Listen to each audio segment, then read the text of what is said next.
Title: Memoirs of Fanny Hill. Author: John Cleland. Madam, I sit down to give you an undeniable proof of my considering your desires as indispensable orders. Ungracious then as the task may be, I shall recall to view those scandalous stages of my life, out of which I emerged, at length, to the enjoyment of every blessing in the power of love, health and fortune to bestow, whilst yet in the flower of youth, and not too late to employ the leisure afforded me by great ease and affluence, to cultivate an understanding, naturally not a despicable one, and which had, even amidst the whirl of loose pleasures I had been tossed in,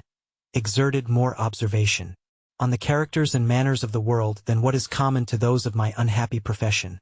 who, looking on all though or reflection as their capital enemy, keep it at as great a distance as they can, or destroy it without mercy. Hating, as I mortally do, all long unnecessary prefaces, I shall give you good quarter in this, and use no farther apology, than to prepare you for seeing the loose part of my life, written with the same liberty that I led it. Truth, stark, naked truth is the word, and I will not so much as take the pains to bestow the strip of a gauze wrapper on it, but paint situations such as they actually rose to me in nature, careless of violating those laws of decency that were never made for such unreserved intimacies as ours. And you have too much sense, too much knowledge of the originals to sniff prudishly and out of character at the pictures of them. The greatest men, those of the first and most leading taste, will not scruple adorning their private closets with nudities, though, in compliance with vulgar prejudices, they may not think them decent decorations of the staircase or salon. This and enough premised, I go souse into my personal history. My maiden name was Frances Hill. I was born at a small village near Liverpool in Lancashire of parents extremely poor, and, I piously believe, extremely honest. My father, who had received a maim on his limbs, that disabled him from following the more laborious branches of country drudgery,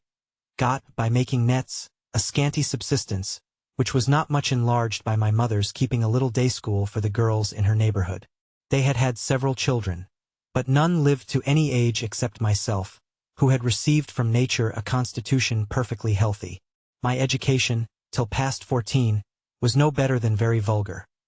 Reading, or rather spelling, an illegible scrawl, and a little ordinary plain work, composed the whole system of it. And then all my foundation in virtue was no other than a total ignorance of vice, and the shy timidity general to our sex, in the tender age of life, when objects alarm or frighten more by their novelty than anything else. But then, this is a fear too often cured at the expense of innocence, when miss, by degrees, begins no longer to look on a man as a creature of prey that will eat her. My poor mother had divided her time so entirely between her scholars and her little domestic cares, that she had spared very little to my instruction, having, from her own innocence from all ill, no hint or thought of guarding me against any. I was now entering on my 15th year, when the worst of ills befell me in the loss of my fond, tender parents, who were both carried off by the smallpox, within a few days of each other.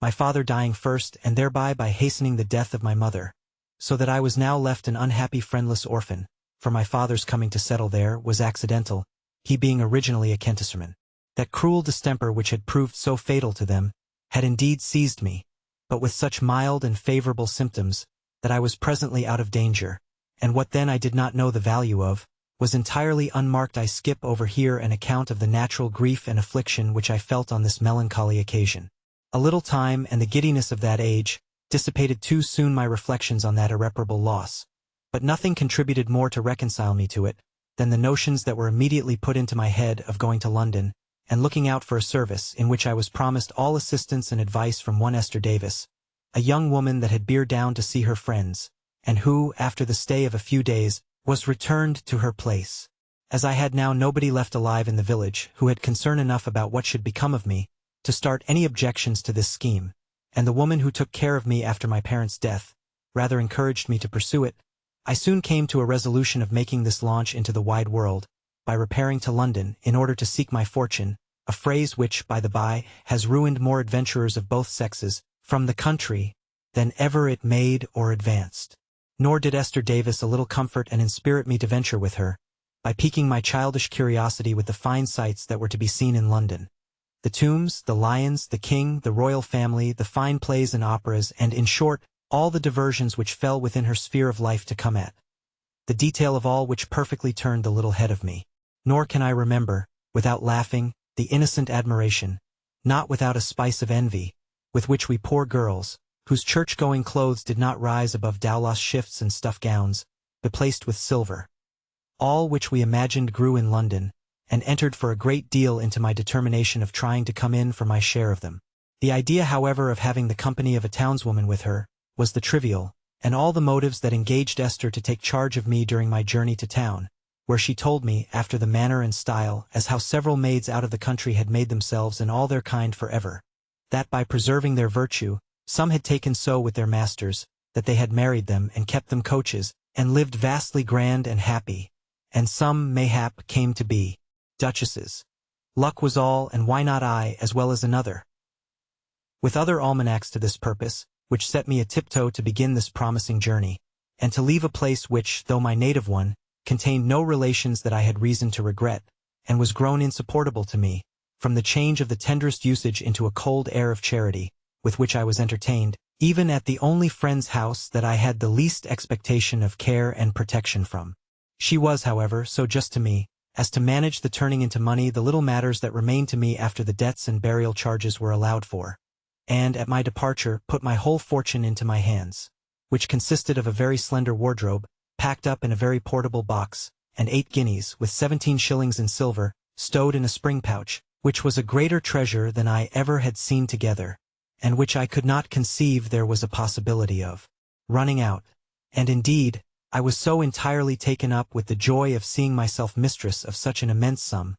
that I gave very little attention to a world of good advice which was given me with it. Places, then, being taken for Esther and me in the Chester wagon, I pass over a very immaterial scene of leave-taking, at which I dropped a few tears betwixt grief and joy, and, for the same reasons of insignificance, skip over all that happened to me on the road, such as the wagoners looking liquorish on me, the schemes laid for me by some of the passengers, which were defeated by the valiance of my guardian Esther, who, to do her justice, took a motherly care of me, at the same time that she taxed me for the protection by making me bear all traveling charges, which I defrayed with the utmost cheerfulness, and thought myself much obliged to her into the bargain. She took indeed great care that we were not overrated, or imposed on, as well as of managing as frugally as possible. Expensiveness was not her vice. It was pretty late in a summer evening when we reached the town, in our slow conveyance, though drawn by 6 at length. As we passed through the greatest streets that led to our inn, the noise of the coaches, the hurry, the crowds of foot passengers, in short, the new scenery of the shops and houses, at once pleased and amazed me. But guess at my mortification and surprise when we came to the inn, and our things were landed and delivered to us, when my fellow traveler and protectress, Esther Davis, who had used me with the utmost tenderness during the journey, and prepared me by no preceding signs for the stunning blow I was to receive, when I say, my only dependence and friend in this strange place, all of a sudden assumed a strange and cool air towards me, as if she dreaded my becoming a burden to her. Instead, then, of proffering me the continuance of her assistance and good offices, which I relied upon, and never more wanted, she thought herself, it seems, abundantly acquitted of her engagements to me, by having brought me safe to my journey's end, and seeing nothing in her procedure towards me but what natural and in order, began to embrace me by the way of taking leave, whilst I was so confounded, so struck, that I had not spirit or sense enough so much as to mention my hopes or expectations from her experience, and knowledge of the place she had brought me to. Whilst I stood thus stupid and mute, which she doubtless attributed to nothing more than a concern at parting, this idea procured me perhaps a slight alleviation of it, in the following harangue, that now we were got safe to London, and that she was obliged to go to her place, she advised me by all means to get into one as soon as possible, that I need not fear getting one. There were more places than parish churches, that she advised me to go to an intelligence office, that if she heard of any thing stirring, she would find me out and let me know, that in the meantime I should take a private lodging and acquaint her where to send to me, that she wished me good luck and hoped I should always have the grace to keep myself honest, and not bringing a disgrace on my parentage. With this, she took her leave of me, and left me, as it were, on my own hands, full as lightly as I had been put into hers. Left thus alone, absolutely destitute and friendless, I began then to feel most bitterly the severity of this separation, the scene of which had passed in a little room in the inn, and no sooner was her back turned, but the affliction I felt at my helpless strange circumstances burst out into a flood of tears, which infinitely relieved the oppression of my heart, though I still remained stupefied and most perfectly perplexed how to dispose of myself. One of the drawers coming in added yet more to my uncertainty by asking me in a short way if I called for anything, to which I replied innocently, no, but I wished him to tell me where I might get a lodging for that night.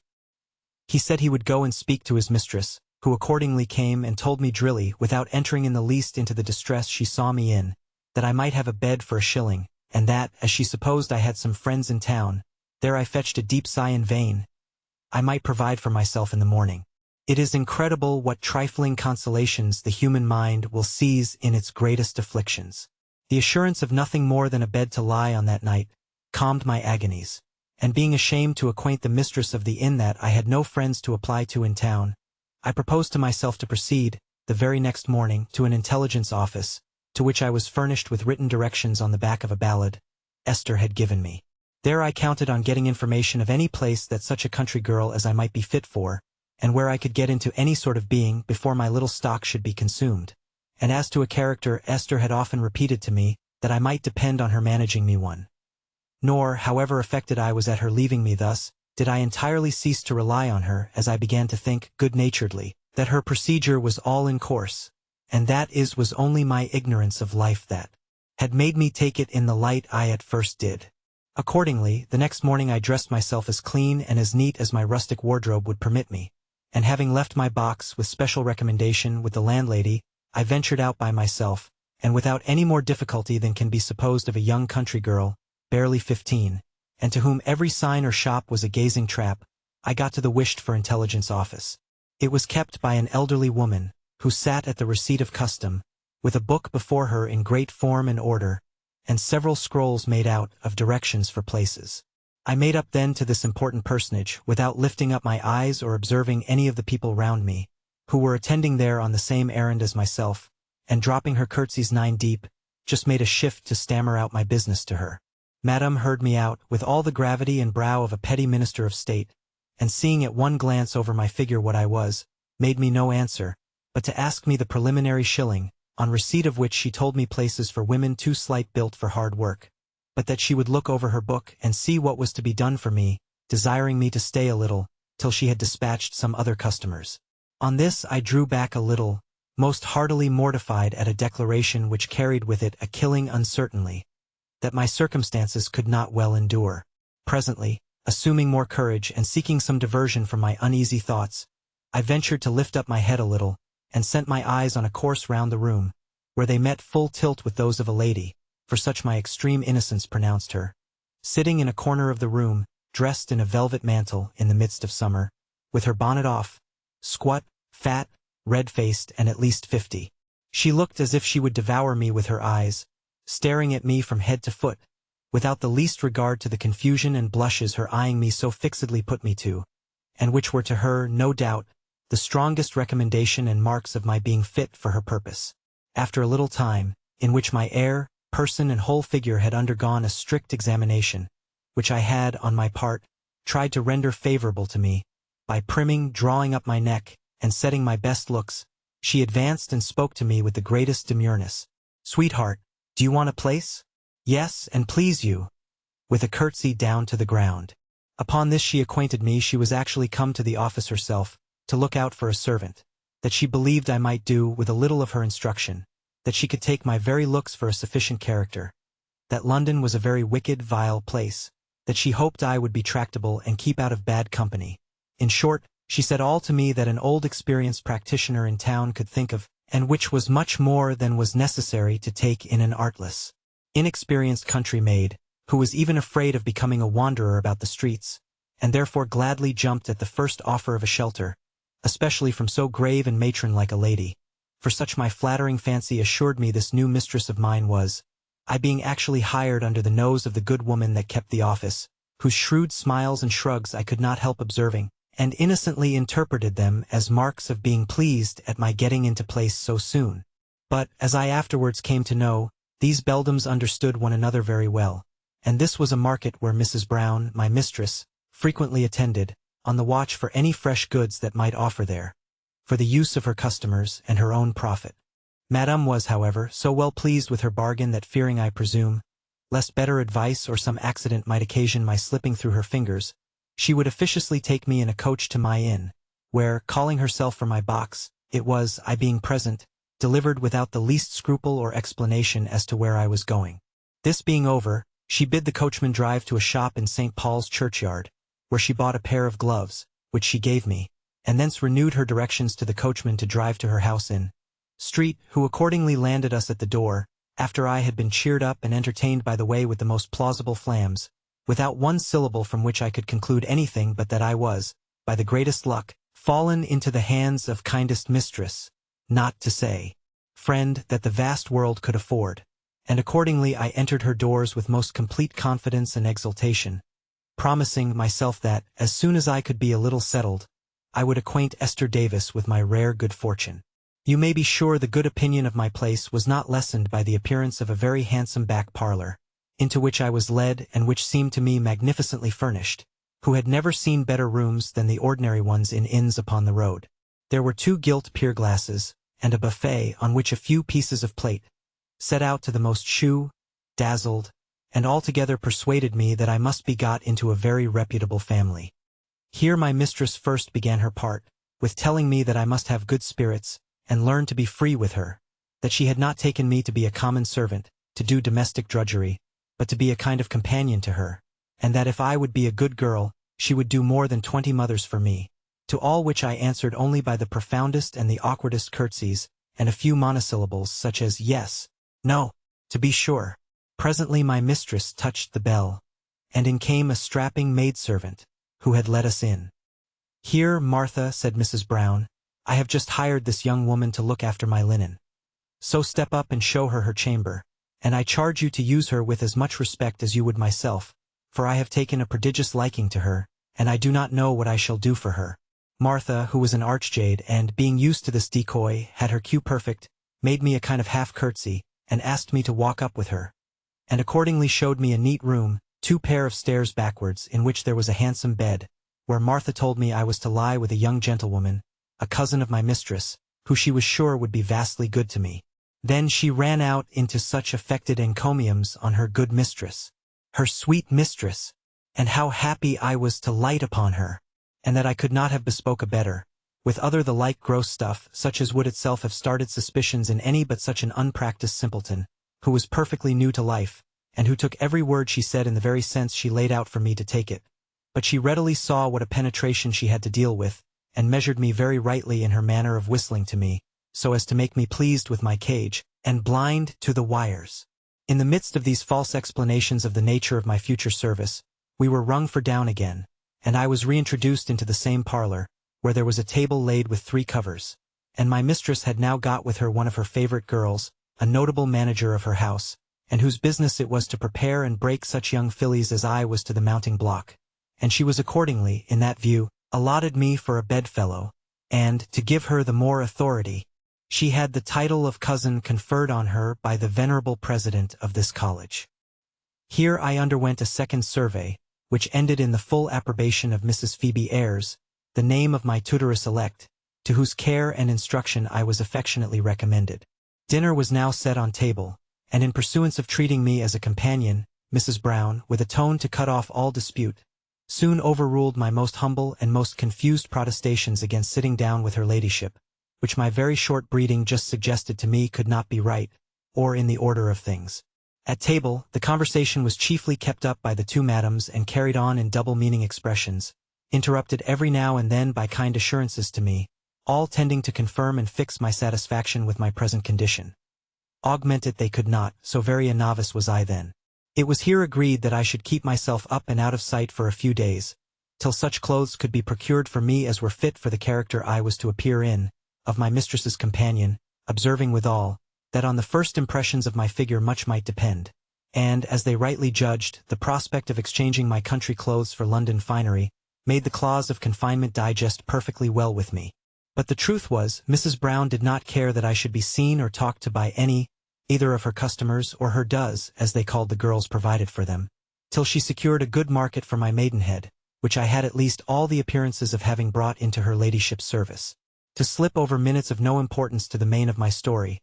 I passed the interval to bedtime, in which I was more and more pleased with the views that opened to me, of an easy service under these good people. And after supper being shooed up to bed, Miss Phoebe, who observed a kind of reluctance in me to strip and go to bed, in my shift before her, now the maid was withdrawn, came up to me, and beginning with unpinning my handkerchief and gown,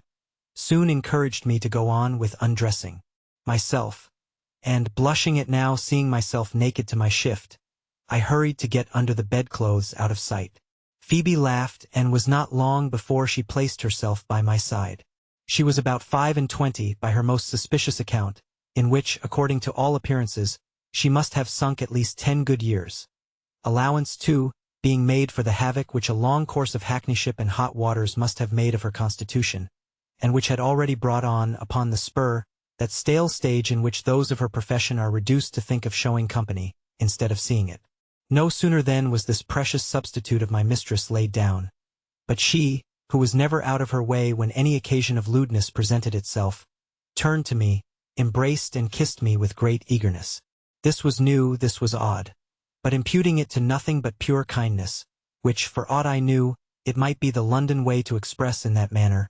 I was determined not to be behindhand with her, and returned her the kiss and embrace, with all the fervor that perfect innocence knew. Encouraged by this, her hands became extremely free, and wandered over my whole body, with touches, squeezes, pressures, that rather warmed and surprised me with their novelty, than they either shocked or alarmed me. The flattering praises she intermingled with these invasions contributed also not a little to bribe my passiveness. And, knowing no ill, I feared none, especially from one who had prevented all doubts of her womanhood, by conducting my hands to a pair of breasts that hung loosely down, in a size and volume that full sufficiently distinguished her sex, to me at least, who had never made any other comparison. I lay then all tame and passive as she could wish, whilst her freedom raised no other emotion but those of a strange, and, till then, unfelt pleasure. Every part of me was open and exposed to the licentious courses of her hands, which, like a lambent fire, ran over my whole body, and thawed all coldness as they went. My breasts, if it is not too bold a figure to call so two hard, firm, rising hillocks, that just began to shew themselves, or signify anything to the touch, employed and amused her hands awhile, till, slipping down lower over a smooth track, she could just feel the soft silky down that had but a few months before put forth and garnished the Mount Pleasant of those parts, and promised to spread a grateful shelter over the sweet seat of the most exquisite sensation, and which had been, till that instant, the seat of the most insensible innocence. Her fingers played and strove to twine in the young tendrils of that moss, which nature has contrived at once for use and ornament. But, not contented with these outer posts, she now attempts the main spot, and began to twitch, to insinuate, and at length to force an introduction of a finger into the quick itself, in such a manner, that had she not proceeded by insensible gradations that inflamed me beyond the power of modesty to oppose its resistance to their progress, I should have jumped out of bed and cried for help against such strange assaults. Instead of which, her lascivious touches had lighted up a new fire that wantoned through all my veins, but fixed with violence in that center appointed them by nature,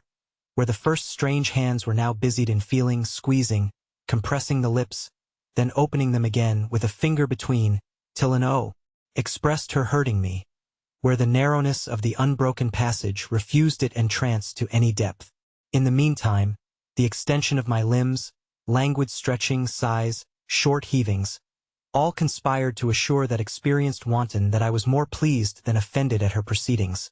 which she seasoned with repeated kisses and exclamations, such as, "Oh, what a charming creature thou art! What a happy man will he be that first makes a woman of you! Oh, that I were a man for your sake!" with the like broken expressions, interrupted by kisses as fierce and salacious as ever I received from the other sex. For my part, I was transported, confused, and out of myself. Feelings so new were too much for me. My heated and alarmed senses were in a tumult that robbed me of all liberty of thought. Tears of pleasure gushed from my eyes, and somewhat assuaged the fire that raged all over me. Phoebe, herself, the hackneyed, thoroughbred Phoebe, to whom all modes and devices of pleasure were known and familiar, found, it seems, in this exercise her those arbitrary tastes, for which there is no accounting. Not that she hated men, or did not even prefer them to her own sex, But when she met with such occasions as this was, a satiety of enjoyments in the common road, perhaps, too, a great secret bias, inclined her to make the most of pleasure, wherever she could find it, without distinction of sexes. In this view, now well assured that she had, by her touches, sufficiently inflamed me for her purpose, she rolled down the bedclothes gently, and I saw myself stretched naked, my shift being turned up to my neck, whilst I had no power or sense to oppose it. Even my growing blushes expressed more desire than modesty, whilst the candle, left, to be sure not undesignedly, burning, threw a full light on my whole body. "No," says Phoebe, "you must not, my sweet girl, think to hide all these treasures from me. My sight must be feasted as my touch. I must devour with my eyes this springing bosom. Suffer me to kiss it.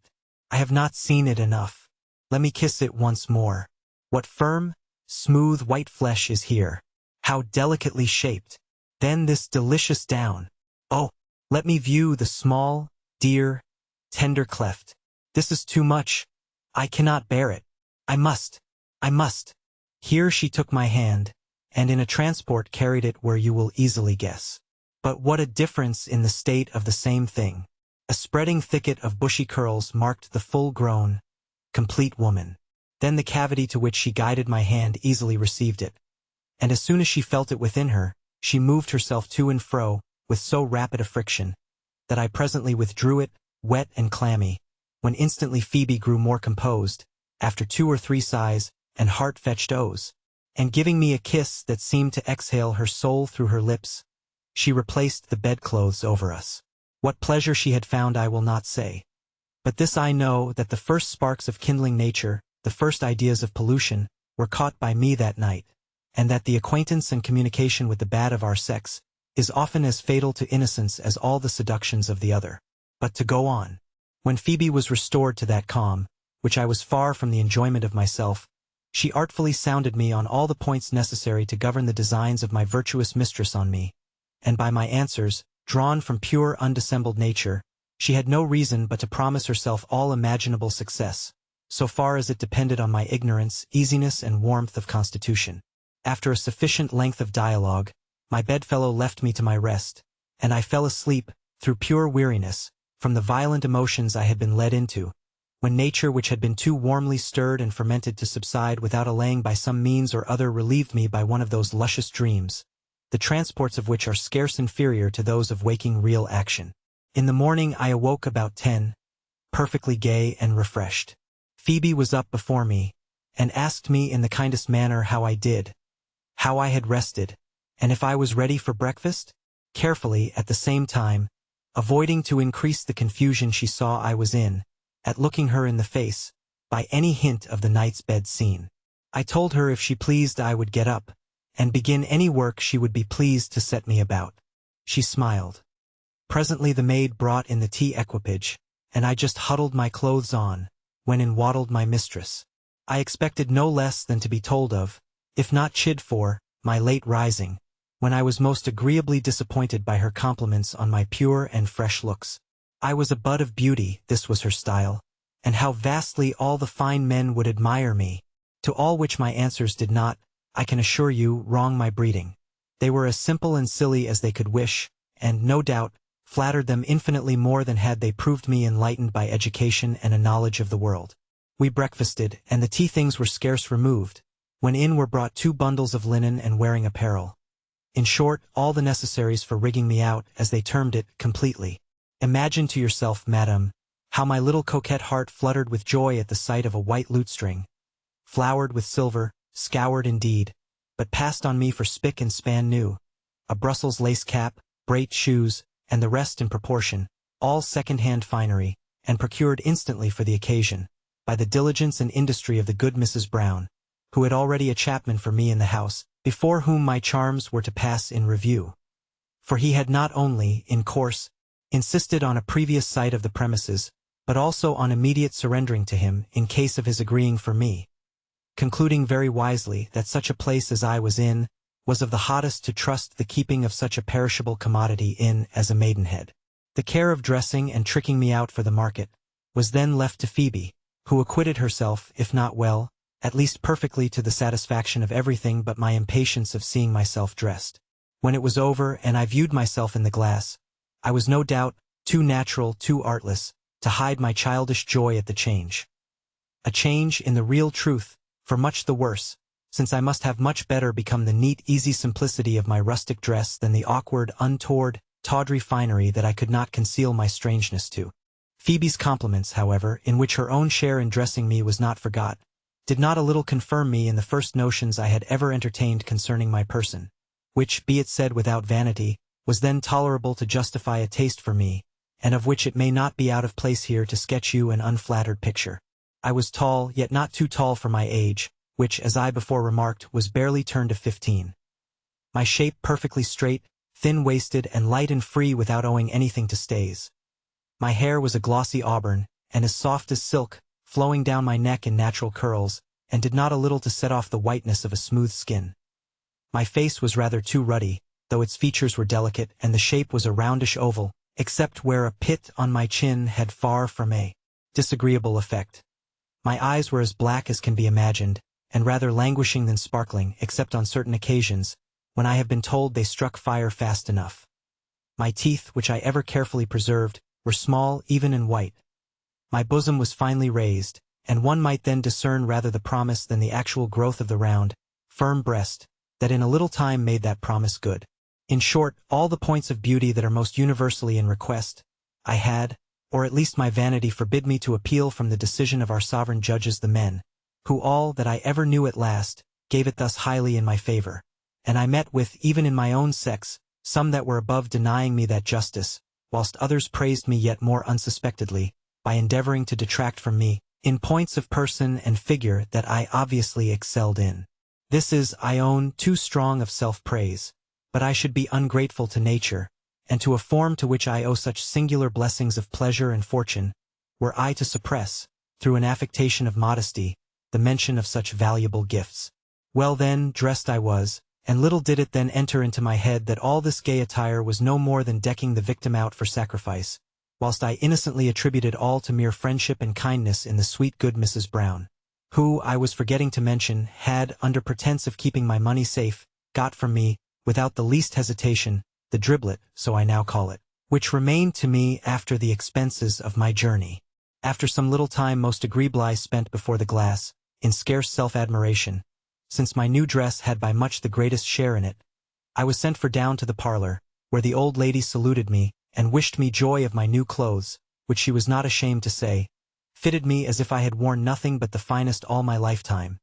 But what was it she could not see me silly enough to swallow? At the same time, she presented me to another cousin of her own creation, an elderly gentleman who got up at my entry into the room, and on my dropping a curtsy to him, saluted me, and seemed a little affronted that I had only presented my cheek to him. A mistake which, if won, he immediately corrected by gluing his lips to mine, with an ardor which his figure had not at all disposed me to thank him for. His figure, I say, than which nothing could be more shocking or detestable. For ugly and disagreeable were terms too gentle to convey a just idea of it. Imagine to yourself, a man rather past 60, short and ill-made, with a yellow cadaverous hue, great goggle eyes, that stared as if he was strangled, an outmouth from 2 more properly tusks than teeth, livid lips, and breath like a jake's. Then he had a peculiar ghastliness in his grin, that made him perfectly frightful, if not dangerous to women with child. Yet, made as he was thus in mock of man, he was so blind to his own staring deformities, as to think himself born to please, and that no woman could see him with impunity, in consequence of which idea, he had lavished great sums on such wretches as could gain upon themselves to pretend love to his person, whilst to those who had not art or patience to dissemble the horror it inspired, he behaved even brutally. Impotence, more than necessity, made him seek in variety, the provocative that was wanting to raise him to the pitch of enjoyment, which he too often saw himself balked of by the failure of his powers, and this always threw him into a fit of rage, which he wreaked, as far as he durst, on the innocent objects of his fit of momentary desire. This then was the master to which my conscientious benefactress, who had long been his purveyor in this way,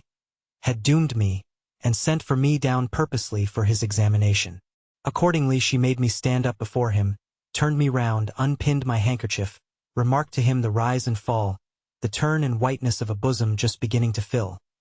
then made me walk, and took even a handle from the rusticity of my charms. In short, she omitted no point of jockeyship, to which he only answered by gracious nods of approbation, whilst he looked goats and monkeys at me, for I sometimes stole a corner glance at him,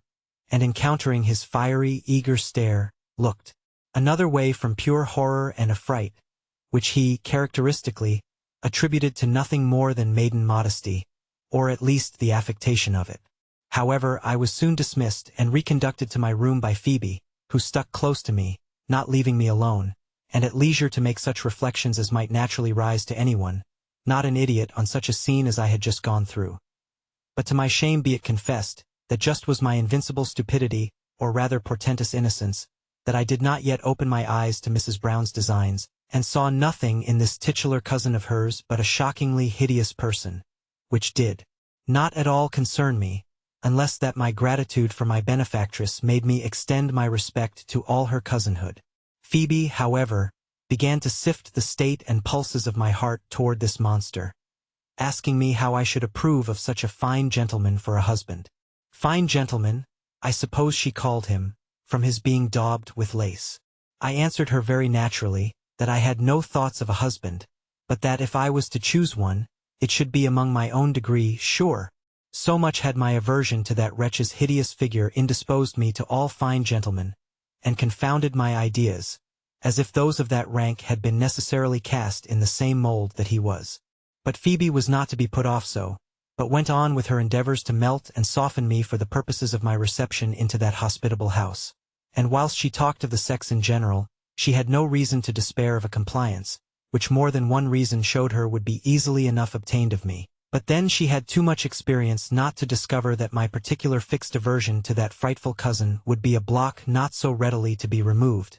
as suited the consummation of their bargain and sale of me. Mother Brown had in the meantime agreed the terms with this loquorous old goat, which I afterwards understood were to be 50 guineas peremptory, for the liberty of attempting me, and 100 more at the complete gratification of his desires, in the triumph over my virginity. And as for me, I was to be left entirely at the discretion of his liking and generosity. This unrighteous contract being thus settled, he was so eager to be put in possession, that he insisted on being introduced to drink tea with me that afternoon, when we were to be left alone. Nor would he hearken to the procuress's remonstrances, that I was not sufficiently prepared, and ripened for such an attack, that I was too green and untamed, having been scarce 24 hours in the house. It is the character of lust to be impatient, and his vanity arming him against any supposition of other than the common resistance of a maid on those occasions, made him reject all proposals of a delay, and my dreadful trial was thus fixed, unknown to me, for that very evening. At dinner, Mrs. Brown and Phoebe did nothing but run riot in praise of this wonderful cousin, and how happy that woman would be that he would favor with his addresses. In short, my two gossips exhausted all their rhetoric to persuade me to accept them, that the gentleman was violently smitten with me at first sight, that he would make my fortune if I would be a good girl and not stand in my own light, that I should trust his honor, that I should be made forever, and have a chariot to go abroad in, with all such stuff as was fit to turn the head of such a silly ignorant girl as I then was. But luckily here my aversion had taken already such deep root in me, my heart was so strongly defended from him by my senses, that wanting the art to mask my sentiments, I gave them no hopes of their employer succeeding, at least very easily, with me. The glass too marched pretty quick, with a view, I suppose, to make a friend of the warmth of my constitution, in the minutes of the imminent attack. Thus they kept me pretty long at table, and about 6 in the evening, after I had retired to my apartment, and the tea-board was set, enters my venerable mistress, followed close by that satyr, who came in grinning in a way peculiar to him, and by his odious presence, confirmed me in all the sentiments of detestation which his first appearance had given birth to. He sat down fronting me, and all tea-time kept ogling me in a manner that gave me the utmost pain and confusion, all the mark of which he still explained to be my bashfulness, and not being used to see company. Tea over, the commoding old lady pleaded urgent business, which indeed was true, to go out, and earnestly desired me to entertain her cousin kindly till she came back, both for my own sake and her. And then, with a pray, sir, be very good, be very tender to the sweet child, she went out of the room, leaving me staring, with my mouth open, and unprepared by the suddenness of her departure, to oppose it. We were now alone, and on that idea a sudden fit of trembling seized me. I was so afraid, without a precise notion of why, and what I had to fear, that I sat on the settee, by the fireside, motionless and petrified, without life or spirit, not knowing how to look or how to stir. But long I was not suffered to remain in this state of stupefaction. The monster squatted down by me on the settee, and without farther ceremony or preamble, flings his arms about my neck, and drawing me pretty forcibly towards him, obliged me to receive, in spite of my struggles to disengage from him, his pestilential kisses, which quite overcame me. Finding me then next to senseless and unresisting, he tears off my neck-handkerchief, and laid all open there, to his eyes and hands. Still I endured all without flinching, till emboldened by my sufferance and silence, for I had not the power to speak or cry out, he attempted to lay me down on the settee, and I felt his hand on the lower part of my naked thighs, which were crossed, and which he endeavored to unlock. Oh then, I was roused out of my passive endurance, and springing from him with an activity he was not prepared for, threw myself at his feet, and begged him, in the most moving tone, not to be rude, and that he would not hurt me. "Hurt you, my dear?" says the brute. "I intend you no harm. Has not the old lady told you that I love you, that I shall do handsomely by you?" "She has indeed, sir," said I, "but I cannot love you, indeed I cannot. Pray let me alone." "Yes, I will love you dearly if you will let me alone and go away." But I was talking to the wind, for whether my tears, my attitude, or the disorder of my dress proved fresh incentives, or whether he was now under the dominion of desires he could not bridle, but snorting and foaming with lust and rage, he renews his attack, seizes me, and again attempts to extend and fix me on the settee, in which he succeeded so far as to lay me along, and even to toss my petticoats over my head, and lay my thighs bare, which I obstinately kept close, nor could he, though he attempted with his knee to force them open, effect it so as to stand fair for being master of the main avenue. He was unbuttoned, both waistcoat and breeches, yet I only felt the weight of his body upon me, whilst I lay struggling with indignation, and dying with terrors. But he stopped all of a sudden, and got off, panting, blowing, cursing, and repeating old and ugly, for so I had very naturally called him in the heat of my defense. The brute had, it seems, as I afterwards understood, brought on, by his eagerness and struggle, the ultimate period of his hot fit of lust, which his power was too short-lived to carry him through the full execution of which my thighs and linen received the effusion. When it was over he bid me, with a tone of displeasure, get up,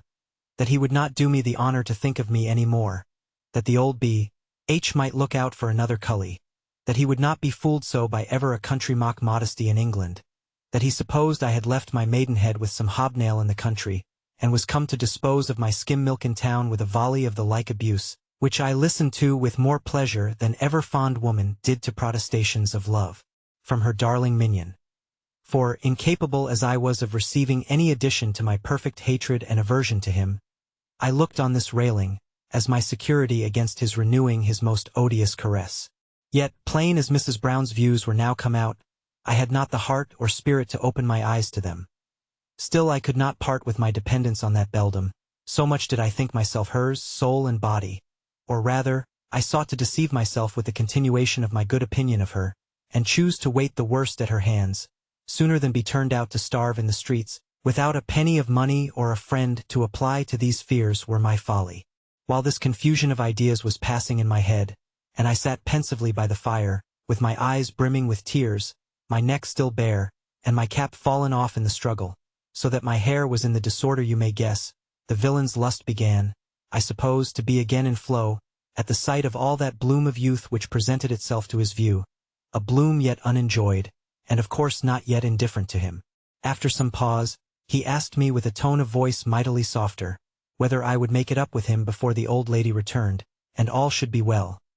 He would restore me to his affections, at the same time offering to kiss me and feel my breasts. Besides that, on the face of things, she imagined that matters had gone greater lengths than they really had, and that the courtesy of the house had been actually consummated on me, and flung me into the condition I was in. In this notion she instantly took my part, and advised the gentleman to go down and leave me to recover myself, and that all would be soon over with me, that when Mrs. Brown and Phoebe, who were gone out, were returned, they would take order for everything to his satisfaction, that nothing would be lost by a little patience with the poor tender thing, that for her part she was frightened. She could not tell what to say to such doings, but that she would stay by me till my mistress came home. As the wench said all this in a resolute tone, and the monster himself began to perceive that things would not mend by his staying, he took his hat and went out of the room murmuring and pitting his brows like an old ape, so that I was delivered from the horrors of his detestable presence. As soon as he was gone, Martha very tenderly offered me her assistance in anything, and would have got me some hartshorn drops and put me to bed, which last I, at first, positively refused, in the fear that the monster might return and take me at that disadvantage. However, with much persuasion and assurances that I should not be molested that night, she prevailed on me to lie down. And indeed I was so weakened by my struggles, so dejected by my fearful apprehension, so terror-struck, that I had not power to sit up, or hardly to give answers to the questions with which the curious Martha plied and perplexed me. Such too, and so cruel was my fate, that I dreaded the sight of Mrs. Brown, as if I had been the criminal, and she the person injured. A mistake which you will not think so strange, on distinguishing that neither virtue nor principles had the least share in the defense I had made, but only the particular aversion I had conceived against this first brutal and frightful invader of my tender innocence. I passed then the time till Mrs. Brown came home, under all the agitations of fear and despair that may easily be guessed. About 11 at night my two ladies came home, and having received rather a favorable account from Martha, who had run down to let them in, for Mr. Crofts, that was the name of my brute, was gone out of the house, after waiting till he had tired his patience for Mrs. Brown's return, they came thundering upstairs, and seeing me pale, my face bloody, and all the marks of the most thorough dejection, they employed themselves more to comfort and re-inspirit me than in making me the reproaches I was weak enough to fear, I who had so many juster and stronger to retort upon them. Mrs. Brown withdrawn, Phoebe came presently to bed to me, and what with the answers she drew from me, what with her own method of palpably satisfying herself, she soon discovered that I had been more frightened than hurt, upon which I suppose, being herself seized with sleep, and reserving her lectures and instructions till the next morning, she left me, properly speaking, to my unrest. For, later tossing and turning the greatest part of the night, and tormenting myself with the falsest notions and apprehensions of things, I fell, through mere fatigue, into a kind of delirious doze, out of which I waked late in the morning in a violent fever, a circumstance which was extremely critical to reprieve me, at least for a time, from the attacks of a wretch infinitely more terrible to me than death itself. The interested care that was taken of me during my illness, in order to restore me to a condition of making good the bawd's engagements, or of enduring further trials, had, however, such an effect on my grateful disposition that I even thought myself obliged to my undoers for their attention to promote my recovery, and, above all, for the keeping out of my sight of that brutal ravisher, the author of my disorder, on their finding I was too strongly moved at the bare mention of his name. Youth is soon raised, and a few days were sufficient to conquer the fury of my fever. But what contributed most to my perfect recovery and to my reconciliation with life was the timely news that Mr. Crofts, who was a merchant of considerable dealings, was arrested at the King's suit, for nearly £40,000, on account of his driving a certain contraband trade, and that his affairs were so desperate, that even were it in his inclination, it would not be in his power to renew his designs upon me, for he was instantly thrown into a prison, which it was not likely he would get out of in haste. Mrs. Brown, who had touched his 50 guineas, advanced to so little purpose, and lost all hopes of the remaining 100, began to look upon my treatment of him with a more favorable eye, and as they had observed my temper to be perfectly tractable and conformable to their views, all the girls that composed her flock were suffered to visit me, and had their cue to dispose me, by their conversation, to a perfect resignation of myself to Mrs. Brown's direction. Accordingly they were let in upon me, and all that frolic and thoughtless gaiety in which those giddy creatures consume either leisure, made me envy a condition of which I only saw the fair side, insomuch that the being one of them became even my ambition, a disposition which they all carefully cultivated, and I wanted now nothing but to restore my health, that I might be able to undergo the ceremony of the initiation. Conversation, example, in short, all contributed in that house to corrupt my native parity, which had taken no root in education, whilst now the inflammable principle of pleasure, so easily fired at my age, made strange work within me, and all the modesty I was brought up in the habit, not the instruction of, began to melt away like dew before the sun's heat. Not to mention that I made a vice of necessity, from the constant fears I had of being turned out to starve. I was soon pretty well recovered, and at certain hours allowed to range all over the house, but cautiously kept from seeing any company till the arrival of Lord B. from Bath, to whom Mrs. Brown, in respect to his experienced generosity on such occasions, proposed to offer the perusal of that trinket of mine, which bears so great an imaginary value. And his lordship being expected in town in less than a fortnight, Mrs. Brown judged I would be entirely renewed in beauty and freshness by that time, and afforded her the chance of a better bargain than she had driven with Mr. Crofts. In the meantime I was so thoroughly, as they call it, brought over, so tame to their whistle, that, had my cage door been set open, I had no idea that I ought to fly anywhere, sooner than stay where I was. Nor had I the least sense of regretting my condition, but waited very quietly for whatever Mrs. Brown should order concerning me, who on her side, by herself and her agents, took more than the necessary precautions to lull and lay asleep all just reflections on my destiny. Preachments of morality over the left shoulder. A life of joy painted in the gayest colors. Caresses, promises, indulgent treatment. Nothing, in short, was wanting to domesticate me entirely and to prevent my going out anywhere to get better advice. Alas! I dreamed of no such thing. Hitherto I had been indebted only to the girls of the house for the corruption of my innocence. Their luscious talk, in which modesty was far from respected, their description of their engagements with men, had given me a tolerable insight into the nature and mysteries of their profession, at the same time that they highly provoked an itch of florid warm-spirited blood through every vein. But above all, my bedfellow Phoebe, whose pupil I more immediately was, exerted her talents in giving me the first tinctures of pleasure, whilst nature, now warmed and wantoned with discoveries so interesting, piqued a curiosity which Phoebe artfully whetted, and leading me from question to question of her own suggestion, explained to me all the mysteries of Venus. But I could not long remain in such a house as that, without being an eyewitness of more than I could conceive from her descriptions. One day, about 12 at noon, being thoroughly recovered of my fever, I happened to be in Mrs. Brown's dark closet, where I had not been half an hour, resting upon the maid's bed, before I heard a rustling in the bedchamber, separated from the closet only by 2 sash doors, before the glasses of which were drawn 2 yellow damask curtains, but not so close as to exclude the full view of the room from any person in the closet. I instantly crept softly and posted myself so, that seeing everything minutely, I could not myself be seen, and who should come in but the venerable Mother Abbess herself, handed in by a tall, brawny young horse grenadiers, molded in the Hercules style. In fine, the choice of the most experienced dame in those affairs in all London. Oh, how still and hushed did I keep at my stand, lest any noise should balk my curiosity, or bring Madame into the closet. But I had not much reason to fear either, for she was entirely taken up with her present great concern, that she had no sense of attention to spare to anything else. Droll was it to see that clumsy fat figure of hers flop down on the foot of the bed, opposite to the closet door, so that I had a full front view of all her charms. Her paramour sat down by her. He seemed to be a man of very few words and a great stomach, for proceeding instantly to essentials, he gave her some hearty smacks, and thrusting his hands into her breasts, disengaged them from her stays, in scorn of whose confinement they broke loose, and sagged down, navel low at least. A more enormous pair did my eyes never behold, nor of a worse color, flagging, soft, and most lovingly contiguous.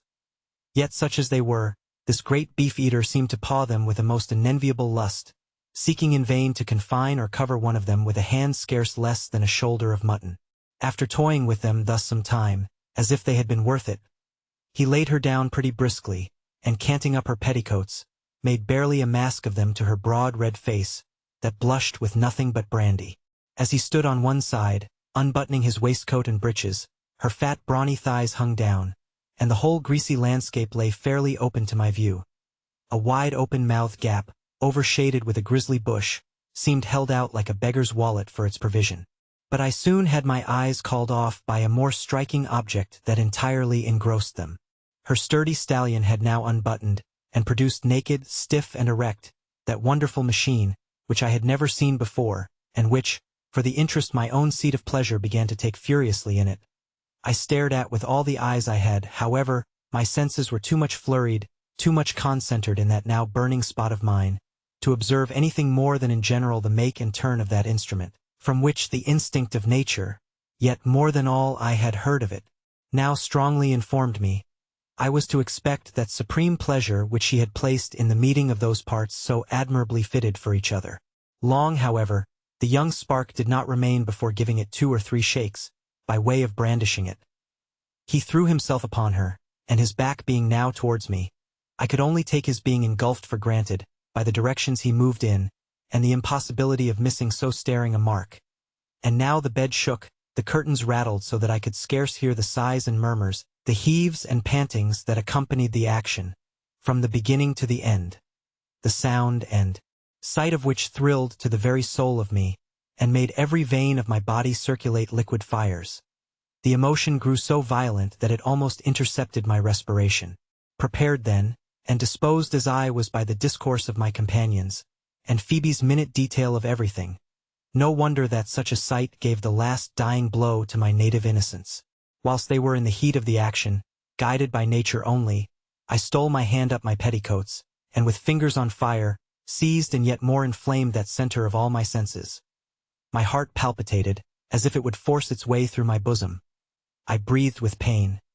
I twisted my thighs, squeezed and compressed the lips of that virgin slit, and following mechanically the example of Phoebe's manual operation on it, as far as I could find admission, brought on at last the critical ecstasy, the melting flow, into which nature, spent with excess of pleasure,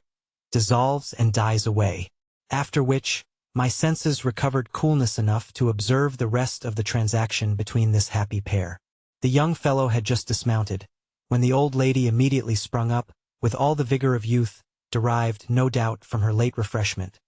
and making him sit down, began in her turn to kiss him, to pat and pinch his cheeks, and play with his hair,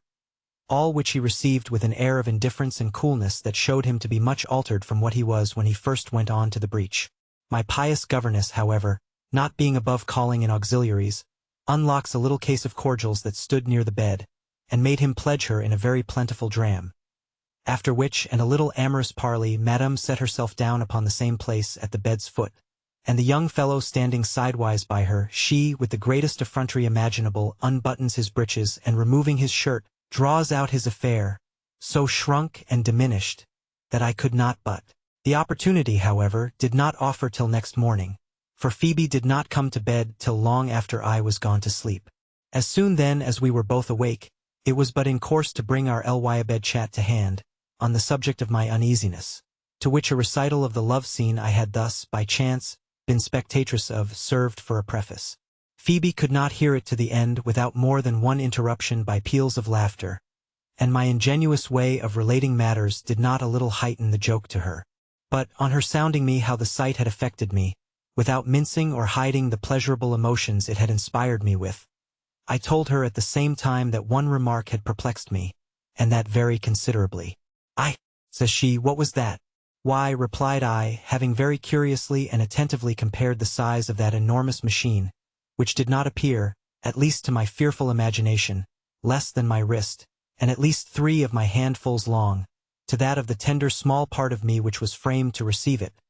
I could not conceive its being possible to afford it entrance without dying, perhaps in the greatest pain, since she well knew that even a finger thrust in there hurt me beyond bearing. As to my mistresses and yours, I can very plainly distinguish the different dimensions of them from mine,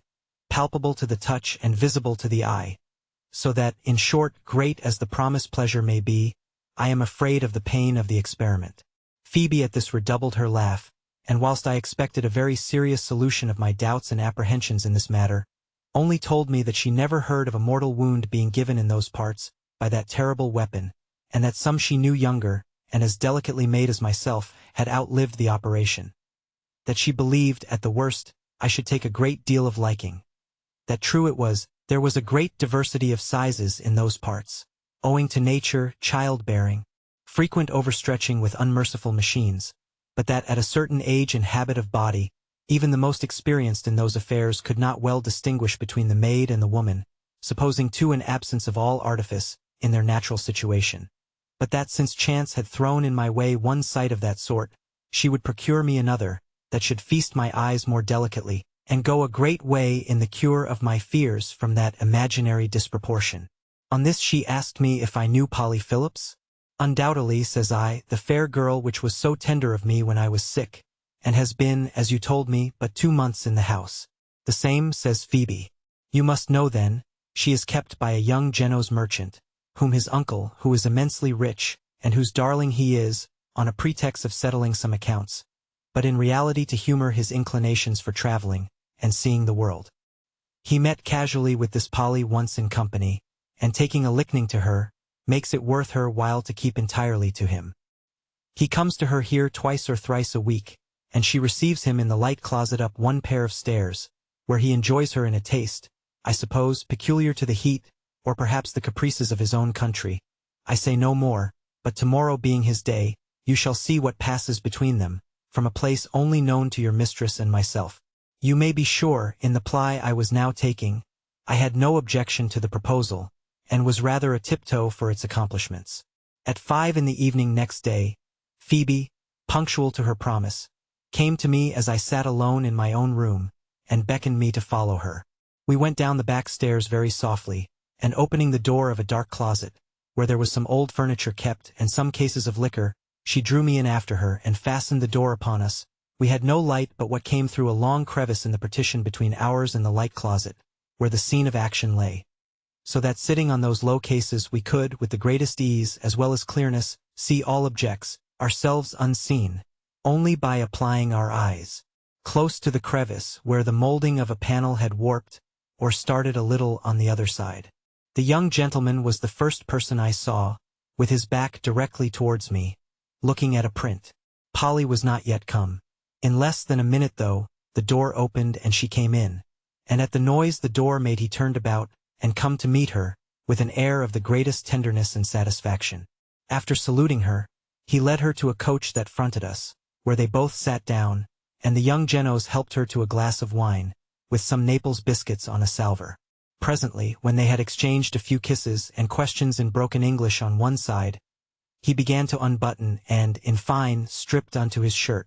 as if this had been the signal agreed on for pulling off all their clothes, a scheme which the heat of the season perfectly favored. Polly began to draw her pins, and as she had no stays to unlace, she was in a trice, with her gallant's officious assistance, undressed to all but her shift. When he saw this, his breeches were immediately loosened, waist and knee bands, and slipped over his ankles clean off. His shirt collar was unbuttoned too. Then, first giving Polly an encouraging kiss, he stole, as it were, the shift off the girl, who being, I suppose, broke and familiarized to this humor, blushed indeed, but less than I did at the apparition of her, now standing stark naked, just as she came O&T of the hands of pure nature, with her black hair loose and afloat down her dazzling white neck and shoulders, whilst the deepened carnation of her cheeks went off gradually into the hue of glazed snow. For such were the blended tints polish of her skin. This girl could not be above 18. Her face regular and sweet-featured, her shape exquisite. Nor could I help envying her 2 ripe, enchanting breasts, finely plumped out in flesh, but withal so round, so firm, that they sustained themselves, in scorn of any stay. Then their nipples, pointing different ways, marked their pleasing separation. Beneath them lay the delicious tract of the belly, which terminated in a parting of rift scarce discerning. That modesty seemed to retire downward, and seek shelter between 2 plump fleshy thighs. The curling hair that overspread its delightful front, clothed it with the richest sable fur in the universe. In short, she was evidently a subject for the painters to court her, sitting to them for a pattern female beauty, in all the true pride and pomp of nakedness. The young Italian, still in his shirt, stood gazing and transported at the sight of beauties that might have fired a dying hermit. His eager eyes devoured her, as she shifted attitudes at his discretion. Neither were his hands excluded their share of the high feast, but wandered, on the hunt of pleasure, over every part and inch of her body, so qualified to afford the most exquisite sense of it. In the meantime, one could not help observing the swell of his shirt before, that bolstered out and pointed out the condition of things behind the curtain.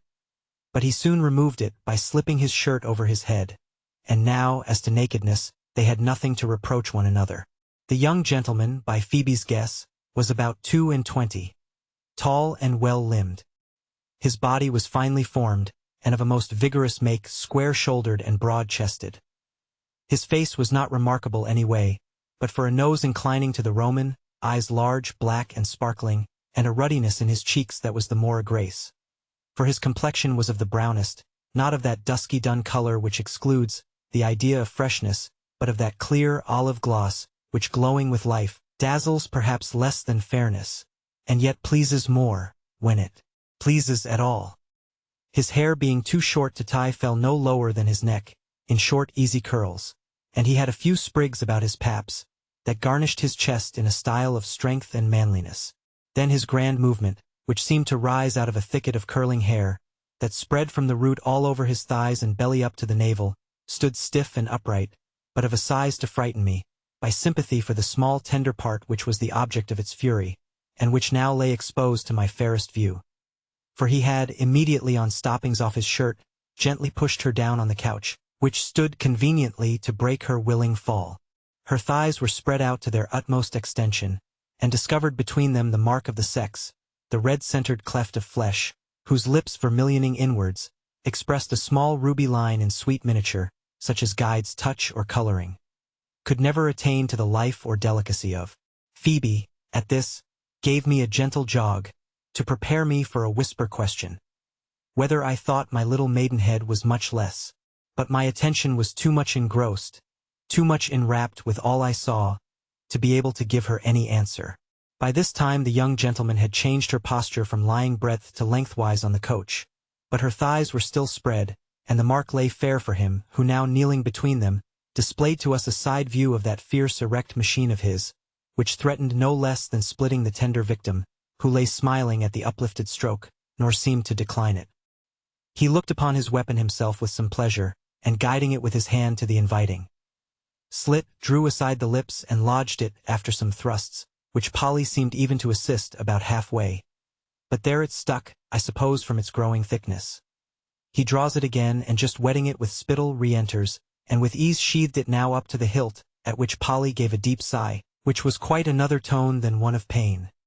He thrusts, she heaves, at first, gently and in a regular cadence. But presently the transport began to be too violent to observe any order or measure. Their motions were too rapid, their kisses too fierce and fervent for nature to support such fury long. Both seemed to me out of themselves. Their eyes darted fires. Oh, I can't bear it. It is too much. I die. I am going, were Polly's expressions of ecstasy. His joys were more silent. But soon broken murmurs, sighs heart-fetched, and at length a dispatching thrust, as if he would have forced himself up her body, and then the motionless languor of all his limbs, all shewed that the die-away moment was come upon him, which she gave signs of joining with by the wild throwing of her hands about, closing her eyes, and giving a deep sob, in which she seemed to expire in an agony of bliss. When he had finished his stroke, and got from off her, she lay still without the least motion, breathless, as it should seem, with pleasure. He replaced her again breathwise on the couch, unable to sit up, with her thighs open, between which I could observe a kind of white liquid, like froth, hanging about the outward lips of that recently opened wound, which now glowed with a deeper red. Presently she gets up, and throwing her arms round him, seemed far undelighted with the trial he had put her to judge, at least by the fondness with which she eyed and hung upon him. For my part, I will not pretend to describe what I felt over me during this scene. But from that instant, adieu all fears of what man can do unto me. They were now changed into such ardent desires, such ungovernable longings, that I could have by the sleeve, and offered him the bauble, which I now imagined the loss of would be a gain I could not too soon procure myself. Phoebe, who had more experience, and to whom such sights were not so new, could not, however, be unmoved at so warm a scene, and drawing me away softly from the peeping hole, for fear of being overheard, guided me as the door as possible, all passive and obedient to her least signals.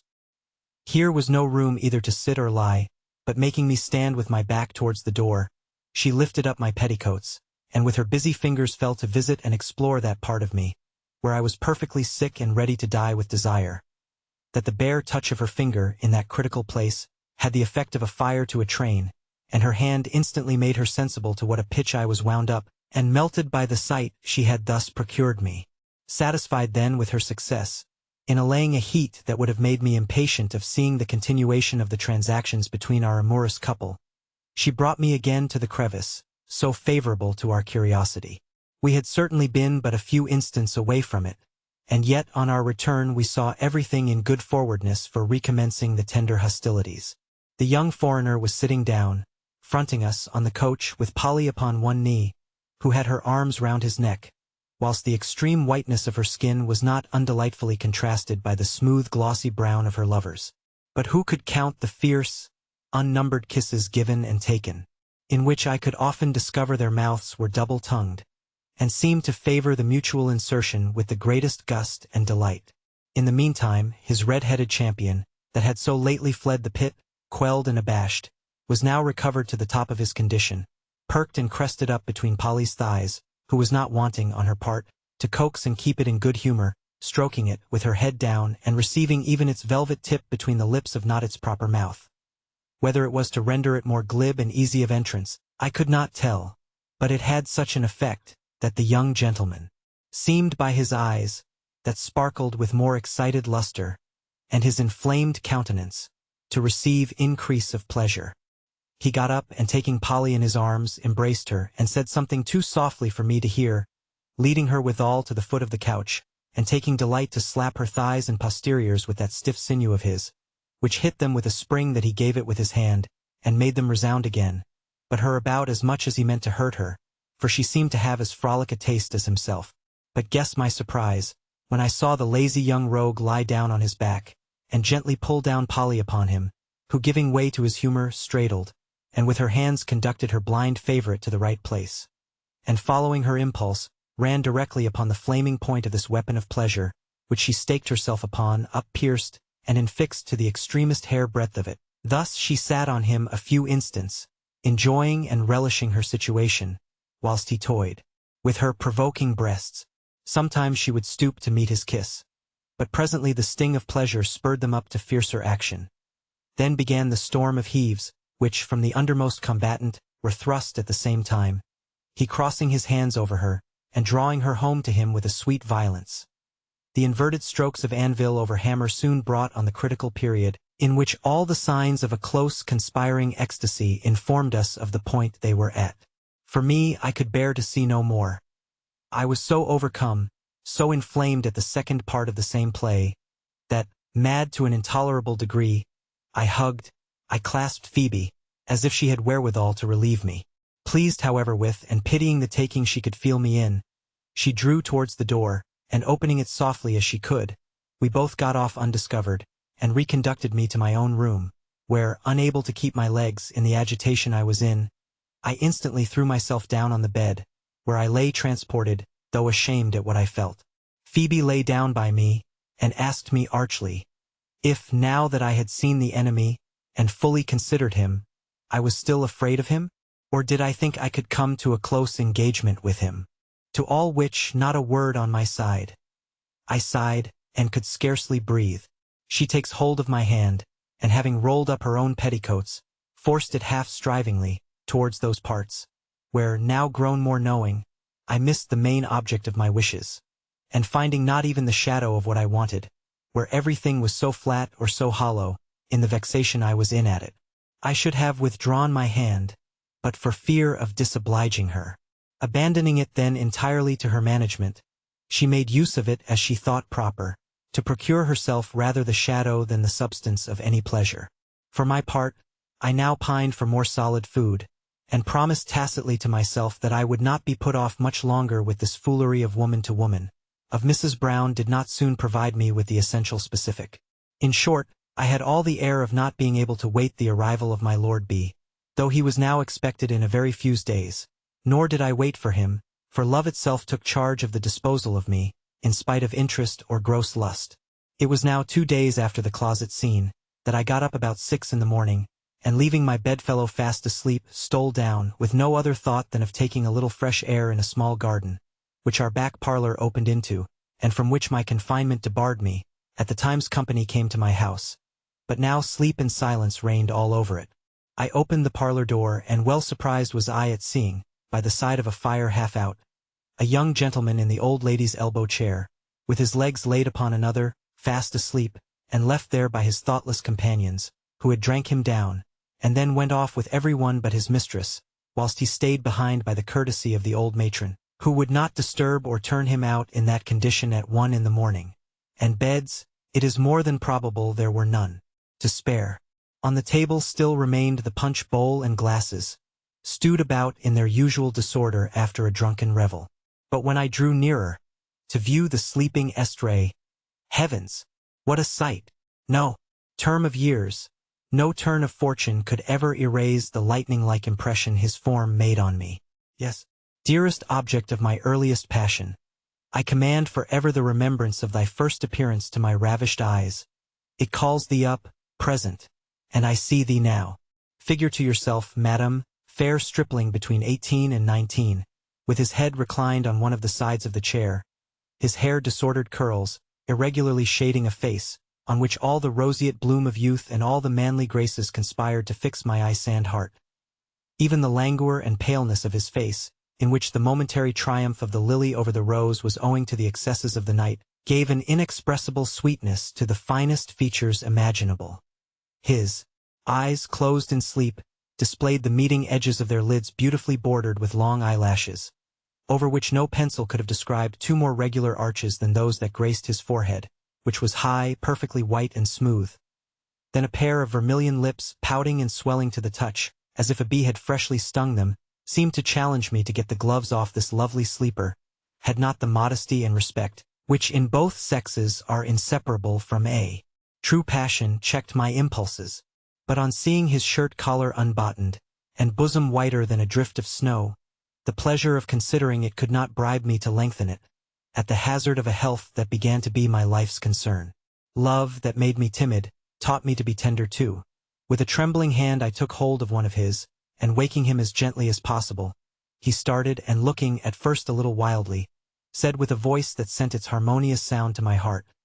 "Pray, child, what o'clock is it?" I told him, and added that he might catch cold if he slept longer with his breast open in the cool of the morning air. On this he thanked me with a sweetness perfectly agreeing with that of his features and eyes. The last, now broad open, and eagerly surveying me, carried the sous-rightly fires they sparkled with directly to my heart. It seems that having drank too freely before he came upon the rake with some of his young companions,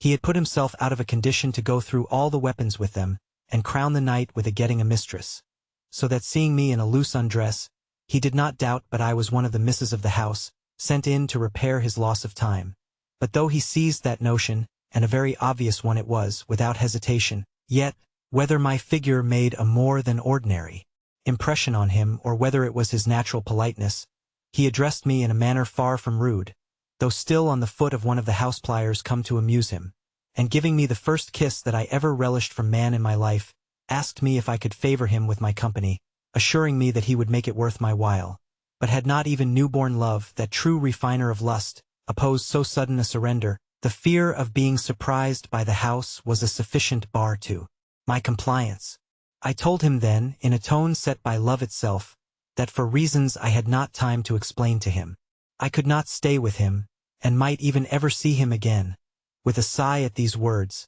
which broke from the bottom of my heart, my conqueror, who, as he afterwards told me, had been struck with my appearance, and liked me as much as he could think of liking anyone in my supposed way of life, asked me briskly at once if I would be kept by him, and that he would take a lodging for me directly, and relieve me from any engagements he presumed I might be under to the house. Rash, sudden, undigested, even dangerous as this offer might be from a perfect stranger, and that stranger a giddy boy, the prodigious love I was struck with for him had put a charm into every objection. I not resisting, and blinded me to every objection. I could, at that instant, have died for him. Think if I could resist an invitation to live with him. Thus my heart, beating strong to the proposal, dictated my answer, after scarce a minute's pause, that I would accept of his offer, and make my escape to him in what way he pleased, and that I would be entirely at his disposal, let it be good or bad. I have often since wondered that so great an easiness did not disgust him, or make me too cheap in his eyes, but my fate had so appointed it, that in his fears of the hazard of the town, he had been some time looking out for a girl to take into keeping, and my person happening to hit his fancy, it was by one of those miracles reserved to love, that we struck the bargain in the instant, which we sealed by an exchange of kisses, that the hopes of a more uninterrupted enjoyment engaged him to content himself with, never, however, Did dear youth carry in his head more wherewith to justify the turning of a girl's head, and making her set all consequences at defiance, for the sake of following a gallant? For, besides all the perfections of manly beauty which were assembled in his form, he had an air of neatness and gentility, certain smartness in the carriage and port of his head, that yet more distinguished him. His eyes were sprightly and full of meaning. His looks had in them something at once sweet and commanding. His complexion outbloomed the lovely colored rose, whilst its inimitable tender vivid glow clearly saved it from the reproach of wanting life, of raw and doe-like, which is commonly made of those so extremely fair as he was. Our little plan was that I should get out about 7 the next morning, which I could readily promise, as I knew where to get the key of the street door, and he would wait at the end of the street with a coach to convey me safe off, after which we would send and clear any debt incurred by my stay at Mrs. Brown's, who, he only judged, in gross, might not care to part with one, he thought, so fit to draw custom to the house. I then just hinted to him not to mention in the house his having seen such a person as me, for reasons I would explain to him more at leisure. And then, for fear of miscarrying by being seen together, I tore myself from him with a bleeding heart, and stole up softly to my room, where I found Phoebe still fast asleep, and hurrying off my few clothes, lay down by her, with a mixture of joy and anxiety that may be easier conceived than expressed. The risks of Mrs. Brown's discovering my purpose, of disappointments, misery, ruin, all vanished before this new-kindled flame. The seeing, the touching, the being, if but for a night, with this idol of my fond virgin heart, appeared to me a happiness above the purchase of my liberty or life. He might use me ill, let him. He was the master, happy, too happy, even to receive death at so dear a hand. To this purpose were the reflections of the whole day, of which every minute seemed to me a little eternity. How often did I visit the clock, nay, was tempted to advance the tedious hand, as if that would have advanced the time with it. Had those of the house had the least observations on me, they must have remarked something extraordinary from the discomposure I could not help betraying, especially when at dinner mention was made of the charmingest youth having been there, and stayed breakfast. Oh, he was such a beauty! I should have died for him. They would pull caps for him, and the like fooleries, which, however, was throwing oil on a fire I was sorely put to it to smother the blaze of. The fluctuations of my mind, the whole day, produced one good effect, which was that, through mere fatigue, I slept tolerably well till 5 in the morning, when I got up and, having dressed myself, waited, under the double tortures of fear and impatience, for the appointed hour. It came at last. The dear, critical, dangerous hour came, and now, supported only by the courage love lent me, I ventured, a tiptoe, downstairs, leaving my box behind, for fear of being surprised with it in going out. I got to the street door, the key whereof was always laid on the chair by our bedside, in trust with Phoebe, who, having not the least suspicion of my entertaining any design to go from them, nor, indeed, had I, but the day before, made no reserve or concealment of it from me, I opened the door with great ease. Love, that emboldened, protected me too, and now, got safe into the street, I saw my new guardian angel waiting at a coach door, ready open. How I got to him I know not. I suppose I flew, but I was in the coach in a trice, and he by the side of me, with his arms clasped round me, and giving me the kiss of welcome. The coachman had his orders, and drove to them. My eyes were instantly filled with tears, but tears of the most delicious delight. To find myself in the arms of that beauteous youth was a rapture that my little here swam in. Past or future were equally out of the question with me. The present was as much as all my powers of life were sufficient to bear the transport of, without fainting. Nor were the most tender embraces, the most soothing expressions wanting on his side, to assure me of his love, and of never giving. Still he thought no more, than that being so young, the largeness of his machine, for few men could dispute size with him,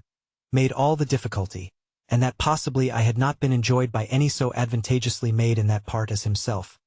For still, that my virgin flower was yet uncropped, never entered into his head, and he would have thought it idling with time and words, to have questioned me upon it.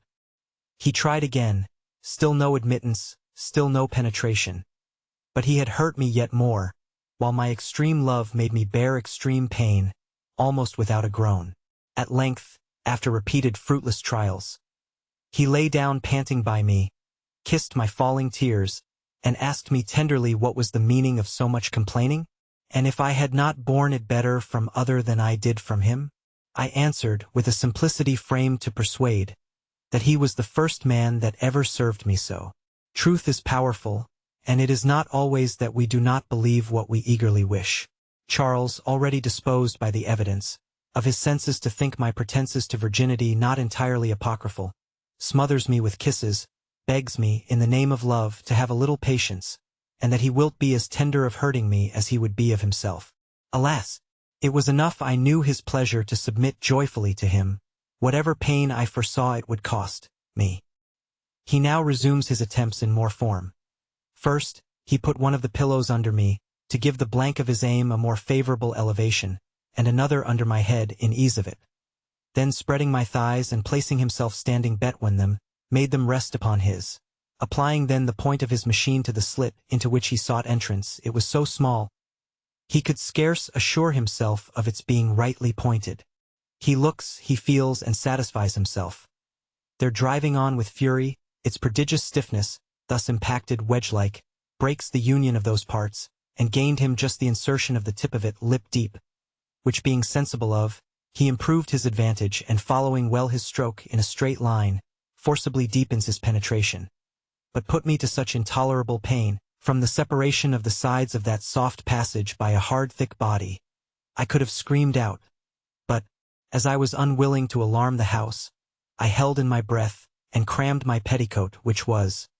turned up over my face, into my mouth, and bit it through in the agony. At length, the tender texture of that tract giving way to such fierce tearing and rending, he pierced something further into me. And now, outrageous and no longer his own master, but borne headlong away by the fury and over-metal of that member, now exerting itself with a kind of native rage,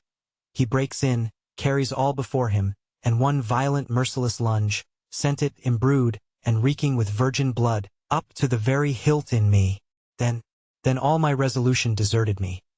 I screamed out and fainted away with the sharpness of the pain. And, as he told me afterwards on his drawing out, when a mission was over with him, my thighs were instantly all in a stream of blood that flowed from the wounded torn passage. When I recovered my senses, I found myself undressed in a bed, in the arms of the sweet relenting murderer of my virginity, who hung mourning tenderly over me, and holding in his hand a cordial, which, coming from the still dear author of so much pain, I could not refuse.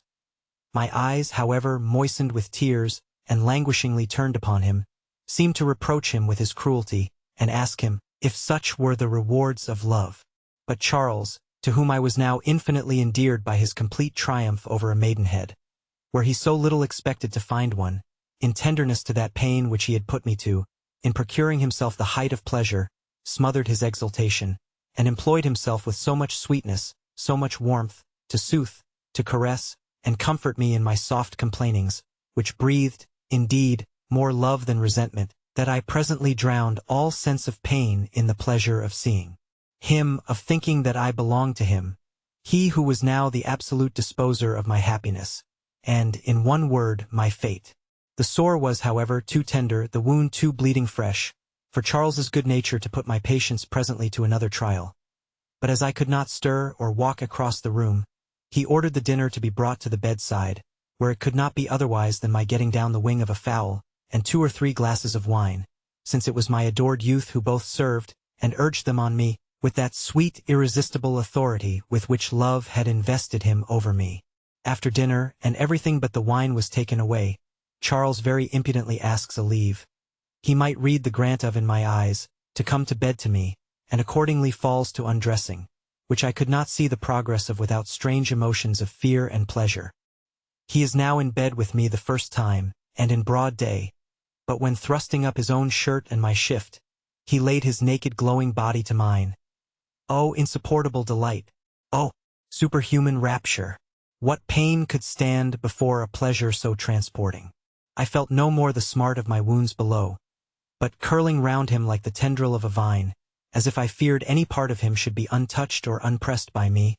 I returned his strenuous embraces and kisses with a fervor and gust only known to true love, and which mere lust never rise to. Yes, even at this time, that all the tyranny of the passions is fully over, and that my veins roll no longer but a cold, tranquil stream, the remembrance of those passages that most affected me in my youth still cheers and refreshes me. Let me proceed then. My beauteous youth was now glued to me in all the folds and twists that we could make our bodies meet in. When, no longer able to rein in the fierceness of refreshed desires, he gives his steed the head, and gently insinuating his thighs between mine, stopping my mouth with kisses of humid fire, makes a fresh eruption, and renewing his thrusts pierces, tears, and forces his way up the torn tender folds, that yielded him admission with a smart little less severe than when the breach was first made. I stifled, however, my cries, and bore him with the passive fortitude of an heroine. Soon his thrusts, more and more furious, cheeks flushed with a deeper scarlet, his eyes turned up in the fervent fit, some dying sighs, and an agonizing shudder, announced the approaches of that ecstatic pleasure. I was yet in too much pain to come in for my share of. Nor was it till after a few enjoyments had numbed and blunted the sense of the smart, and given me to feel the titillating inspersion of balsamic sweets, drew from me the delicious return, and brought down all my passion, that I arrived at excessive pleasure through excessive pain. But, when successive engagements had broke and inured me, I began to enter into the true unalloyed relish of that pleasure of pleasures, when the warm gush darts through all the ravished inwards. What floods of bliss! What melting transports! What agonies of delight! Too fierce, too mighty for nature to sustain. Well has she therefore, no doubt, provided the relief of a delicious momentary dissolution, the approaches of which are intimated by a dear delirium, a sweet thrill, on the point of emitting those liquid sweets, in which enjoyment itself is drowned, when one gives the languishing stretch out, and die at the discharge. How often, when the rage and tumult of my senses had subsided, after the melting flow, have I, in a tender meditation, asked myself coolly the question, if it was in nature for any of its creatures to be so happy as I was, or what were all fears of the consequence, put in the scale of one night's enjoyment, of anything so transcendently the taste of my eyes and heart, as that delicious, fond, matchless youth. Thus we spent the whole afternoon, till supper time, in a continued circle of love delights, kissing, turtle-billing, toying, and all the rest of the feast. At length supper was served in, before which Charles had, for I do not know what reason, slipped his clothes on, and sitting down by the bedside we made table and tablecloth of the bed and sheets, whilst he suffered nobody to attend or serve but himself. He ate with a very good appetite, and seemed charmed to see me eat. For my part, I was so transported with the comparison of the delights I now swam in, with the insipidity of all my past scenes of life, that I thought them sufficiently cheap, at even the price of my ruin, or the risk of their not lasting. The present possession was all my little head could find room for. We lay together that night, when, after playing repeated prizes of pleasure, nature, overspent and satisfied, gave us up to the arms of sleep. Those of my dear youth encircled me, the consciousness of which made even that sleep more delicious. Late in the morning I waked, first, and observing my lover slept profoundly, softly disengaged myself from his arms, scarcely daring to breathe, for fear of shortening his repose. My cap, my hair, my shift were all in disorder, from the rufflings I had undergone, and I took this opportunity to adjust and set them as well as I could, whilst every now and then, looking at the sleeping youth, with inconceivable fondness and delight, and reflecting on all the pain he had put me to, tacitly owned, that the pleasure had overpaid me for my sufferings. It was then broad day. I was sitting up in the bed, the clothes of which were all tossed or rolled off, by the unquietness of our motions, from the sultry heat of the weather. Nor could I refuse myself a pleasure that solicited me so irresistibly, as this fair occasion of feasting my sight with all those treasures of youthful beauty I had enjoyed, and which lay now almost entirely naked, his shirt being trussed up in a perfect wisp, which the warmth of the season and room made me easy about the consequence of. I hung over him enamored indeed, and devoured all his naked charms with only 2 eyes, when I could have wished them at least 100 for the fuller enjoyment of the gaze. Oh, could I paint his figure as I see it now, still present to my transported imagination, a whole length of an all-perfect manly beauty in full view. Think of a face without a fault, glowing with all the opening bloom and verdant freshness of an age, in which beauty is of either sex, and which the first down over his upper lip scarce began to distinguish. The parting of the double ruby pout of his lips seemed to exhale an air sweeter and purer than what it drew in. Ah, what violence did it not cost me to refrain the so tempted kiss. Then a neck exquisitely turned, graved behind and on the sides with face hair, playing freely in natural ringlets, connected his head to a body of the most perfect form, and of the most vigorous contexture, in which all the strength of manhood was concealed, and softened to appearance by the delicacy of his complexion, the smoothness of his skin, and the plumpness of his flesh. The platform of his snow-white bosom, that was laid out in a manly proportion, presented on the vermilion summit of each pap the idea of a rose about to blow. Nor did his shirt hinder me from observing the symmetry of his limbs, that exactness of shape, in the fall of it towards the loins, where the waist ends and the rounding swell of the hips commences, where the skin, sleek, smooth, and dazzling white, burnishes on, the stretch over firm, plump, ripe flesh, that crimped and ran into dimples at the least pressure, or that the touch could not rest upon, but slid over on the surface of the most polished ivory. His thighs, finely fashioned, and with a florid glossy roundness, gradually tapering away to the knees, seemed pillars worthy to support that beauteous frame at the bottom of which I could not, without some remains of terror, some tender emotions too, fix my eyes on that terrible machine, which had, not long before, with such fury broke into torn, and almost ruined those soft, tender parts of mine, that had not yet done smarting with the effects of its rage.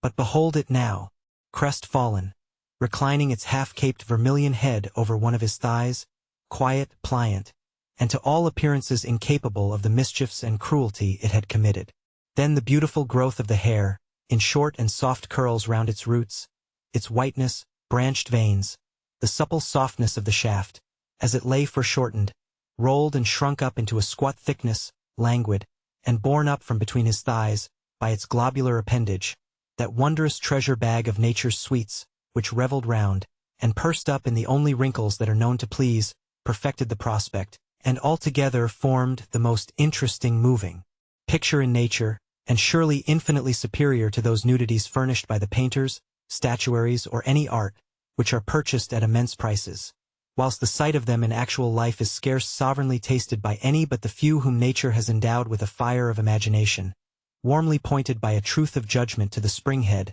the originals of beauty, of nature's unequaled composition, above all the imitations of art, or the reach of wealth to pay their price. But everything must have an end. A motion made by this angelic youth, in the listlessness of going off sleep, replaced his shirt and the bed-clothes in a posture that shut up that treasury from longer view. I lay down then, and carrying my hands to that part of me in which the objects just seen had begun to raise a mutiny, that prevailed over the smart of them, my fingers now opened themselves in easy passage.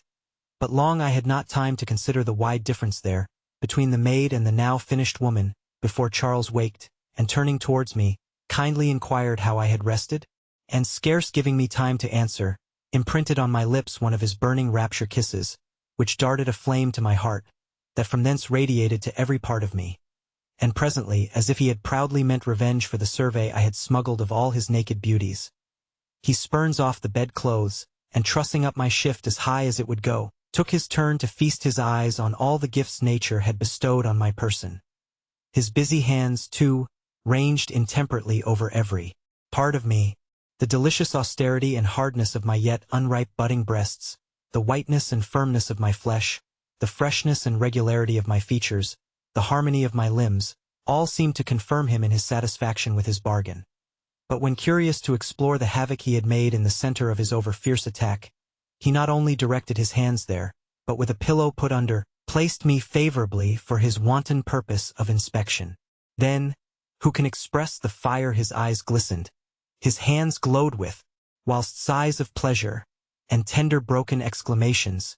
were all the praises he could utter. By this time his machine, stiffly risen at me, gave me to see it in its highest state and bravery. He feels it himself, seems pleased at its condition, and, smiling loves and graces, seizes one of my hands, and carries it, with gentle compulsion, to this pride of nature, and its richest masterpiece. I, struggling faintly, could not help feeling what I could not grasp, a column of the whitest ivory, beautifully streaked with blue veins, and carrying, fully uncaptain, a head of the liveliest vermilion. No horn could be harder or stiffer, yet no velvet more smooth or delicious to the touch. Presently he guided my hand lower, to that part in which nature and pleasure keep their stores in concert, so aptly fastened and hung on to the root of their first instrument and minister, that not improperly he might be styled their purse-bearer too. There he made me feel distinctly, through their soft cover, the contents, a pair of roundish balls, that seemed to play within, and elude all pressure, but the tenderest from without. But now this visit of my soft, warm hand, in those so sensible parts, had put everything into such ungovernable fury, disdaining all further preluding, and taking advantage of my commodious posture. He made the storm fall where I scarce patiently expected, and where he was sure to lay it.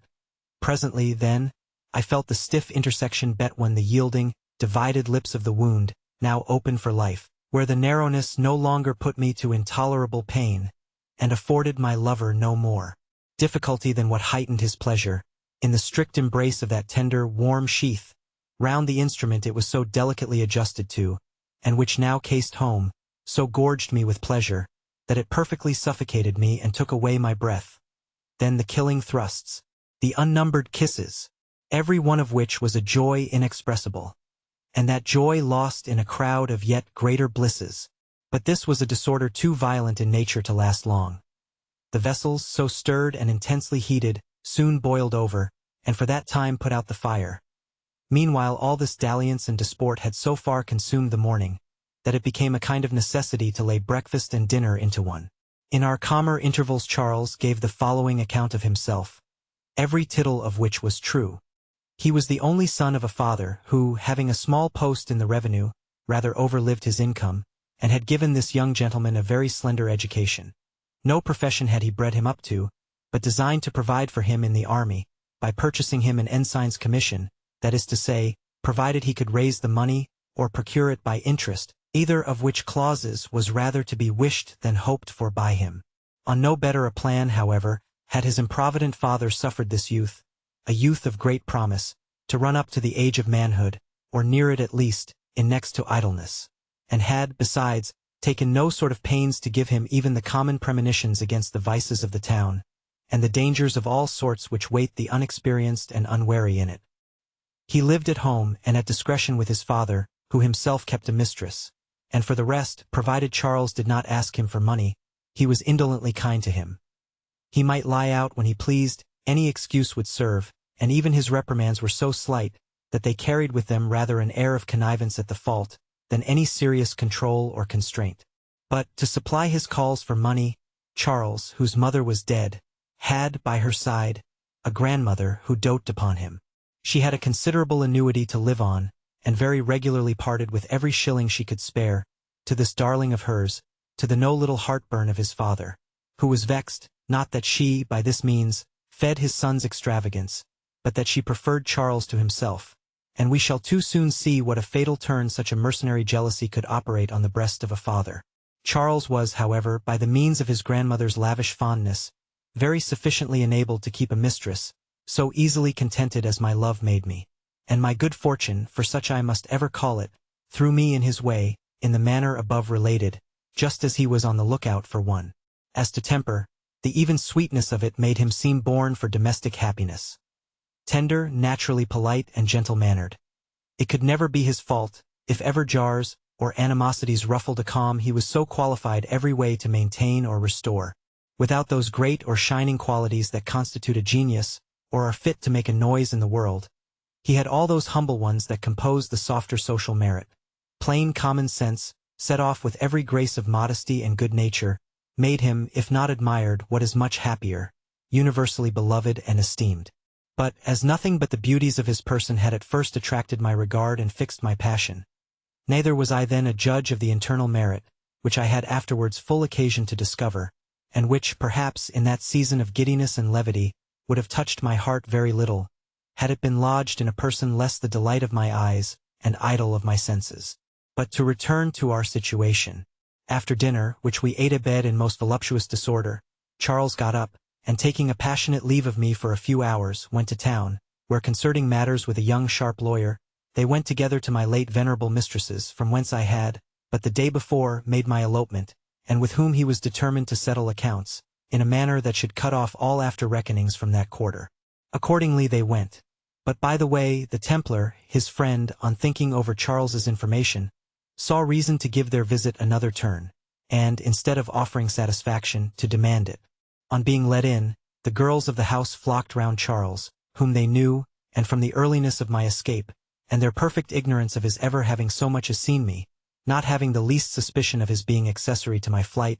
they were, in their way, making up to him, and as to his companion, they took him probably for a fresh cully. But the Templar soon checked their forwardness, by inquiring for the old lady, with whom he said, with a grave-like countenance, that he had some business to settle. Madame was immediately sent for down, and the ladies being desired to clear the room, the lawyer asked her, severely, if she did know or had not decoyed, under pretense of hiring as a servant, a young girl, just come out of the country, called Frances or Fanny Hill, describing me withal as particularly as he could from Charlie's description. It is peculiar to vice to tremble at the inquiries of justice, and Mrs. Brown, whose conscience was not entirely clear upon my account, as knowing as she was of the town as hackneyed as she was in bluffing through all the dangers of her vocation, could not help being alarmed at the questions, especially when he went on to talk of a justice of peace, Newgate, the Old Bailey, indictments for keeping a disorderly house, pillory, carding, and the whole process of that nature. She who, it is likely, imagined I had lodged an information against her house, looked extremely blank, and began to make 1,000 protestations and excuses. However, to abridge, they brought away triumphantly my box of things, which, had she not been under an awe, she might have disputed with them, and not only that, but a clearance and discharge of any demands on the house, at the expense of no more than a bowl of arrack punch, the treat of which, together with the choice of the house conveniences, was offered and not accepted. Charles all the time acted the chance companion of the lawyer, who had brought him there, as he knew the house, and appeared in no wise interested in the issue, but he had the collateral pleasure of hearing all that I told him verified, as far as the bawd's fears would give her leave to enter into my history, which, if one may guess by the composition she so readily came into, were not small. Phoebe, my kind tutoress Phoebe, was at the time gone out, perhaps in search of me, or their cooked-up story had not, it is probable, passed smoothly. This negotiation had, however, taken up some time, which would have appeared much longer to me, left as I was, in a strange house, if the landlady, a motherly sort of a woman, to whom Charles had liberally recommended me, had not come up and borne me company. We drank tea, and her chat helped to pass away the time very agreeably, since he was our theme.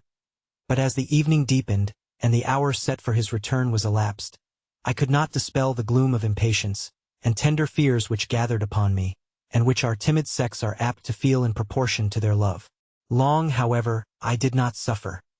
The sight of him overpaid me, and the soft reproach I had prepared for him expired before it reached my lips. I was still abed, yet unable to use my legs otherwise than awkwardly, and Charles flew to me,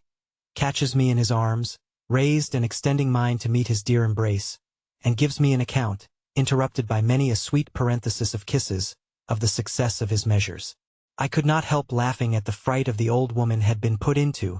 which my ignorance, and indeed my want of innocence, had far from prepared me from bespeaking. She had, it seems, apprehended that I fled the shelter to some relation I had recollected in town, on my dislike of their ways and proceedings towards me, and that this application came from thence. For, as Charles had rightly judged, not one neighbor had, at that still hour, seen the circumstance of my escape into the coach, or, at least, noticed him. Neither had any in the house the least hint of suspicion of my having spoken to him, much less of my having clapped up such a sudden bargain with a perfect stranger.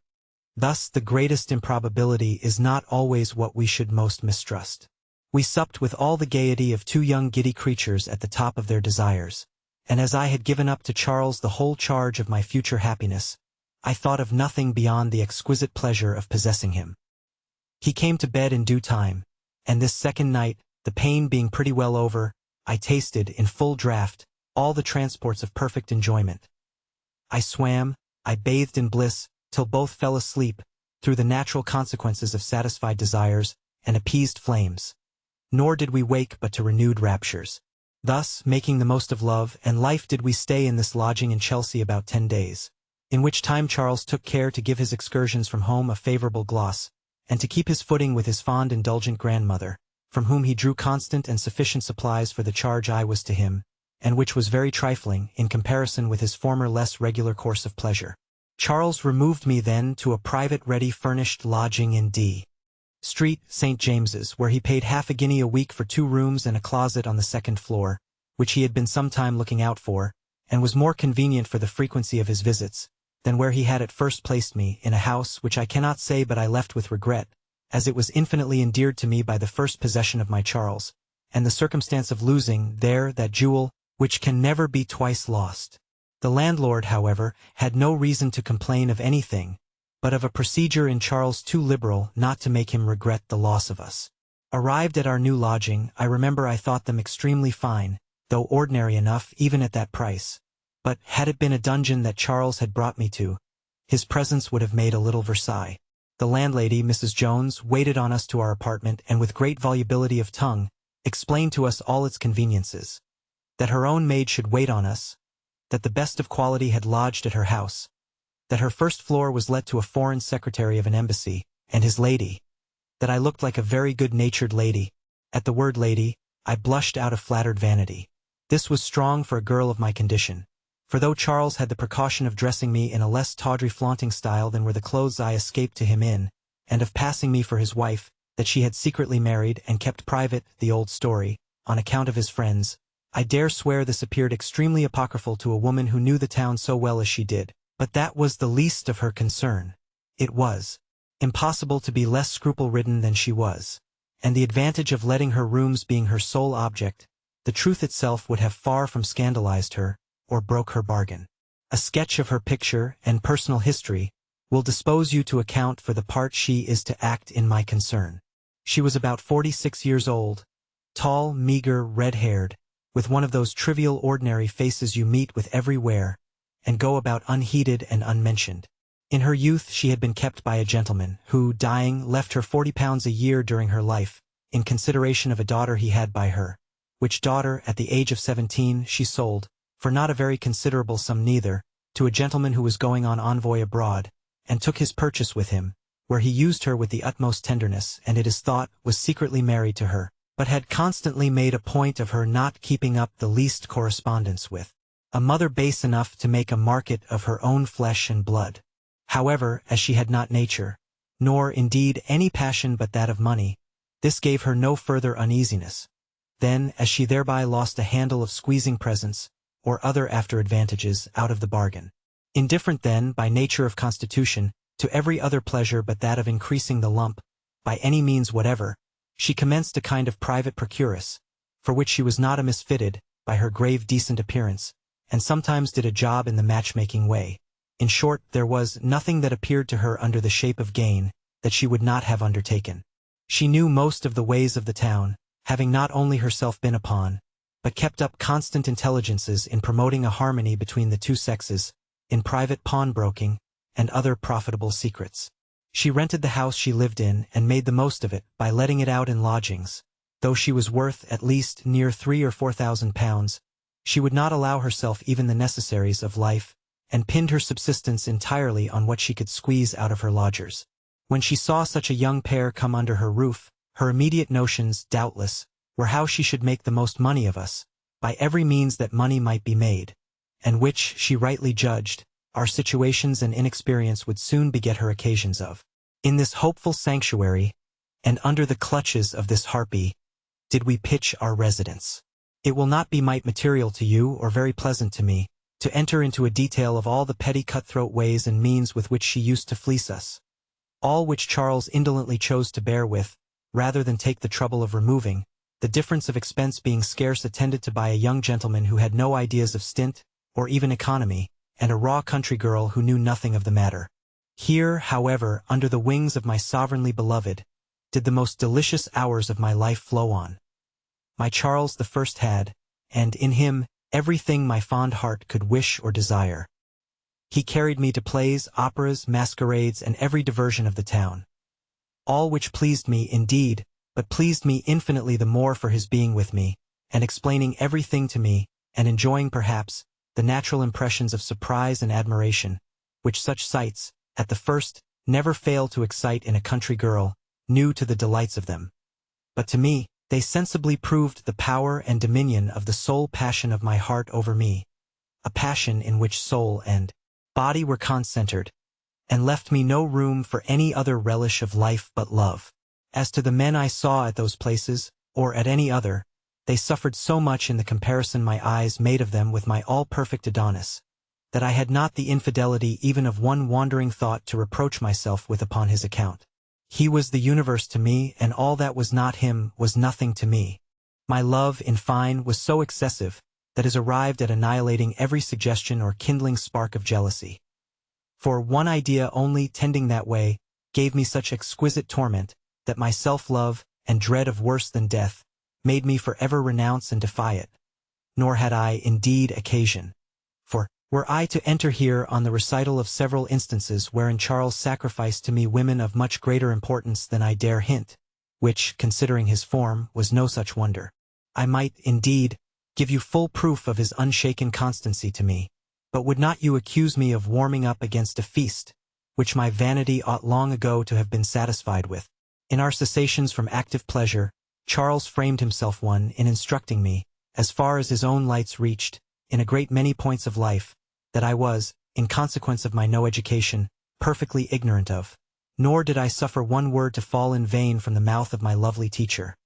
I hung on every syllable he uttered, and received, as oracles, all he said, whilst kisses were all the interruption I could not refuse myself the pleasure of admitting. From lips that breathed more than Arabian sweetness, I was in a little time enabled, by the progress I had made, to prove the deep regard I had paid to all that he had said to me, repeating it to him almost word for word, and to shew that I was not entirely the parrot, but that I reflected upon, that I entered into it, I joined my own comments, and asked him questions of explanation. My country accent, and the rusticity of my gait, manners, and deportment, began now sensibly to wear off. So quick was my observation, and so efficacious my desire of growing every day worthier of his heart. As to money, though he brought me constantly all he received, it was with difficulty he even got me to give it room in my bureau, and what clothes I had, he could prevail on me to accept of on no other foot, than that of pleasing him by the greater neatness in my dress, beyond which I had no ambition. I could have made a pleasure of the greatest toil, and worked my fingers to the bone with joy, to have supported him. Guess, then, if I could harbor any idea of being burthensome to him, and this disinterested turn in me was so unaffected, so much the dictate of my heart, that Charles could not but feel it, and if he did not love me as much as I did him, which was the constant and only matter of sweet contention between us, he managed so, at least, as to give me the satisfaction of believing it impossible for man to be more tender, more true, more faithful than he was. Our landlady, Mrs. Jones, came frequently up to my apartment, from whence I never stirred on any pretext without Charles. Nor was it long before she wormed out, without much art, the secret of our having cheated the church of a ceremony, and in course of the terms we lived together upon.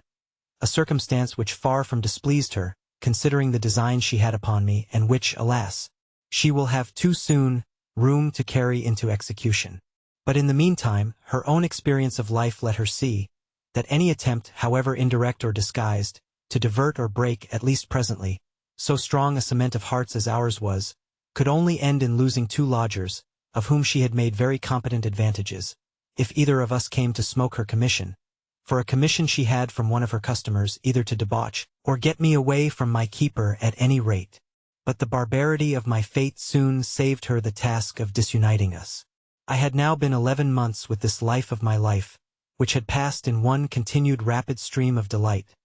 But nothing so violent was ever made to last. I was about 3 months gone with a child by him. Circumstances would have added to his tenderness, had he ever left me room to believe it could receive an addition, when the mortal, the unexpected blow of separation fell upon us. I shall gallop post over the particulars, which I shudder yet to think of, and cannot, to this instant, reconcile myself how, or by what means I could outlive it. 2 livelong days had I lingered through without hearing from him, I who breathed, who existed but in him, and had never yet seen 24 hours pass without seeing or hearing from him. The 3rd day my impatience was so strong, my alarms had been so severe, that I perfectly sickened with them,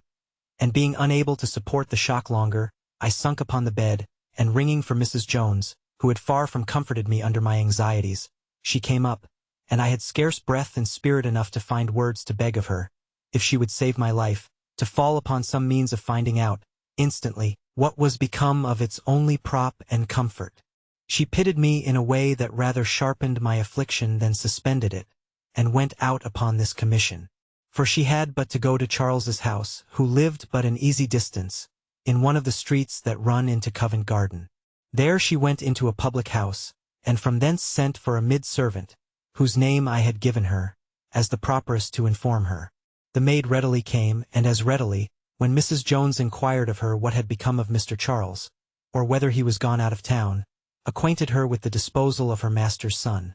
which, the very day after, was no secret to the servants. Such sure measures had he taken, for the most cruel punishment of his child for having more interest with his grandmother than he had, though he made use of a pretence plausible enough, to get rid of him in this secret abrupt manner, for fear her fondness should have interposed a bar to his leaving England, and proceeding on a voyage he had concerted for him, which pretext was, that it was indispensably necessary to secure a considerable inheritance that devolved to him by the death of a rich merchant, his own brother, at one of the factories in the South Seas, of which he had lately received advice, together with a copy of the will, in consequence of which resolution to send away his son,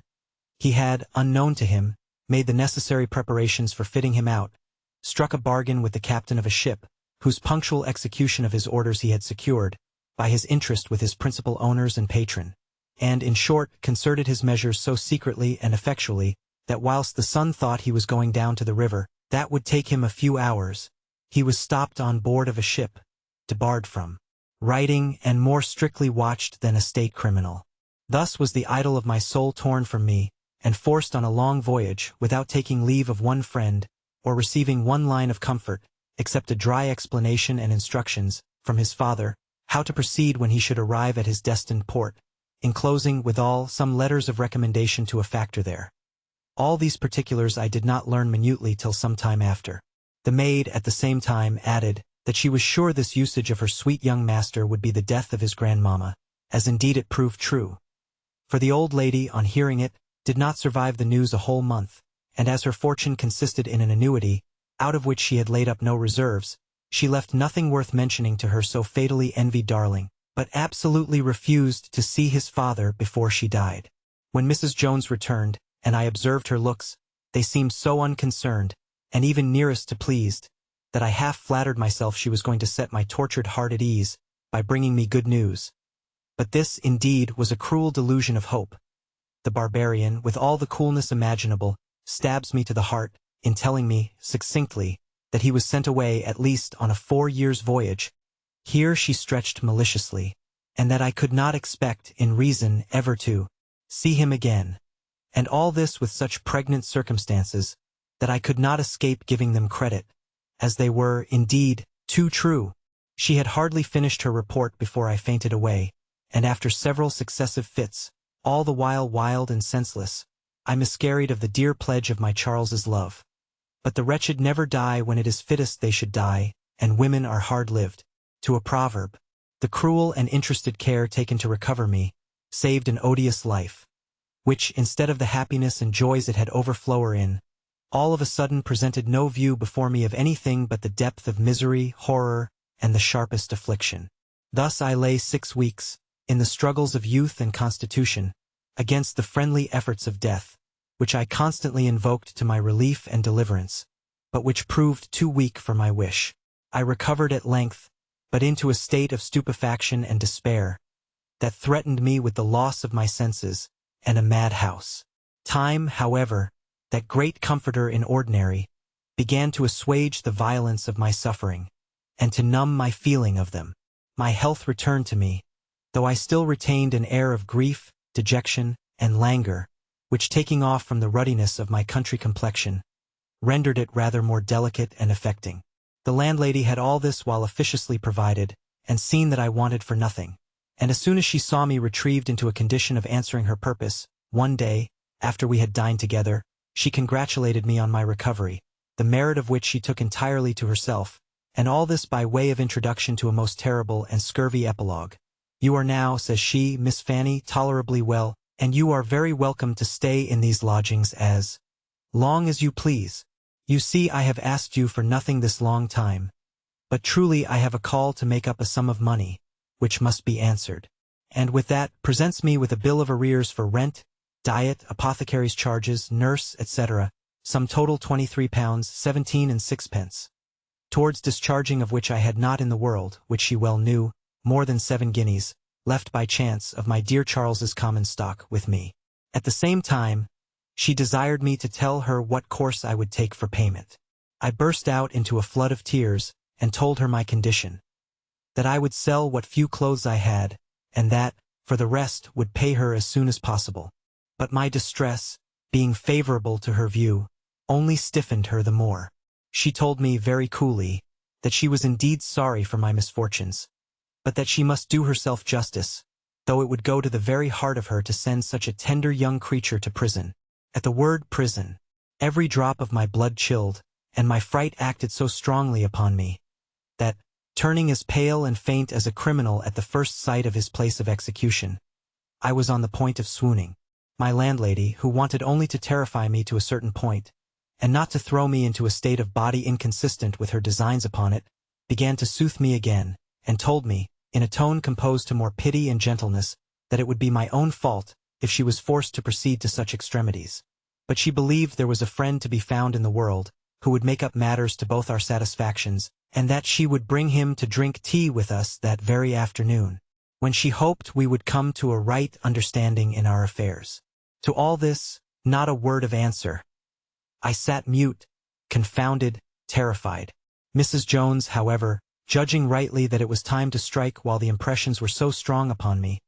left me to myself and to all the terrors of an imagination, wounded to death by the idea of going to prison, and, from a principle of self-preservation, snatching at every glimpse of redemption from it. In this situation I sat near half an hour, swallowed up in grief and despair, when my landlady came in, and observing a death-like dejection in my countenance, still in pursuance of her plan, put on a false pity, and bidding me be of good heart, things, she said, would be but my own friend, and closed with telling me she had brought a very honorable gentleman to drink tea with me, who would give me the best advice how to get rid of all my troubles. Upon which, without waiting for a reply, she goes out, and returns with this very honorable gentleman, whose very honorable procuress she had been, on this as well as other occasions. The gentleman, on his entering the room, made me a very civil bow, which I had scarce strength or presence of mind enough to return a curtsy to, when the landlady, taking upon her to do all the honors of the first interview, for I had never, that I remember, seen the gentleman before, sets a chair for him, another for herself. All this while not a word on either side. A stupid stare was all the face I could put on this strange visit. The tea was made, and the landlady, unwilling, I suppose, to lose any time, observing my silence and shyness before this entire stranger. "Come, Miss Fanny," says she, in a coarse familiar style and tone of authority, "hold up your head, child, and do not let sorrow spoil that pretty face of yours. What? Sorrows are only for a time.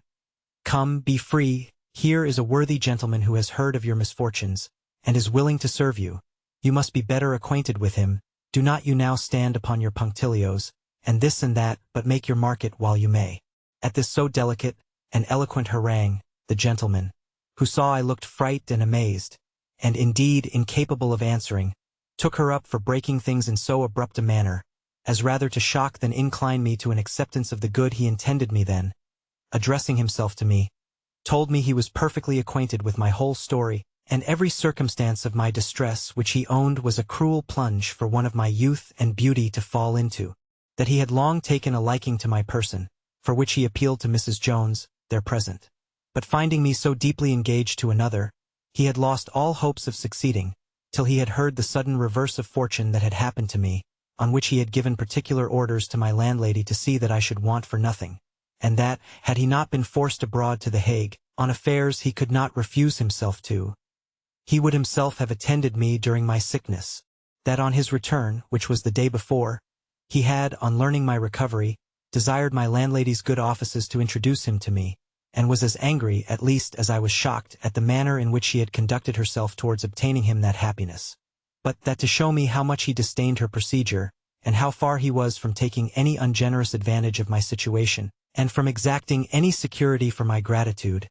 he would before my face, that instant discharge my debt entirely to my landlady, and give me her receipt in full, after which I should be at liberty either to reject or grant his suit, as he was much above putting any force upon my inclinations. Whilst he was exposing his sentiments to me, I ventured just to look up to him and observed his figure, which was that of a very well-looking gentleman, well-made, of about 40, dressed in a suit of plain clothes, with a large diamond ring on one of his fingers, the luster of which played in my eyes as he waved his hand in talking, and raised my notions of his importance. In short, he might pass for what is commonly called a comely black man, with an air of distinction natural to his birth and condition. To all his speeches, however, I answered only in tears that flower plentifully to my relief, and choking up my voice, excused me from speaking very luckily, for I should not have known what to say. The sight, however, moved him, as he afterwards told me, irresistibly, and by way of giving me some reason to be less powerfully afflicted, he drew out his purse, and calling for pen and ink, which the landlady was prepared for, paid her every farthing of her demand, independent of a liberal gratification which was to follow unknown to me, and taking a receipt in full, very tenderly forced me to secure it, by guiding my hand, which he had thrust it into, so as to make me passively put it into my pocket. Still I continued in a state of stupidity or melancholic despair, as my spirits could not yet recover from the violent shocks that they had received. And the accommodating landlady had actually left the room, and me alone with this strange gentleman, before I had observed it, and then I observed it without alarm, for I was now lifeless and indifferent to everything. The gentleman, however, no novice in affairs of this sort, drew near me, and, under the pretense of comforting me, first with his handkerchief dried my tears as they ran down my cheeks. Presently he ventured to kiss me on my part, neither resistance nor compliance. I sat stock still, and now looking on myself as bought by the payment that had been transacted before me. I did not care what became of my wretched body, and wanting life, spirits, or courage to oppose the least struggle, even that of the modesty of my sex, I suffered, tamely, whatever the gentleman pleased, who, proceeding insensibly from freedom to freedom, insinuating his hand between my handkerchief and bosom, which he handled at discretion. Finding thus no repulse, and that everything favored, beyond expectation, the completion of his desires, he took me in his arms, and bore me, without life or motion, to the bed, on which laying me gently down, and having me at what advantage he pleased, I did not so much as know what he was about, till recovering from a trance of lifeless insensibility, I found him buried in me, whilst I lay passive and innocent of the least sensations of pleasure.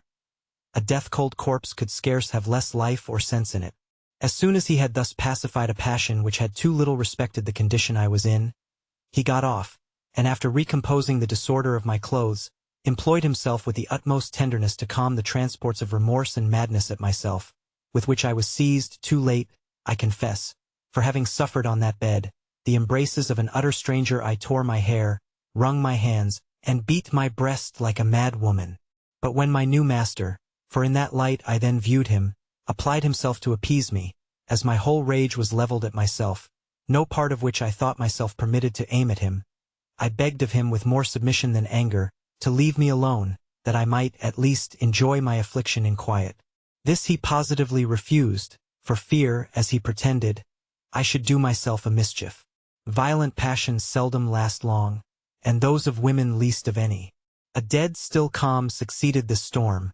which ended in a profuse shower of tears. Had anyone, but a few instants before, told me that I should have ever known any man but Charles, I would have spit in his face, or had I been offered infinitely a greater sum of money than that I saw paid for me, I had spurned the proposal in cold blood. But our virtues and our vices depend too much on our circumstances. Unexpectedly beset as I was, betrayed by a mind weakened by a long severe affliction, and stunned with the terrors of a goal, my defeat will appear the more excusable, since I certainly was not present at, or a party in any sense to it. However, as the first enjoyment is decisive, and he was now over the bar, I thought I had no longer a right to refuse the caresses of one that had got that advantage over me, no matter how obtained. Conforming myself then to this maxim, I considered myself as so much in his power, that I endured his kisses and embraces without affecting struggles or anger. Not that he, as yet, gave me any pleasure, or prevailed over the aversion of my soul, to give myself up to any sensation of that sort. What I suffered out of a kind of gratitude, and as a matter of course what had passed. He was, however, so regardful as not to attempt the renewal of those extremities which had thrown me, just before, into such violent agitations. But now secure of possession, contented himself with bringing me to temper by degrees, and waiting at the hand of time for those fruits of generosity and courtship, which he since often reproached himself with having gathered much too green, when, yielding to the inability to resist him, and overborne by desires, he had wreaked his passion on a mere, lifeless, spiritless body, dead to all purpose of joy, since taking none, it ought to be supposed incapable of giving any. This is, however, certain. My heart never thoroughly forgave him the manner in which I had fallen to him. Although, in point of interest, I had fallen to him, I had reason to be pleased that he found, in my person, wherewithal to keep him from leaving me as easily as he had had me. The evening was, in the meantime, so far advanced, that the maid came in to lay the cloth for supper, when I understood with joy that my landlady, whose sight was present poison to me, was not to be with us. Presently a neat and elegant supper was introduced, and a bottle of Burgundy, with the other necessaries, were set on a dumbwaiter. The maid quitting the room, the gentleman insisted, with a tender warmth, that I should sit up in the elbow chair by the fire, and see him eat, if I could not be prevailed on to eat myself. I obeyed with a heart full or affliction, at the comparison it made between those delicious tete-a-tetes with my very dear youth, and this forced situation, this new awkward scene, imposed and obtruded on me a cruel necessity. At supper, after a great many arguments used to comfort and reconcile me to my fate, he told me that his name was H., brother to the Earl of L., and that having, by the suggestions of my landlady, been led to see me, he had found me perfectly to his taste, and given her a commission to procure me at any rate, and that at length he had succeeded, as much to his satisfaction as he passionately wished it might be to mine, adding, withal, some flattering assurances, that I should have no cause to repent my knowledge of him. I had now got down at least half a partridge and 3 or 4 glasses of wine, which he compelled me to drink by way of restoring nature, but whether there was anything extraordinary put into the wine, or whether there wanted no more to revive the natural warmth of my constitution, and give fire to the old train, I began no longer to look with that constraint, not to say disguise, on Mr. H., which I had hitherto done, but, withal, there was not the least grain of love mixed with this softening of my sentiments. Any other man would have been just the same to me as Mr. H., that stood in the same circumstances and had done for me and with me what he had done. There are not, on earth at least, eternal griefs. Mine were, if not at an end, at least suspended. My heart, which had been so long overloaded with anguish and vexation, began to dilate and open to the last gleam of diversion or amusement. I wept a little, and my tears relieved me. I sighed, and my sighs seemed to lighten me of a load that oppressed me. My countenance grew, if not cheerful, at least more composed and free. Mr. H., who had watched, perhaps brought on this change, knew too well not to seize it. He thrust the table imperceptibly from between us, and bringing his chair to face me, he soon began, after preparing me by all the endearments of assurance and protestations, to lay hold of my hands, to kiss me, and once more to make free with my bosom, which, being at full liberty from the disorder of a loose dishabille, now panted and throbbed,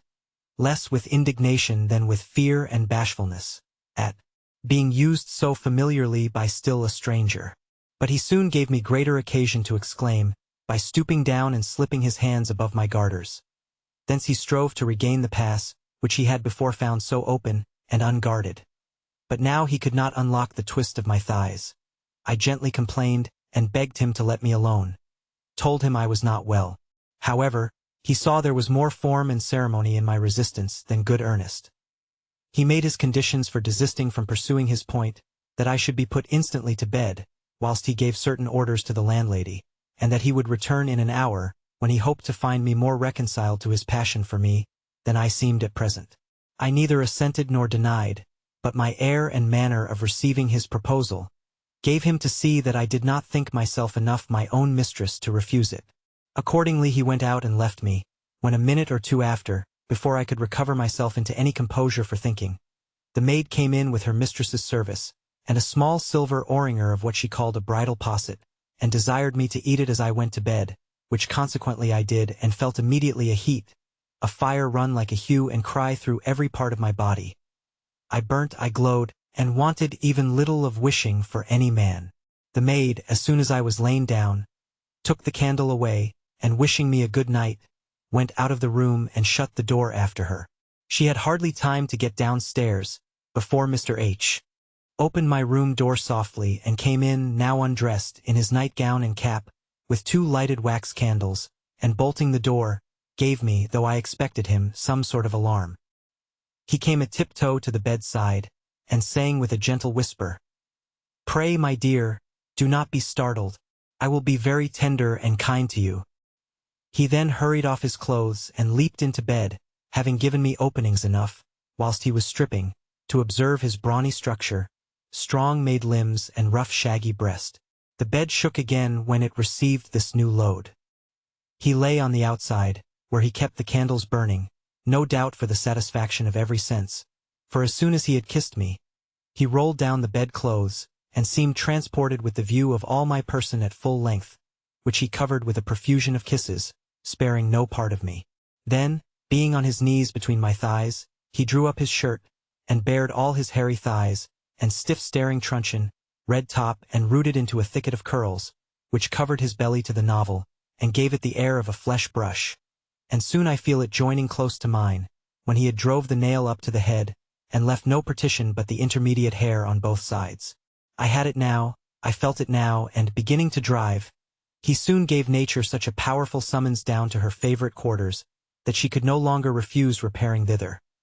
All my animal spirits then rushed mechanically to that center of attraction, and presently, inly warmed, and stirred as I was beyond bearing, I lost all restraint, and yielding to the force of the emotion, gave down, as mere woman, those effusions of pleasure, which, in the strictness of still faithful love, I could have wished to have kept in. Yet oh, what an immense difference did I feel between this impression of a pleasure merely animal, and struck out of the collision of the sexes, by a passive bodily effect, from that sweet fury, that rage of active delight which crowns the enjoyments of a mutual love-passion,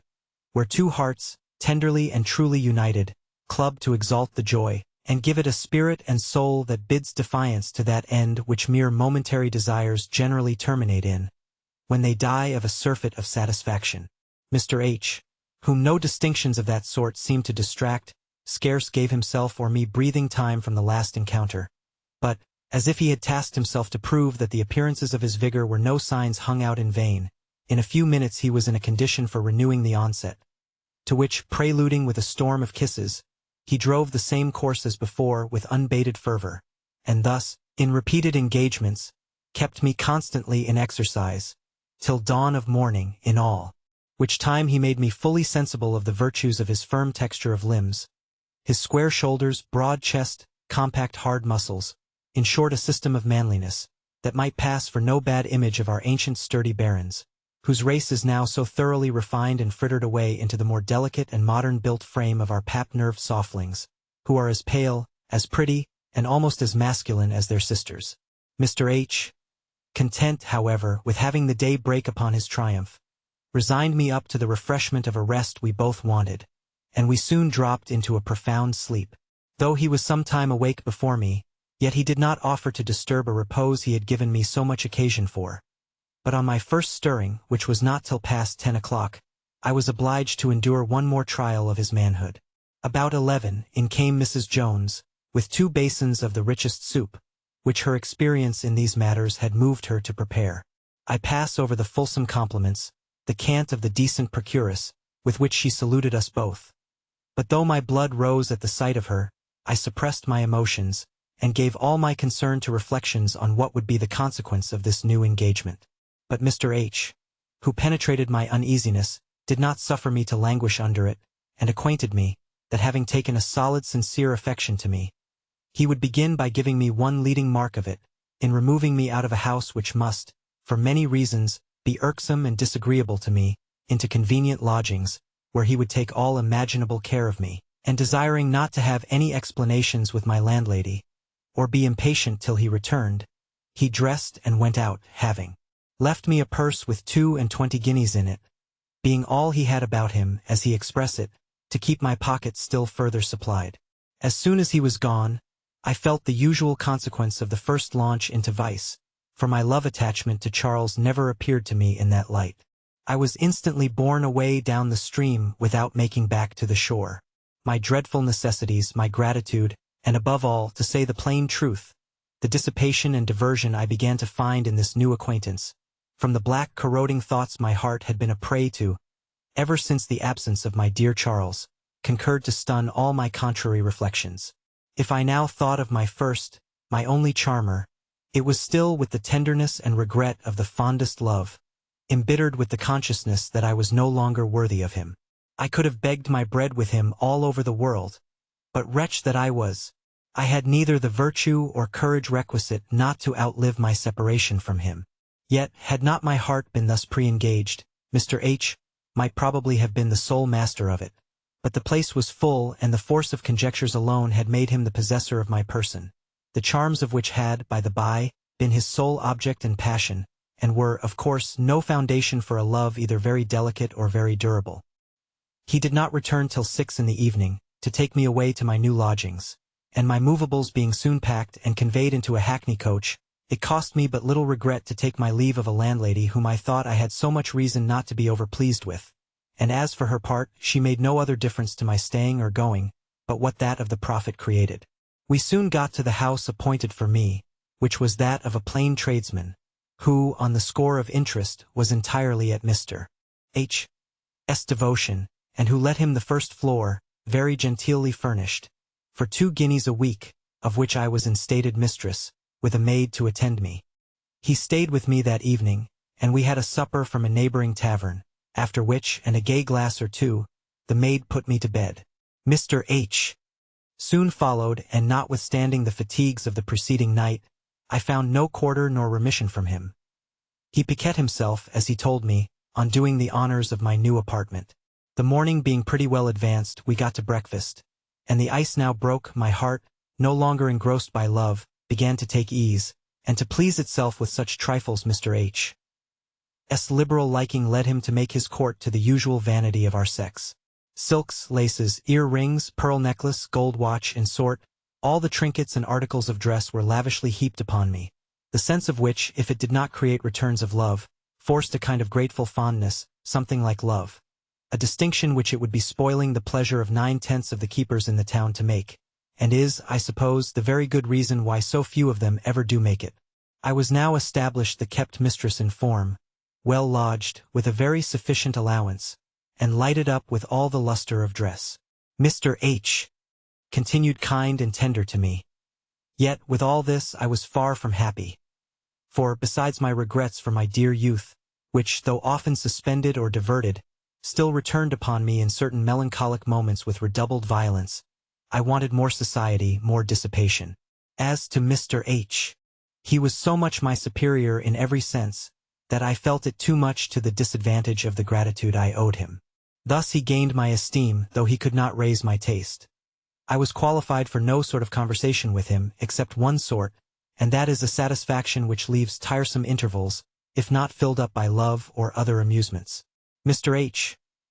so experienced, so learned in the ways of women, numbers of whom had passed through his hands, doubtless, soon perceived this uneasiness, and, without approving or liking me the better for it, had the complaisance to indulge me. He made suppers at my lodging, where he brought several companions of his pleasures with their mistresses, and by this means I got into a circle of acquaintance that soon stripped me of all the remains of bashfulness and modesty which might be yet left of my country education, and were, to a just taste, perhaps, the greatest of my charms. We visited one another in form and mimicked, as near as we could, all the miseries, the follies and impertinencies of the women in quality, in the round of which they trifle away their time, without it ever entering their little heads, that on earth there cannot subsist anything more silly, more flat, more insipid and worthless, than, generally considered, their system of life is. They ought to treat the men as their tyrants, indeed, were they to condemn them to it. But though, amongst the kept mistresses, and I was now acquainted with a good many, besides some useful matrons who live by their connections with them, I hardly knew one that did not perfectly detest their keepers, and of course made little or no scruple of any infidelity they could safely accomplish. I had still no notion of wronging mine, for, besides that no mark of jealousy on his side started me the hint, or gave me the provocation to play him a trick of that sort, and that his constant generosity, politeness, and tender attention to please me forced a regard to him that, without affecting my heart, ensured him my fidelity. No object had yet presented that could overcome the habitual liking I had contracted for him, and I was on the eve of obtaining, from the movements of his own voluntary generosity, a modest provision for life, when an accident happened which broke all the measures he had resolved upon in my favor. I had now lived near 7 months with Mr. H. When one day, returning to my lodgings from a visit in the neighborhood, where I used to stay longer, I found the street door open, and the maid of the house standing at it, talking with some of her acquaintance, so that I came in without knocking, and, as I passed by, she told me Mr. H. was above. I slept upstairs into my own bedchamber, with no other thought than of pulling off my hat, etc., and then to wait upon him in the dining room, into which my bedchamber had a door, as is common enough. Whilst I was untying my hat strings, I fancied I heard my maid Hannah's voice and a sort of tussle, which raised my curiosity. I stole softly to the door, where a knot in the wood had been slipped out, and afforded a very commanding peephole to the scene then in agitation, the actors of which had been too earnestly employed to hear my opening my own door, from the landing place of the stairs into my bedchamber. The first sight that struck me was Mr. H. pulling and hauling this coarse country strammel towards a couch that stood in a corner of the dining room, to which the girl made only a sort of awkward holdening resistance, crying out so loud, that I, who listened at the door, could scarce hear her. "Pray, sir, don't. Let me alone. I am not for your turn. You cannot, sure, demean yourself with such a poor body as I. Lord, sir, my mistress may come home. I must not, indeed. I will cry out," all of which did not hinder her from insensibly suffering herself to be brought to the foot of the couch, upon which a push of no mighty violence served to give her a very easy fall, and my gentleman having got up his hands to the strong hold of her virtue, she, no doubt, thought it was time to give up the argument, and that all further defense would be vain, and he, throwing her petticoats over her face, which was now as red as scarlet, discovered a pair of stout, plump, substantial thighs, and tolerably white. He mounted them round his haps, and coming out with his drawn weapon, stuck it in the cloven sport, where he seemed to find a less difficult entrance than perhaps he had flattered himself with. For, by the way, this blouse had left her place in the country for a bastard, and indeed all his motions shewed he was lodged pretty much at large. After he had done, his dear gets up, drops her petticoats down, and smooths her apron and handkerchief. Mr. H. looked a little silly, and taking out some money, gave it her with an air indifferent enough, bidding her be a good girl and say nothing. Had I loved this man, it was not in nature for me to have had patience to see the whole scene through. I should have broke in and played the jealous princess with a vengeance. But that was not the case. My pride alone was hurt, my heart not, and I could easier win upon myself to see how far he would go, till I had no uncertainty upon my conscience. The least delicate of all affairs of this sort being now over, I retired softly into my closet, where I began to consider what I should do. My first scheme naturally was to rush in and upbraid them. This, indeed, flattered my present emotions and vexations, as it would have given immediate vent to them. But, on second thoughts, not being so clear as to the consequence to be apprehended from such a step, I began my discovery still a safer season, when dissembly my discovery till a safer season, when Mr. H. should have perfected the settlement he had made overtures to me of, and which I was not to think such a violent explanation, as I was indeed not equal to the management of, could possibly forward and might destroy. On the other hand, the provocation seemed too gross, too flagrant not to give me some thoughts of revenge, the very start of which idea restored me to perfect composure, and delighted as I was with the confused plan of it in my head, I was easily mistress enough of myself to support the part of ignorance I had prescribed to myself, and as all this circle of reflections was instantly over, I stole a tiptoe to the passage door, and opening it with a noise, passed for having that moment come home, and after a short pause, as if to pull off my things, I opened the door into the dining room, where I found the dowdy blowing the fire, and my faithful shepherd walking about the room, and whistling as cool and unconcerned as if nothing had happened. I think, however, he had not much to brag of having outdissembled me, for I kept up, nobly, the character of our sex for art,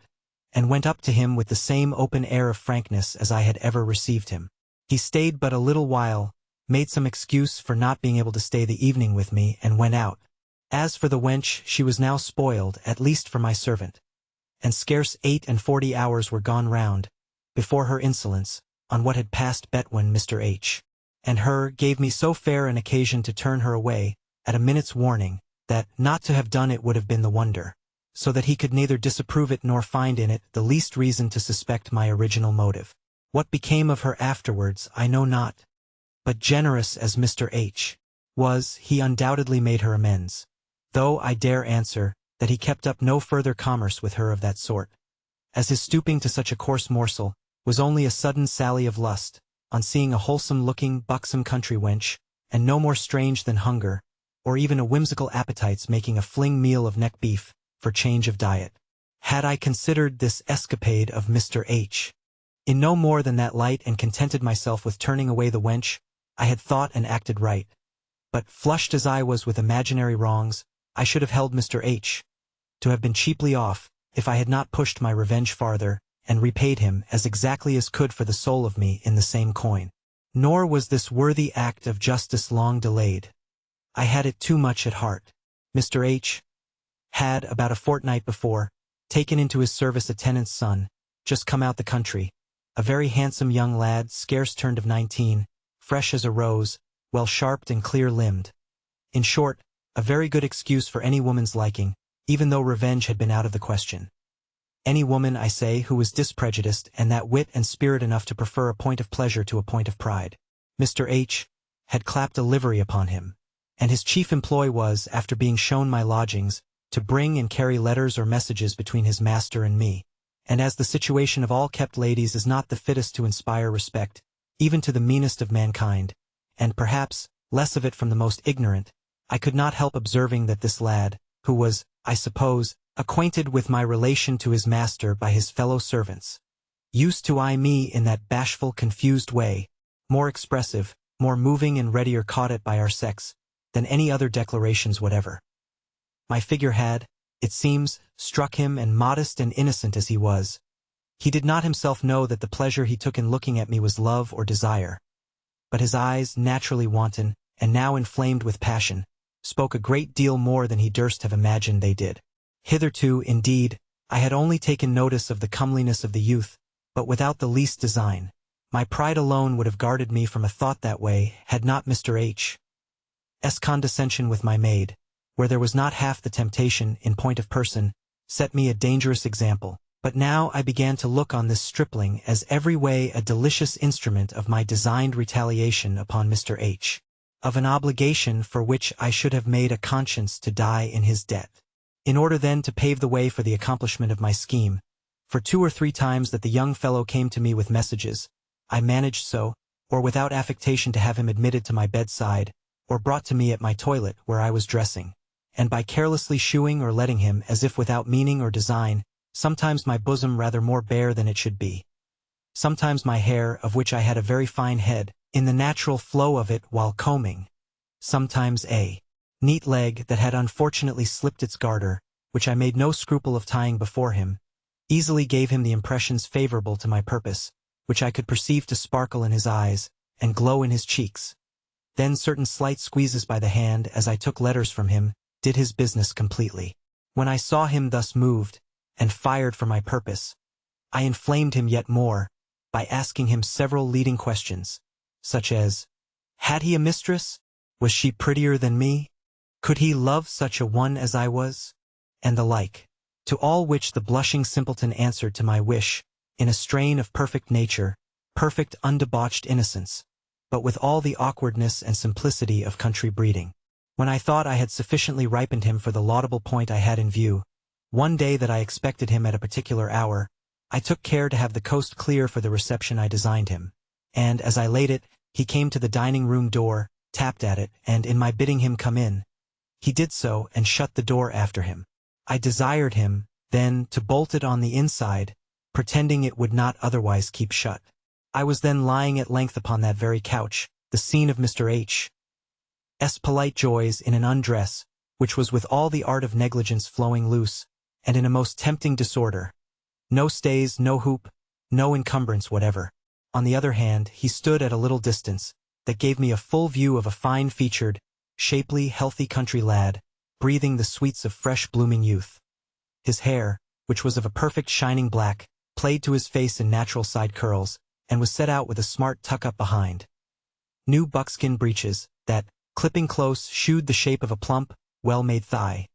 White stockings, garter-laced livery, shoulder knot, altogether composed a figure of pure flesh and blood, and appeared under no disgrace from the lowness of a dress, to which a certain spruce neatness seems peculiarly fitted. I bid him come towards me, and give me his letter, at the same time throwing down, carelessly, a book I had in my hands.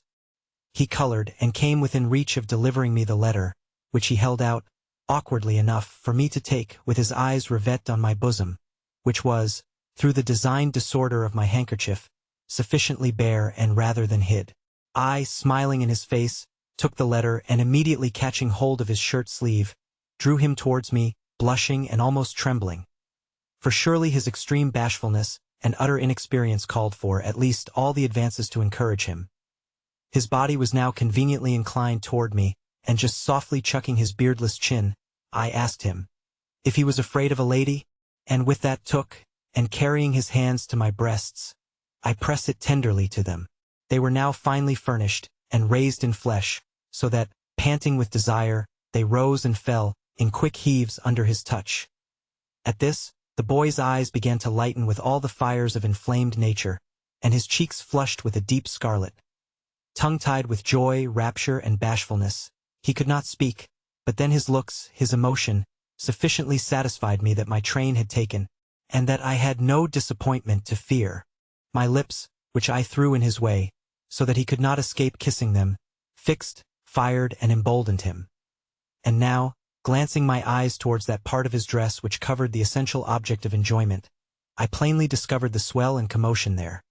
And as I was now too far advanced to stop in so fair a way, and was indeed no longer able to contain myself, or wait the slower progress of his maiden bashfulness, for such it seemed and really was, I stole my hands upon his thighs,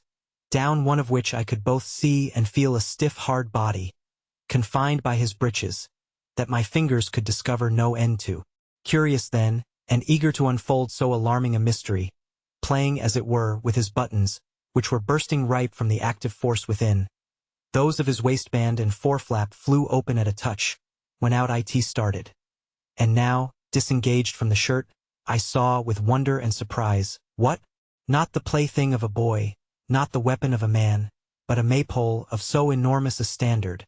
that had proportions been observed, it must have belonged to a young giant. Yet I could not, without pleasure, behold, and even venture to feel, such a length, such a breadth of animated ivory, perfectly well turned and fashioned, the proud stiffness of which distended its skin, whose smooth polish and velvet softness might vie with that of the most delicate of our sex, and whose exquisite whiteness was not a little set off by a sprout of black curling hair round the root, through the jetty springs of which the fair skin shewed as in a fine evening you may have remarked the clear light through the branchwork of distant trees overtopping the summit of a hill. Then the broad of bluish, casted incarnate of the head, and blue serpentines of its veins, altogether composed the most striking assemblage of figure and colors in nature. In short, it stood an object of terror and delight. But what was yet more surprising, the owner of this natural curiosity, through the want of occasions in the strictness of his home breeding, and the little time he had been in town not having afforded him one, was hitherto an absolute stranger, in practice at least, to the use of all that manhood he was so nobly stocked with, and it now fell to my lot to stand his first trial of it, if I could resolve to run the risks of its disproportion to that tender part of me, which such an oversized machine was very fit to lay in ruins. But it was now of the latest to deliberate, for by this time the young fellow, overheated with the present objects, and too high metled to be longer curbed in by that modesty and awe which had hitherto restrained him, ventured, under the stronger impulse and instructive promptership of nature alone, to slip his hands, trembling with eager impetuous desires, under my petticoats, and seeing, I suppose, nothing extremely severe in my looks, to stop or dash him. He feels out, and seizes, gently, the center spot of his ardors. Oh then, the fiery touch of his lingers determines me, and my fears melting away before the glowing intolerable heat, my thighs disclose of themselves, and yield all liberty to his hand. and now, a favorable movement giving my petticoats a toss, the avenue lay too fair, too open to be missed. He is now upon me. I had placed myself with a jerk under him, as commodious and open as possible to his attempts, which were untoward enough, for his machine, meeting with no inlet, bore and battered stiffly against me in random pushes, now above, now below, now beside his point, till, burning with impatience from its irritating touches, I guided gently, with my hand, this furious fescue to where my young novice was now to be taught his first lesson of pleasure. Thus he nicked, at length, the warm and insufficient orifice, but he was made to find no breach impracticable, and mine, though so often entered, was still far from wide enough to take him easily in. By my direction, however, the head of his unwieldy machine was so critically pointed, that, feeling him foreright against the tender opening, a favorable motion from me met his timely thrust, by which the lips of it, strenuously dilated, gave way to his thus assisted impetuosity, so that we might both feel that he had gained a lodgment. Pursuing then his point, he soon, by violent and, to me, most painful piercing thrusts, wedges himself at length so far in, as to be now tolerably secure of his entrance. Here he stuck, and I now felt such a mixture of pleasure and pain, as there is no giving a definition of. I dreaded alike his splitting me farther up, or his withdrawing. I could not bear either to keep or part with him. The sense of pain, however, prevailing, from his prodigious size and stiffness, acting upon me in those continued rapid thrusts, with which he furiously pursued his penetration, made me cry out gently, "Oh, my dear, you hurt me." This was enough to check the tender, respectful boy even in his mid-career, and he immediately drew out the sweet cause of my complaint, whilst his eyes eloquently expressed, at once, his grief for hurting me, and his reluctance at dislodging from quarters, of which the warmth and closeness had given him a gust of pleasure, that he was now desire-mad to satisfy, and yet too much a novice not to be afraid of my withholding his relief, on account of the pain he had put me to. But I was myself far from being pleased with his having too much regarded my tender exclaims. For now, more fired with the object before me, as it still stood with the fiercest erection unbonneted, and displayed its broad vermilion head,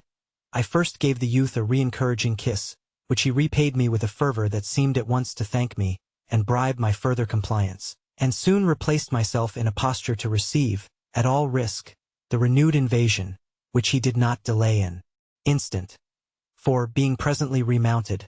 I once more felt the smooth, hard gristle forcing an entrance, which he achieved rather easier than before. Pained, however, as I was, with his efforts of gaining a complete admission, which he was so regardful as to manage by gentle degrees, I took care not to complain. In the meantime, the soft straight passage gradually loosens, yields, and stretched to its utmost bearing, by the stick, thick, indriven engine sensible at once, to the ravishing pleasure of the feel and the pain of the distension, let him in about half-way, when all the most nervous activity he now exerted, to further his penetration, gained him not an inch of his purpose. For, whilst he hesitated there, the crisis of pleasure overtook him, and the close compressure of the warm surrounding flow drew from him the ecstatic gush, even before mine was ready to meet it, kept up by the pain I had endured in the course of the engagement, from the insufferable size of his weapon, though it was not as yet in above half its length. I expected then, but without wishing it, that he would draw, but was pleasingly disappointed. For he was not to be let off so. The well-breathed youth, hot-mettled, and flush with genial juices, was now fairly in for making me know my driver. As soon, then, as he had made a short pause, waking, as it were, out of the trance of pleasure, in which every sense seemed lost for a while, whilst, with his eyes shut and short quick breathings, he had yielded down his maiden tribute. He still kept his post, yet unsated with enjoyment, and solacing in these so new delights, till his stiffness, which had scarce perceptibly remitted, being thoroughly recovered to him, who had not once unsheathed,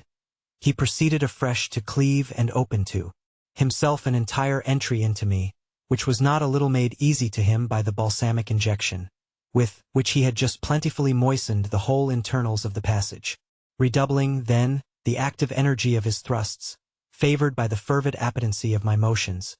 the soft oiled wards can no longer stand so effectual a picklock, but yield, and open him an entrance. And now, with conspiring nature and my industry, strong to aid him, he pierces, penetrates, and at length, winning his way inch by inch, gets entirely in and finally, a homemade thrust sheathes it up to the guard. On the information of which, from the close jointure of our bodies, insomuch that the hair on both sides perfectly interweaved and encircled together, the eyes of the transported youth sparkled with more joyous fires, and all his looks and motions acknowledged excess of pleasure, which I now began to share, for I felt him in my very vitals. I was quite sick with delight, stirred beyond bearing with its furious agitations within me, and gorged and crammed, even to a surfeit. Thus I lay gasping, panting under him, till his broken breathings, faltering accents, eyes twinkling with humid fires, lunges more furious, and an increased stiffness, gave me to hail the approaches of the second period. It came, and the sweet youth, overpowered with the ecstasy, died away in my arms, melting a flood that shot in genial warmth into the innermost recesses of my body, every conduit of which, dedicated to that pleasure, was on flow to mix with it. Thus we continued for some instants, lost, breathless, senseless of everything,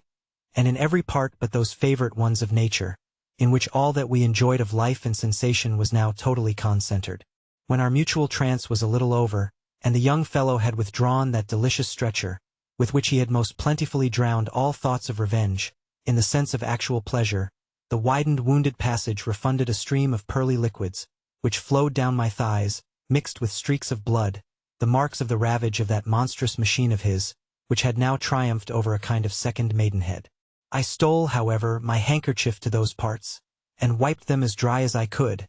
whilst he was readjusting and buttoning up. I made him sit down by me, and as he had gathered courage from such extreme intimacy,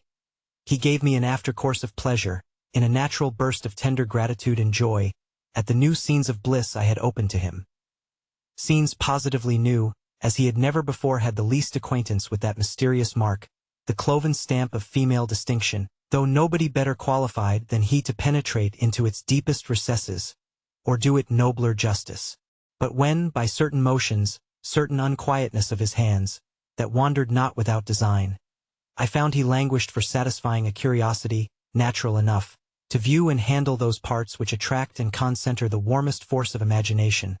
charmed, as I was, to have any occasion of obliging and humoring his young desires, I suffered him to proceed as he pleased, without check or control, to the satisfaction of them. Easily, then, reading in my eyes the full permission of myself to all his wishes, he scarce pleased himself more than me.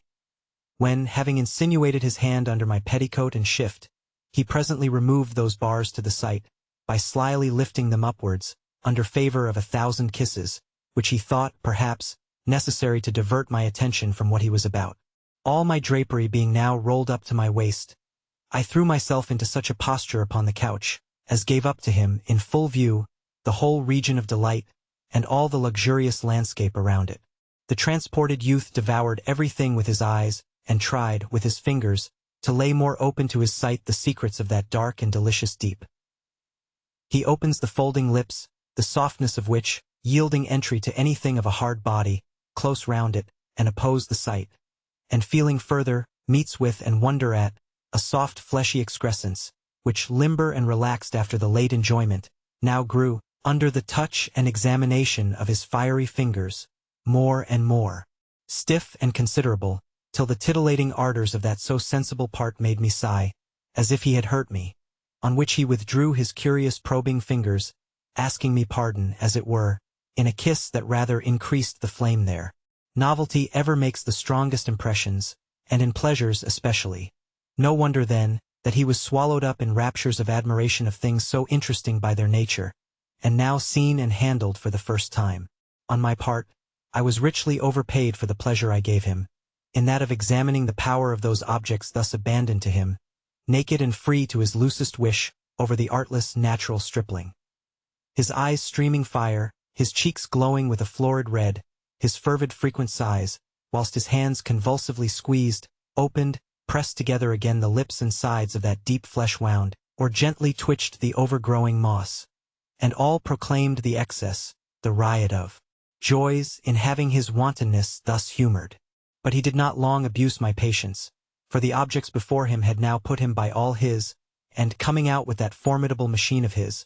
he lets the fury loose, and pointing it directly to the pouting lip mouth, that bid him sweet defiance in dumb shoe squeezes in his head, and, driving with refreshed rage, breaks in, and plugs up the whole passage of that soft pleasure conduit pipe, where he makes all shake again and put, once more, all within me into such an uproar, as nothing could still, but a fresh inundation from the very engine of those flames, as well as from all the springs with which nature floats that reservoir of joy, when risen to its flood mark. I was now so bruised, so battered, so spent with this overmatch, that I could hardly stir or raise myself, but lay palpitating, till the ferment of my senses subsiding by degrees, and the hour striking at which I was obliged to dispatch my young man, I tenderly advised him of the necessity there was for parting. At which I felt so much displeasure as he could do, who seemed eagerly disposed to keep the field, and to enter on a fresh action. But the danger was too great, and after some hearty kisses of leave, and recommendations of secrecy and discretion, I forced myself to send him away, not without assurances of seeing him again, to the same purpose as soon as possible, and thrust a guinea into his hands. Not more or less, being too flush of money, a suspicion or discovery might arise from thence, having everything to fear from the dangerous indiscretion of that age in which young fellows would be too irresistible, too charming, if we had not that terrible fault to guard against. Giddy and intoxicated as I was with such satiating draughts of pleasure, I still lay on the couch, supinely stretched out, in a delicious languor diffused over all my limbs, hugging myself for being thus revenged to my heart's content, and that in a manner so precisely alike, and on the identical spot in which I had received the supposed injury. No reflections on the consequences ever once perplexed me, nor did I make myself one single reproach for having, by this step, completely entered myself into a profession more decried than disused. I should have held it in gratitude to the pleasure I had received, to have repented of it, and since I was now over the bar, I thought, by plunging head and ears into the stream I was hurried away by, to drown all sense of shame or reflection. Whilst I was thus making these laudable dispositions, and whispering to myself a kind of tacit vow of incontinency, enters Mr. H. The consciousness of what I had been doing deepened yet the glowing of my cheeks, flushed with the warmth of the late action, which, joined to the piquant air of my dishabille, drew from Mr. H. a compliment on my looks, which he was proceeding to bask the sincerity of with proofs, and that with so brisk an action, as made me tremble for fear of a discovery from the condition those parts were left in from their late severe handling. The orifice dilated and inflamed, the lips swollen with their uncommon distension, the ringlets pressed down, crushed and uncurled with the overflowing moisture that had wet everything round it. In short, the different feel and state of things would hardly have passed upon one of Mr. H.'s nicety and experience unaccounted for but by the real cause. But here the woman saved me. I pretended a violent disorder of my head, and a feverish heat, that indisposed me too much to receive his embraces. He gave in to this, and good-naturedly desisted. Soon after, an old lady coming in made a third, very apropos for the confusion I was in, and Mr. H., after bidding me take care of myself and recommending me to my repose, left me much at ease and relieved by his absence. In the close of the evening, I took care to have prepared for me a warm bath of aromatic and sweet herbs, in which having fully laved and solaced myself, I came out voluptuously refreshed in body and spirit. The next morning, waking pretty early, after a night's perfect rest and composure, it was not without some dread and uneasiness that I thought of what innovation that tender soft system of mine might have sustained, from the shock of a machine so sized for its destruction. Struck with this apprehension, I scarce dared to carry my hand thither, to inform myself of the state and posture of things. But I was soon agreeably cured of my fears. The silky hair that covered round the borders, now smoothed and repruned, had resumed its wonted curl and trimness. The fleshy pouting lips that had stood the brunt of the engagement were no longer swollen or moisture-drenched, and neither they, nor the passage into which they opened, that had suffered so great a dilation, betrayed any the least alteration, outwardly or inwardly, to the most curious research, notwithstanding the laxity that naturally follows the warm bath. This continuation of that grateful stricture which is in us, to the men, the very jet of their pleasure, I owed, it seems, to a happy habit of body, juicy, plump and furnished, towards the texture of those parts, with a fullness of soft springy flesh, that yielding sufficiently, as it does, to almost any distension soon recovers itself so as to retighten that strict compression of its mantlings and folds, which form the sides of the passage, wherewith it so tenderly embraces and closely clips any foreign body introduced into it, such as my exploring finger then was. Finding then everything in due tone and order, I remember my fears, only to make a jest of them to myself. And now, palpably mistress of any size of man, and triumphing in my double achievement of pleasure and revenge, I abandoned myself entirely to the ideas of all the delight I had swam in. I lay stretching out, glowingly alive all over, and tossing with burning impatience for the renewal of joys that had sinned but in a sweet excess. Nor did I lose my longing, for about 10 in the morning, according to expectation, Will, my new humble sweetheart, came with a message from his master, Mr. H., to know how I did. I had taken care to send my maid on an errand into the city, that I was sure would take up time enough, and from the people of the house I had nothing to fear, as they were plain good sort of folks, and wise enough to mind no more other people's business than they could well help. All dispositions then made, not forgetting that of lying in bed to receive him, when he was entered the door of my bed-chamber, a latch that I governed by a wire, descended and secured it. I could not but observe that my young minion was as much spruced out as could be expected from one in his condition. A desire of pleasing that could not be indifferent to me, since it proved that I pleased him, which, I assure you, was now a point I was not above having in view. His hair trimly dressed, clean linen, and, above all, a hale, ruddy, wholesome country look, made him out as pretty a piece of woman's meat as you could see, and I should have thought any one much out of taste, that could not have made a hearty meal of such a morsel as nature seemed to have designed for the highest diet of pleasure. And why should I here suppress the delight I received from this amiable creature, in remarking each artless look, each motion of pure indissembled nature, betrayed by his wanton eyes, or shewing, transparently, the glow and suffusion of blood through his fresh, clear skin, whilst even his stoury rustic pressure wanted not their peculiar charm. Oh, but, say you, this was a young fellow of too low a rank of life to deserve so great a display. May be so, but was my condition, strictly considered, one jot more exalted? Or, had I really been much above him, did not his capacity of giving such exquisite pleasure sufficiently raise and ennoble him, to me, at least? Let who would, for me cherish, respect, and reward the painters, the statuaries, the musicians' art, in proportion to the delight taken in them. But at my age, and with my taste for pleasure, a taste strongly constitutional to me, the talent of pleasing, with which nature has endowed a handsome person, formed to me the greatest of all merits,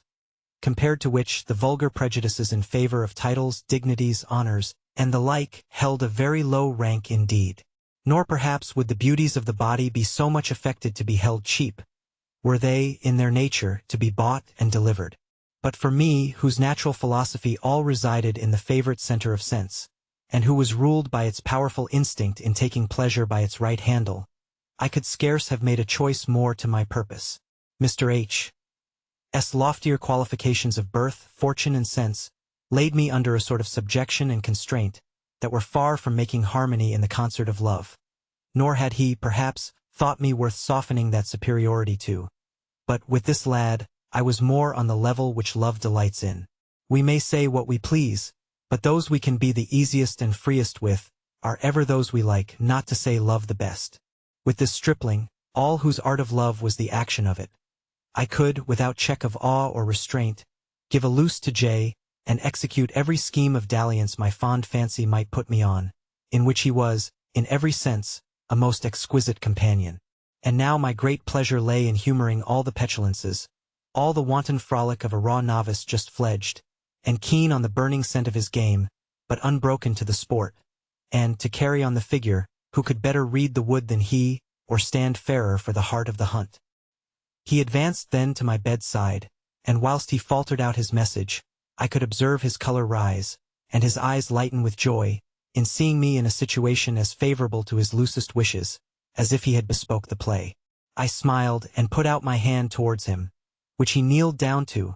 a politeness taught him by love alone, that great master of it, and greedily kissed. After exchanging a few confused questions and answers, I asked him if he would come to bed to me, for the little time I could venture to detain him. This was just asking a person, dying with hunger, to feast upon the dish on earth the most to his palate. Accordingly, without further reflection, his clothes were off in an instant. When, blushing still more at this new liberty, he got under the bedclothes I held up to receive him, and was now in bed with a woman for the first time in his life.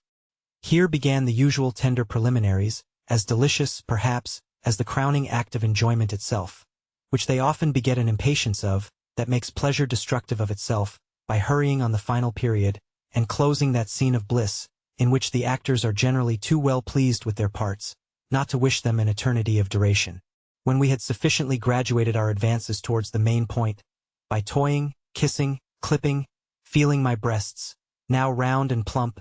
feeling that part of me I might call a furnace mouth, from the prodigious intense heat his fiery touches had rekindled there, my young sportsman, emboldened by the very freedom he could wish, wantonly takes my hand, and carries it to that enormous machine of his, that stood with a stiffness, a hardness, an upward bend of erection, and which, together with its bottom dependence,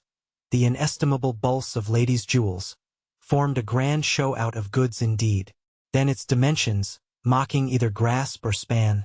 almost renewed my terrors. I could not conceive how or by what means I could take or put such a bulk out of sight. I stroked it gently, on which the mutinous rogue seemed to swell, and gather a new degree of fierceness and insolence, so that finding it grew not to be trifled with any longer, I prepared for rubbers in good earnest. Slipping then a pillow under me, that I might give him the fairest play, I guided officiously with my hand this furious battering ram, whose ruby head, presenting nearest the resemblance of a heart, I applied to its proper mark, which lay as finely elevated as we could wish. My hips being borne up and my thighs at their utmost extension, the gleamy warmth that shot from it made him feel that he was at the mouth of the indraught, and driving for right, the powerfully divided lips of that pleasure-thirsty channel received him. He hesitated a little. Then, settled well in the passage, he makes his way up the straits of it, with a difficulty nothing more than pleasing, widening as he went so as to distend and smooth each soft furrow. Our pleasure increasing deliciously, in proportion to our points of mutual touch increased in that so vital part of me which I had now taken him, all indriven, and completely sheathed, and which, crammed as it was, stretched, splitting ripe, gave it so gratefully straight an accommodation, so strict a fold, a suction so fierce, that gave and took unutterable delight. We had now reached the closest point of union, but when he beckoned to come on the fiercer, as if I had been actuated by a fear of losing him, in the height of my fury, I twist my legs round his naked loins, the flesh of which, so firm, so springy to the touch, quivered again under the pressure. And now I had him every way encircled and begirt, and having drawn him home to me, I kept him fast there, as if I had sought to unite bodies with him at that point. This bred a pause of action, a pleasure stop, whilst that delicate glutton, my nether mouth, as full as it could hold, kept palating, with exquisite relish, the morsel that so deliciously engorged it. But nature could not long endure a pleasure that it so highly provoked without satisfying it. Pursuing then its darling end, the battery recommenced with redoubled exertion. Nor lay I inactive on my side, but encountering him with all the impetuosity of motion I was mistress of. The downy cloth of our meeting mount was now of real use to break the violence of the tilt, and soon, indeed, the high-wrought agitation, the sweet urgency of this to-and-fro friction, raised the titillation on me to its height, so that finding myself on the point of going, and loath to leave the tender partner of my joys behind me, I employed all the forwarding motions and arts my experience suggested to me, to promote his keeping me company to our journey's end. I not only then tightened the pleasure girth round my restless inmate, by a secret spring of friction and compression that obeys the will in those parts, but stole my hands softly to that store bag of nature's prime sweets, which is so pleasingly attached to its conduit pipe, from which we receive them.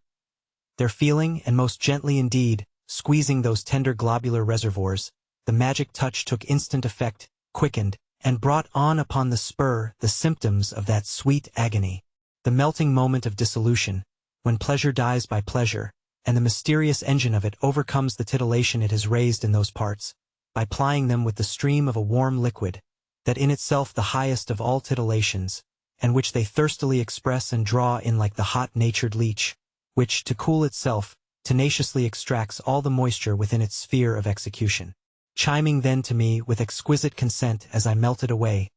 his oily balsamic injection, mixing deliciously with the sluices and flow from me, sheathed and blunted all the stings of pleasure, whilst a voluptuous languor posseused, and still maintained us motionless, and fast locked in one another's arms. Alas, that these delights should be no longer lived. For now the point of pleasure, unedged by enjoyment, and all the brisk sensations flattened upon us, resigned us up to the cool cares of insipid life. Disengaging myself then from his embrace, I made him sensible of the reasons there were for his present leaving me. On which, though reluctantly, he put on his clothes, with as little expedition, however, as he could help, wantonly interrupting himself between whiles with kisses, touches and embraces I could not refuse myself to. Yet he happily returned to his master before he was missed. But, at taking leave, I forced him, for he had sentiments enough to refuse it, to receive money enough to buy a silver watch, that great article of subaltern finery, which he at length accepted of, as a remembrance he was carefully to preserve of my affections. And here, madam, I ought, perhaps, to make you an apology for this minute detail of things, that dwelt so strongly upon my memory, after so deep an impression. But, besides that this intrigue bred one great revolution in my life, which historical truth requires I should not sink from you, may I not presume that so exalted a pleasure ought not to be ungratefully forgotten, or suppressed by me, because I found it in a character in low life, where, by the by, it is oftener met with purer and more unsophisticated, than among the false, ridiculous refinements with which the great suffer themselves to be so grossly cheated by their pride. The great, than whom, there exist few amongst those they call the vulgar, who are more ignorant of, or who cultivate less, the art of living than they do. They, I say, who forever mistake things the most foreign to the nature of pleasure itself, whose capital favorite object is enjoyment of beauty, wherever that rare invaluable gift is found, without distinction of birth or station. As love never had, so now revenge had no longer any share in my commerce in this handsome youth. The sole pleasures of enjoyment were now the link I held to him by, for though nature had done such great matters for him in his outward form, and especially in that superb piece of furniture she had so liberally enriched him with, though he was thus qualified to give the senses their richest feast, still there was something more wanting to create in me, and constitute the passion of love. Yet Will had very good qualities too, gentle, tractable, and above all grateful, silentious even to a fault. He spoke at any time very little, but made it up emphatically with action. And to do him justice, he never gave me the least reason to complain, either of any tendency to encroach upon me for the liberties I allowed him, or of his indiscretion in blabbing them. There is, then, a fatality in love, or have loved him I must. For he was really a treasure, a bit for the bonne bouche of a duchess, and, to say the truth, my liking for him was so extreme, that it was distinguishing very nicely to deny that I loved him. My happiness, however, with him did not last long, but found an end from my own imprudent neglect. After having taken even superfluous precautions against a discovery, our success in repeated meetings emboldened me to omit the barely necessary ones. About a month after our first intercourse, one fatal morning, the season Mr. H. rarely or never visited me in, I was in my closet, where my toilet stood, in nothing but my shift, a bedgown and under petticoat. Will was with me, and both ever too well disposed to balk an opportunity. For my part, a whim, a wanton toy had just taken me, and I had challenged my man to execute it on the spot, who hesitated not to comply with my humor. I was set in the armchair, my shift and petticoat up, my thighs widespread and mounted over the arms of the chair, presenting the fairest mark to Will's drawn weapon, which he stood in act to plunge into me, when, having neglected to secure the chamber door, and that of the closet standing ajar, Mr. H. stole in upon us, before either of us was aware, and saw us precisely in these convicting attitudes. I gave a great scream, and dropped my petticoat. The thunderstruck lad stood trembling and pale, waiting his sentence of death. Mr. H. looked sometimes at one, sometimes at the other, with a mixture of indignation and scorn, and, without saying a word, spun upon his heel and went out. As confused as I was, I heard him very distinctly turn the key, and lock the chamber door upon us, so that there was no escape but through the dining room, where he himself was walking about with distempered strides, stamping in a great chafe and doubtless debating what he would do with us. In the meantime, poor William was frightened out of his senses, and, as much need as I had of spirits myself, I was obliged to employ them all to keep his a little up. The misfortune I had now brought upon him, endeared him the more to me, and I could have joyfully suffered any punishment he had not shared in. I watered plentifully with my tears the face of the frightened youth, who sat, not having strength to stand, as cold and as lifeless as a statue. Presently Mr. H. comes in to us again, and made us go before him into the dining room, trembling and dreading the issue. Mr. H. sat down on a chair whilst we stood like criminals under examination, and, beginning with me, asked me, with an even firm tone of voice, neither soft nor severe, but cruelly indifferent, what I could say for myself, for having abused him in so unworthy a manner, with his own servant too, and how he had deserved this of me, without adding to the guilt of my infidelity, that of an audacious defense of it. In the old style of a common-kept miss, my answer was modest, and often interrupted by my tears, in substance as follows: that I never had a single thought of wronging him, which was true, till I had seen him taking the last liberties with my servant wench, here he colored prodigiously, and that my resentment at that, which I was overawed from giving vent to by complaints or explanations with him, had driven me to a course that I did not pretend to justify, but that as to the young man, he was entirely faultless, for that, in the view of making him the instrument of my revenge, I had downright seduced him to what he had done, and therefore hoped, whatever he determined about me, he would distinguish between the guilty and the innocent, and that, for the rest, I was entirely at his mercy. Mr. H., on hearing what I said, hung his head a little, but instantly recovering himself, he said to me, as near as I can retain, to the following purpose: "Madam, I owe shame to myself, and confess you have fairly turned the tables upon me. It is not with one of your cast of breeding and sentiments that I allow you so much reason on your side, as great difference of the provocations. Be it sufficient that I should enter into a discussion of the very to have changed my resolution, in consideration of what you reproach me with, and I own, too, that your clearing that rascal there is fair and honest in you. Renew with you I cannot.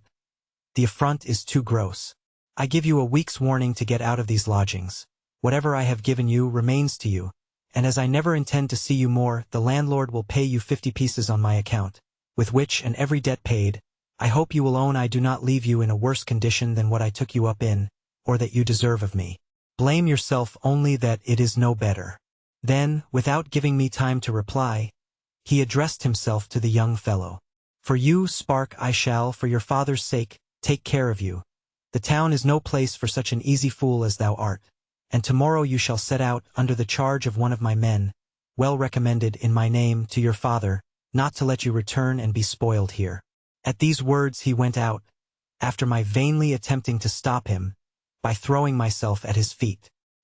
He shook me off, though he seemed greatly moved too, and took Will away with him, who, I dare swear, thought himself very cheaply off. I was now once more adrift, and left upon my own hands, by a gentleman whom I certainly did not deserve. And all the letters, arts, friends, entreaties that I employed within the week of grace in my lodging, could never win on him so much as to see me again. He had irrevocably pronounced my doom, and submission to it was my only part. Soon after he married a lady of birth and fortune, to whom, I have heard, he proved an irreproachable husband. As for poor Will, he was immediately sent down to the country to his father, who was an easy farmer, where he was not 4 months before an innkeeper's buxom young widow, with a very good stock, both in money and trade, fancied, and perhaps pre-acquainted with his secret excellencies, married him. And I am sure there was, at least, one good foundation for their living happily together. Though I should have been charmed to see him before he went, such measures were taken by Mr. H.'s orders that it was impossible. Otherwise I should certainly have endeavored to detain him in town, and would have spared neither offers nor expense to have procured myself the satisfaction of keeping him with me. He had such powerful holds upon my inclinations as were not easily to be shaken off or replaced. As to my heart, it was quite out of the question. Glad, however, I was from my soul that nothing worse, and as things turned out, nothing better could have happened to him. As to Mr. H., though views of conveniency made me, at first, exert myself to regain his affection, I was giddy and thoughtless enough to be much easier reconciled to my failure than I ought to have been. But as I never had loved him, and his leaving me gave me a sort of liberty that I had often longed for, I was soon comforted, and flattering myself that the stock of youth and beauty I was going to trade with could hardly fail of procuring me a maintenance, I saw myself under the necessity of trying my fortune with them, rather with pleasure and gaiety, than with the least idea of despondency. In the meantime, several of my acquaintances among the sisterhood, who had soon got wind of my misfortune,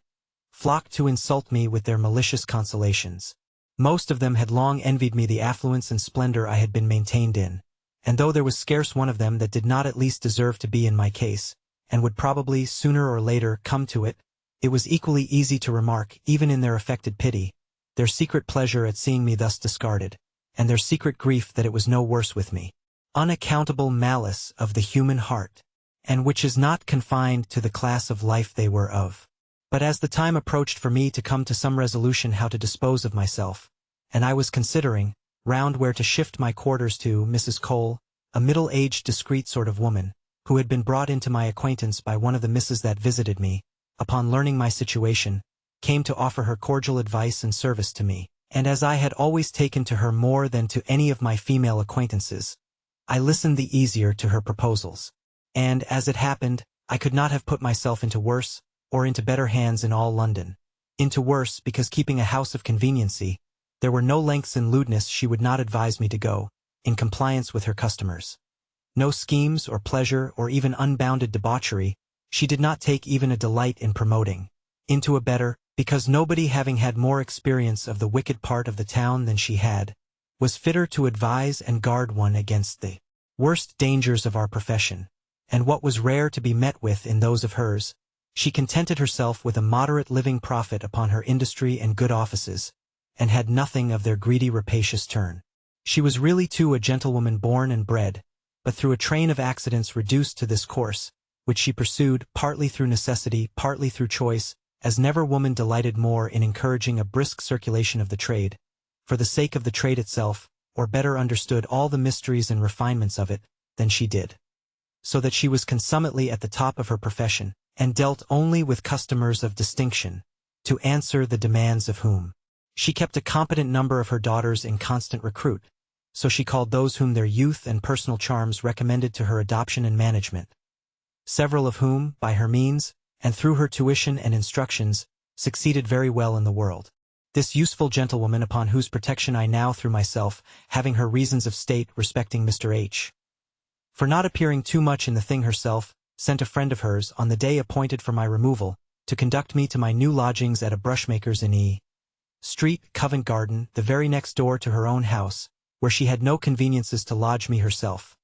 Lodgings that, by having been for several successions tenanted by ladies of pleasures, the landlord of them was familiarized to their ways, and provided the rent was paid, everything else was as easy and commodious as one could desire. The 50 guineas promised me by Mr. H. at his parting with me, having been duly paid me, all my clothes and movables chested up, which were at least of £200 value, I had them conveyed into a coach, where I soon followed them, after taking a civil leave of the landlord and his family, with whom I had never lived in a degree of familiarity enough to regret the removal. But still, the very circumstance of its being a removal drew tears from me. I left, too, a letter of thanks for Mr. H., from whom I concluded myself, as I really was, irretrievably separated. My maid I had discharged the day before, not only because I had her of Mr. H.,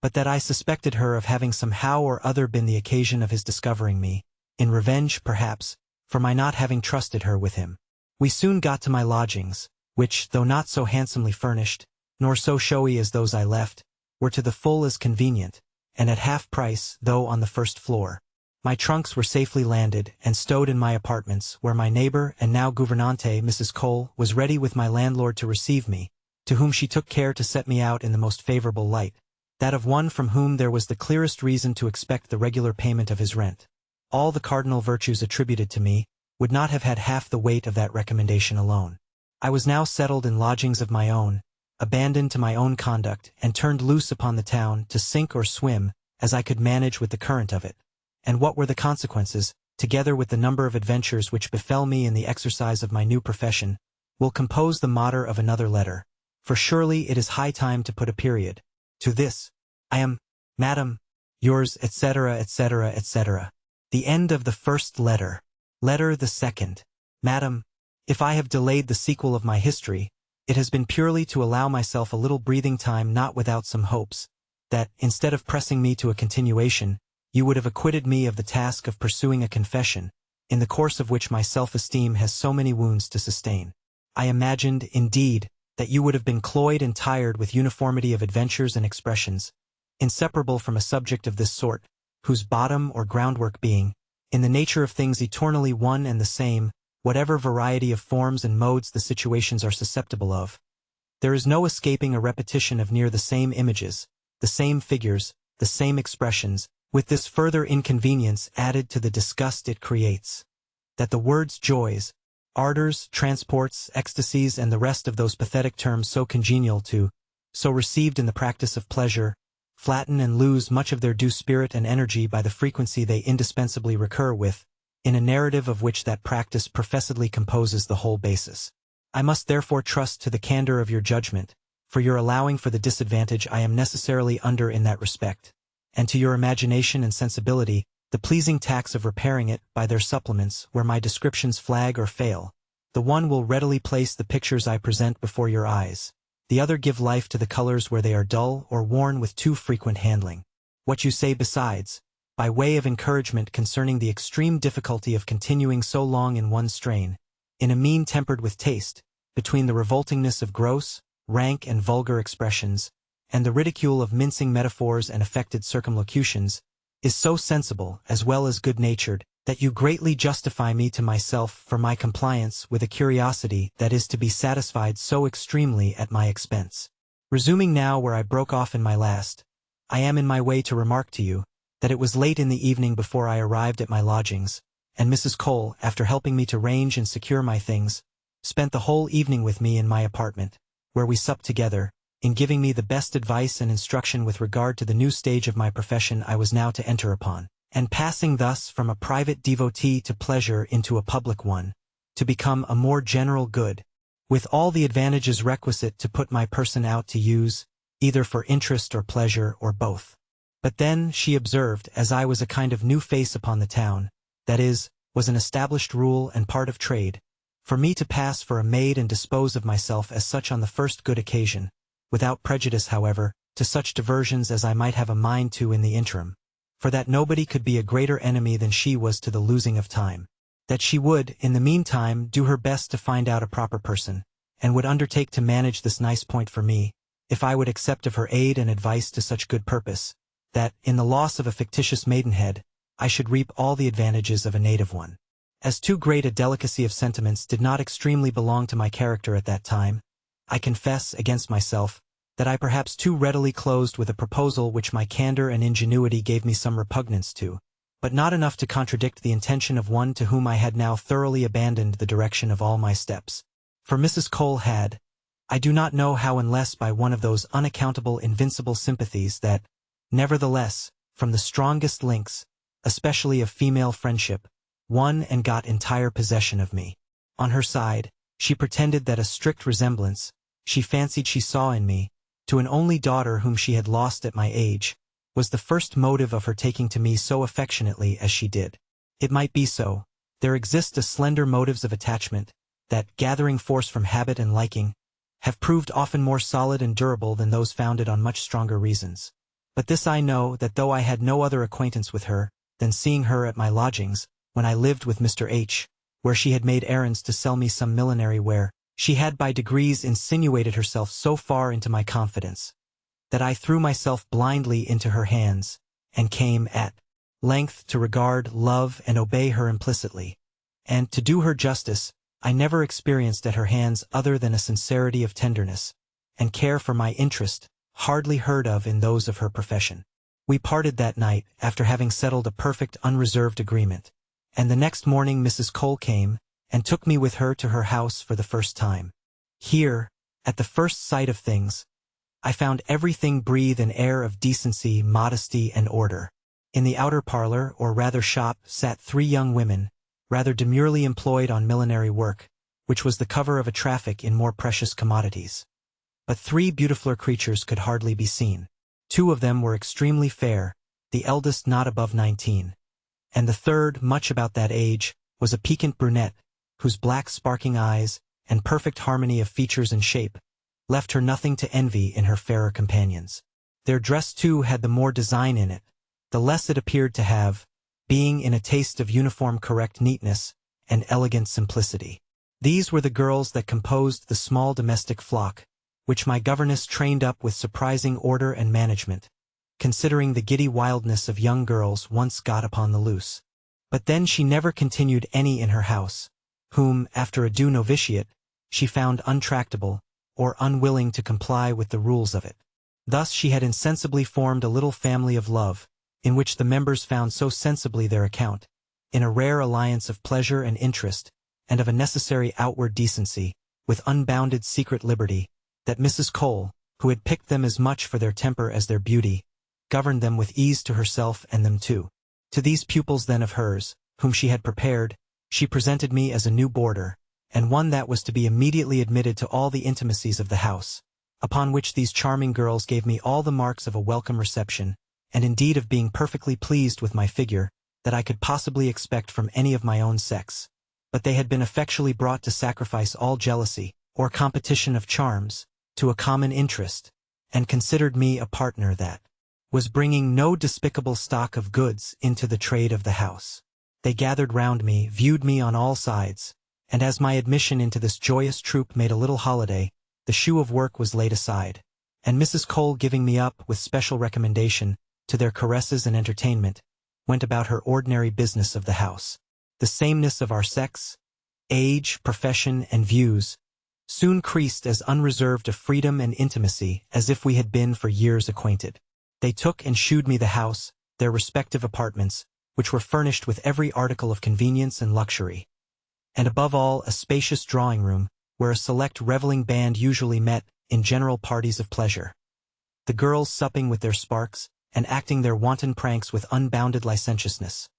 whilst a defiance of awe, modesty, or jealousy were their standing rules, by which, according to the principles of their society, whatever pleasure was lost on the side of sentiment, was abundantly made up to the senses in the poignancy of variety, and the charms of ease and luxury. The authors and supporters of this secret institution would, in the height of their humor, style themselves the restorers of the golden age and its simplicity of pleasures, before their innocence became so unjustly branded with the names of guilt and shame. As soon then as the evening began, and the shoe of a shop was shut, the academy opened. The mask of mock modesty was completely taken off, and all the girls delivered over to their respective calls of pleasure or interest with their men. And none of that sex was promiscuously admitted, but only such as Mrs. Cole was previously satisfied with their character and discretion. In short, this was the safest, politest, and, at the same time, the most thorough house of accommodation in town. Everything being conducted so, that decency made no entrenchment upon the most libertine pleasures, in the practice of which, too, the choice familiars of the house had found the secret so rare and difficult, of reconciling even all the refinements of taste and delicacy, with the most gross and determinate gratifications of sensuality. After having consumed the morning in the dear endearments and instructions of my new acquaintance, we went to dinner, when Mrs. Cole, presiding at the head of her club, gave me the first idea of her management and address, in inspiring these girls with so sensible a love and respect for her. There was no stiffness, no reserve, no airs of pique or little jealousies, but all was unaffectedly gay, cheerful, and easy. After dinner, Mrs. Cole, seconded by the young ladies, acquainted me that there was a chapter to be held that night in form, for the ceremony of my reception into the sisterhood, and in which, with all due reserve to my maidenhead, that was to be occasionally cooked up for the first proper chapman. I was to undergo a ceremonial of initiation they were sure I should not be displeased with. Embarked as I was, and moreover captivated with the charms of my new companions, I was too much prejudiced in favor of any proposal they could make, to as much as hesitate in assent, which, therefore, readily giving in the style of a carte blanche, I received fresh kisses of compliment from them all, in approval of my docility and good nature. Now I was a sweet girl. I came into things with a good grace. I was not affectedly coy. I should be the pride of the house and the like. This point thus adjusted, the young women left Mrs. Cole to talk and concert matters with me, when she explained to me that I should be introduced that very evening to 4 of her best friends, one of whom she had, according to the custom of the house, favored with the preference of engaging me in the first party of pleasure, assuring me, at the same time, that they were all young gentlemen agreeable in their persons, and unexceptionable in every respect, that united and holding together by the band of common pleasures, they composed the chief support of her house, and made very liberal presents to the girls that pleased and humored them, so that they were, properly speaking, the founders and patrons of this little seraglio. Not but that she had, at proper seasons, other customers to deal with, whom she stood less upon punctilio with, than with these. For instance, it was not on one of them she could attempt to pass me for a maid. They were not only too knowing, too much town-bred to bite at such a bait, but they were such generous benefactors to her, that it would be unpardonable to think of it. Amidst all the flutter and emotion which this promise of pleasure, for such I conceived it, stirred up in me, I preserved so much of the woman, as to feign just reluctance enough to make some merit of sacrificing it to the influence of my patroness, whom I likewise, still in character, reminded of it perhaps being right for me to go home and dress, in favor of my first impressions. But Mrs. Cole, in opposition to this, assured me that the gentlemen I should be presented to were, by their rank and taste of things, infinitely superior to the being touched with any glare of dress or ornaments, such slick women rather confound and overlay than set off their beauty with, that these veteran voluptuaries knew better than not to hold them in the highest contempt, they with whom the pure native charms alone could pass current, and who would at any time leave a sallow, washy, painted duchess on her own hands, for a ruddy, healthy, firm-fleshed country maid, and as for my part, that nature had done enough for me, to set me above owing the least favor to art, concluding withal that for the instant occasion there was no dress like an undress. I thought my governess too good a judge of these matters, not to be easily overruled by her, after which she went on preaching very pathetically the doctrine of passive obedience and non-resistance to all those arbitrary tastes of pleasure, which are by some styled the refinements, and by others the deprivations of it, between whom it was not the business of a simple girl, who was to profit by pleasing, to decide, but to conform to. Whilst I was edifying by these wholesome lessons, tea was brought in, and the young ladies, returning, joined company with us. After a great deal of mixed chat, frolic and humor, one of them, observing that there would be a good deal of time on and before the assembly hour, proposed that each girl should entertain the company with that critical period of her personal history, in which she first exchanged the maiden state for womanhood. The proposal was approved, with only one restriction of Mrs. Cole, that she, on account of her age, and I, on account of my titular maidenhead, should be excused, at least till I had undergone the forms of the house. This obtained me a dispensation, and the promotress of this amusement was desired to begin. Her name was Emily, a girl fair to excess, and whose limbs were, if possible, too well made, since their plump fullness was rather to the prejudice of that delicate slimness required by the nicer judges of beauty. Her eyes were blue, and streamed inexpressible sweetness, and nothing could be prettier than her mouth and lips, which closed over a range of the evenest and whitest teeth. Thus she began. Neither my extraction, nor the most critical adventure of my life, is sublime enough to impeach me of any vanity in the advancement of the proposal you have approved of. My father and mother were, and for aught I know are still, farmers in the country, not above 40 miles from town. Their barbarity to me, in favor of a son on whom alone they vouchsafed to bestow their tenderness, had 1,000 times determined me to fly their house, and throw myself on the wide world. But at length an accident forced me on this desperate attempt at the age of 15. I had broken a china bowl, the pride and idol of both their hearts, and as an unmerciful beating was the least I had to depend on at their hands, in the silliness of these tender years, I left the house, and, at all adventures, took the road to London. How my loss was resented I do not know, for till this instant I have not heard a syllable about them. My whole stock was 2 broad pieces of my godmother's, a few shillings, silver shoe buckles, and a silver thimble. Thus equipped, with no more clothes than the ordinary ones I had on my back, and frightened at every foot or noise I heard behind me, I hurried on, and I dare swear, walked a dozen miles before I stopped, through mere weariness and fatigue. At length I sat down on a stile, wept bitterly, and yet was still rather under increased impressions of fear on the account of my escape, which made me dread, worse than death, the going back to my unnatural parents. Refreshed by this little repose, and relieved by my tears, I was proceeding onward, when I was overtaken by a sturdy country lad, who was going to London to see what he could do for himself there, and, like me, had given his friends the slip. He could not be above 17, was ruddy, well-featured enough, with uncombed flaxen hair, a little flapped hat, kersey frock, yarn stockings, in short, a perfect ploughboy. I saw him come whistling behind me, with a bundle tied to the end of a stick, his traveling equipage. We walked by one another for some time without speaking. At length we joined company, and agreed to keep together till we got to our journey's end. What his designs or ideas were, I know not. The innocence of mine I can solemnly protest. As night drew on, it became us to look out for some inn or shelter, to which perplexity another was added, and that was what we should say for ourselves, if we were questioned. After some puzzle, the young fellow started a proposal which I thought the finest that could be. And what was that? Why, that we should pass for husband and wife.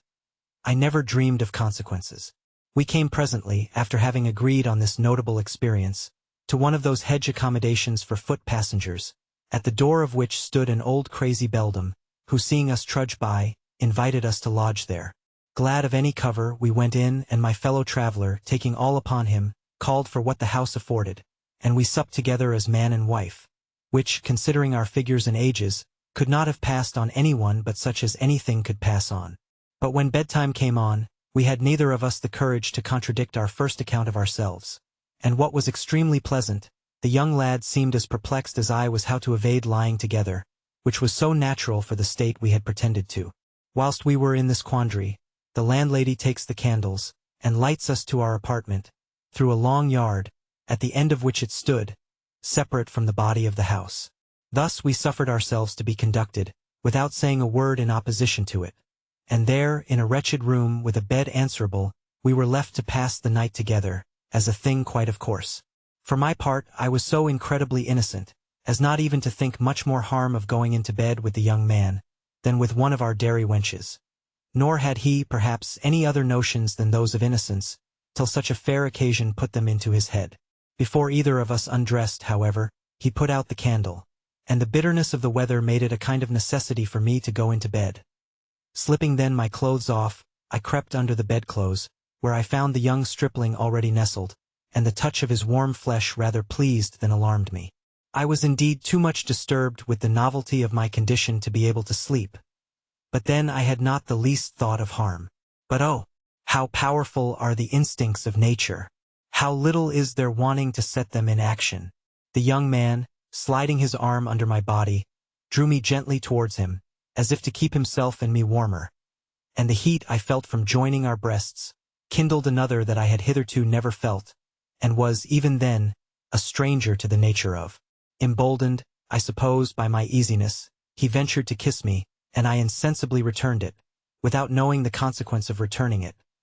For, on this encouragement, he slipped his hand all down from my breast to that part of me where the sense of feeling is so exquisitely critical, as I then experienced by its instant taking fire upon the touch, and glowing with a strange tickling heat. There he pleased himself and me, by feeling, till growing a little too bold with me, he hurt me, and made me complain. Then he took my hand, which he guided, not unwillingly on my side, between the twist of his closed thighs, which were extremely warm. There he lodged and pressed it, till raising it by degrees, he made me feel the proud distinction of his sex from mine. I was frightened at the novelty, and drew back my hand. Yet, pressed and spurred on by sensations of a strange pleasure, I could not help asking him what that was for. He told me he would shoo me if I would let him, and without waiting for my answer, which he prevented by stopping my mouth with kisses I was far from disrelishing, he got upon me, and inserting one of his thighs between mine, opened them so as to make way for himself, and fixed me to his purpose, whilst I was so much out of my usual sense, so subdued by the present power of a new one, that, between far and desire, I lay utter passive, till the piercing pain roused and made me cry out. But it was too late. He was too firm fixed in the saddle for me to compass flinging him, with all the struggles I could use, some of which only served to further his point, and at length an irresistible thrust murdered at once my maidenhead, and almost me. I now lay a bleeding witness of the necessity imposed on our sex,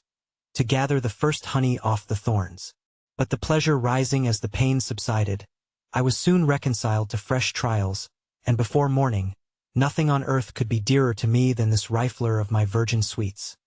He was everything to me now. How we agreed to join fortunes. How we came up to town together, where we lived some time, till necessity parted us, and drove me into this course of life, to which I had been long ago bettered and torn to pieces before I came to this age, as much through my easiness as through inclination, had it not been for my finding refuge in this house. These are all circumstances which pass the mark I proposed, so that here my narrative ends. In the order of our sitting, it was Harriet's turn to go on. Amongst all the beauties of our sex, that I had before, or have since seen, few indeed were the forms that could dispute excellence with hers. It was not delicate, but delicacy itself incarnate. Such was the symmetry of her small but exactly fashioned limbs. Her complexion, fair as it was, appeared yet more fair, from the effect of two black eyes, the brilliancy of which gave her face more vivacity than belonged to the color of it, which was only defended from paleness, by a sweetly pleasing blush in her cheeks, that grew fainter and fainter, till at length it died away insensibly into the overbearing white. Then her miniature features joined to finish the extreme sweetness of it, which was not belied by that of a temper turned to indolence, languor, and the pleasures of love. Pressed to subscribe her contingent, she smiled, blushed a little, and thus complied with our desires. My father was neither better nor worse than a miller near the city of York, and both he and my mother dying whilst I was an infant, I fell under the care of a widow and childless aunt, housekeeper to my Lord N. at his seat in the county of, where she brought me up with all imaginable tenderness. I was not 17, as I am not now 18, before I had, on account of my person purely, for fortune I had notoriously none, several advantageous proposals. But whether nature was slow in making me sensible in her favorite passion, or that I had not seen any of the other sex who had stirred up the least emotion or curiosity to be better acquainted with it, I had, till that age, preserved a perfect innocence, even of thought, whilst my fears of I did not now well know what, made me no more desirous of marrying than of dying. My aunt, good woman, favored my timorousness, which she looked on as childish affection,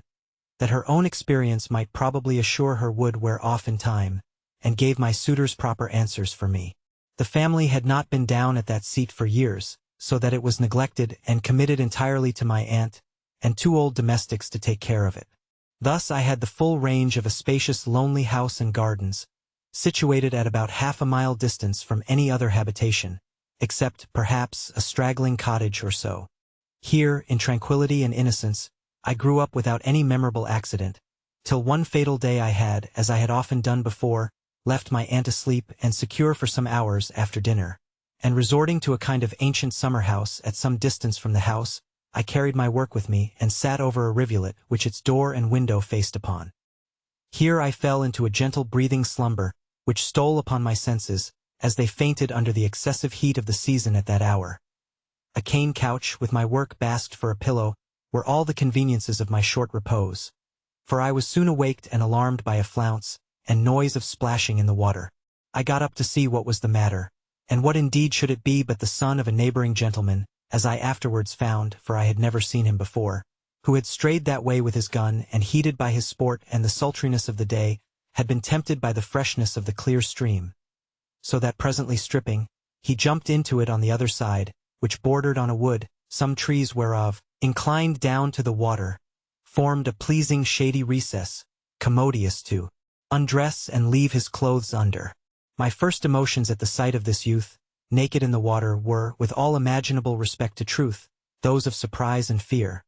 and in course I should immediately have run out, had not my modesty, fatally for itself, interposed the objection of the door and window being so situated, that it was scarce possible to get out, and make my way along the bank to the house without his seeing me, which I could not bear the thought of. So much ashamed and confounded was I at having seen him. Condemned then to stay till his departure should release me, I was greatly embarrassed how to dispose of myself.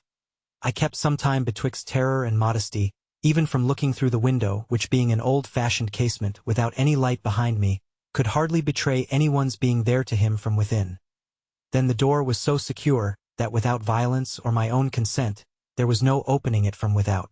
But now, by my own experience, I found it too true, that objects which affright us, when we cannot get from them, draw our eyes as forcibly as those that please us. I could not long withstand that nameless impulse, which, without any desire of this novel sight, compelled me towards it. Emboldened too by my certainty of being at once unseen and safe, I ventured by degrees to cast my eyes on an object so terrible and alarming to my virgin modesty as a naked man. But as I snatched a look, the first gleam that struck me, was in general the dewy luster of the whitest skin imaginable, which the sun playing upon made the reflection of it perfectly beamy. His face, in the confusion I was in, I could not well distinguish the lineaments of,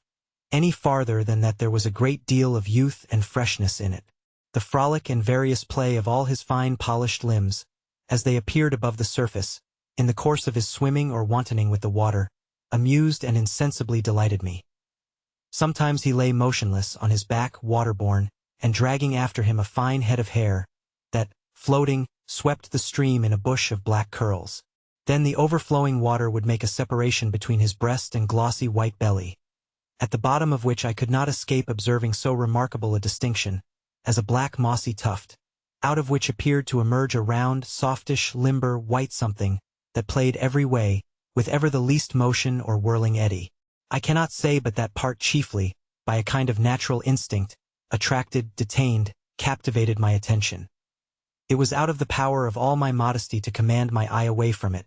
and seeing nothing so very dreadful in its appearance, I insensibly looked away all my fears, but as fast as they gave way, new desires and strange wishes took place, and I melted as I gazed. The fire of nature, that had so long lain dormant or concealed, began to break out, and made me feel my sex for the first time. He had now changed his posture, and swam prone on his belly, striking out with his legs and arms, finer modelled than which could not have been cast, whilst his floating locks played over a neck and shoulders whose whiteness they delightfully set off. Then the luxuriant swell of flesh that rose from the small of his back, and terminates its double cope at where the thighs are set off, perfectly dazzled one with its watery glistening gloss. By this time I was so affected by this inward involution of sentiments, so softened by this sight, that now, betrayed into a sudden transition from extreme fears to extreme desires, I found these last so strong upon me, the heat of the weather too perhaps conspiring to exalt their rage, that nature almost fainted under them. Not that I so much as knew precisely what was wanting to me. My only thought was that so sweet a creature as this youth seemed to me could only make me happy. But then the little likelihood there was of compassing an acquaintance with him, or perhaps of ever seeing him again, dashed my desires and turned them into torments. I was still gazing, with all the powers of my sight, on this bewitching object,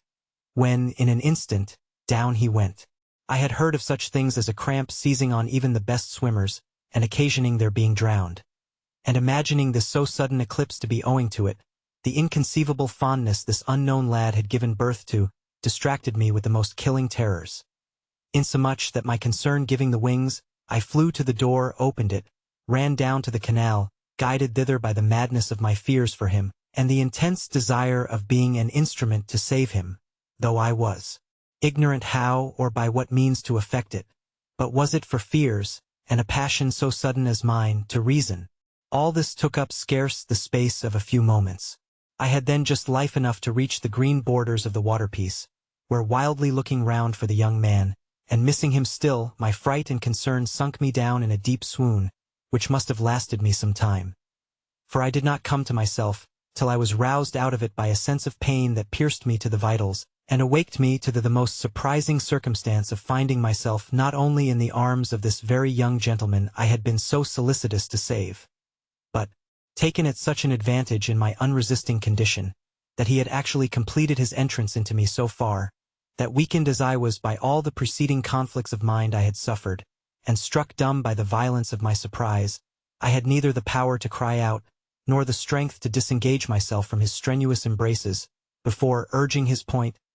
he had forced his way and completely triumphed over my virginity, as he might now as well see by the streams of blood that followed his drawing out, as he had felt by the difficulties he had met with consummating his penetration. But the sight of the blood, and the sense of my condition, had, as he told me afterwards, since the ungovernable rage of his passion was somewhat appeased, now wrought so far on him, that at all risks, even of the worst consequences, he could not find in his heart to leave me, and make off, which he might easily have done. I still lay all discomposed in bleeding ruin, palpitating, speechless, unable to get off and frightened, and fluttering like a poor wounded partridge, and ready to faint away again at the sense of what had befallen me. The young gentleman was by me, kneeling, kissing my hand, and with tears in his eyes, beseeching me to forgive him, and offering all the reparation in his power. It is certain that could I, at the instant of regaining my senses, have called out or taken the bloodiest revenge, I would not be stuck at it. The violation was attended too with such aggravating circumstances, though he was ignorant of them, since it was to my concern for the preservation of his life that I owed my ruin. But how quick is the shift of passions from one extreme to another, and how little are they acquainted with the human heart who dispute it. I could not see this amiable criminal, so suddenly the first object of my love, and as suddenly of my just hate, on his knees, bedewing my hands with his tears, without relenting. He was still stark naked, but my modesty had been already too much wounded, in essentials, to be so much shocked as I should have otherwise been with appearances only. In short, my anger ebbed so fast, and the tide of love returned so strong upon me, that I felt it a point of my own happiness to forgive him. The reproaches I made him were murmured in so soft a tone, my eyes met his with such glances, expressing more languor than resentment, that he could not but presume his forgiveness was at no desperate distance. But still he would not quit his posture of submission, till I had pronounced his pardon in form, which after the most fervent entreaties, protestations, and promises, I had not the power to withhold. On which, with the utmost marks of a fear of again offending, he ventured to kiss my lips, which I neither declined nor resented. But on my mild expostulation with him upon the barbarity of his treatment,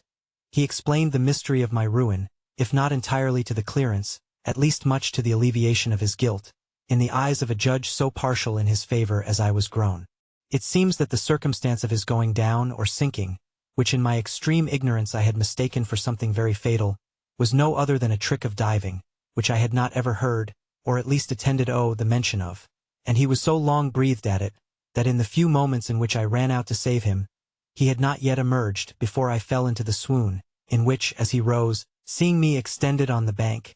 his first idea was, that some young woman was upon some design of frolic or diversion with him, for he knew I could not have fallen asleep there without his having seen me before.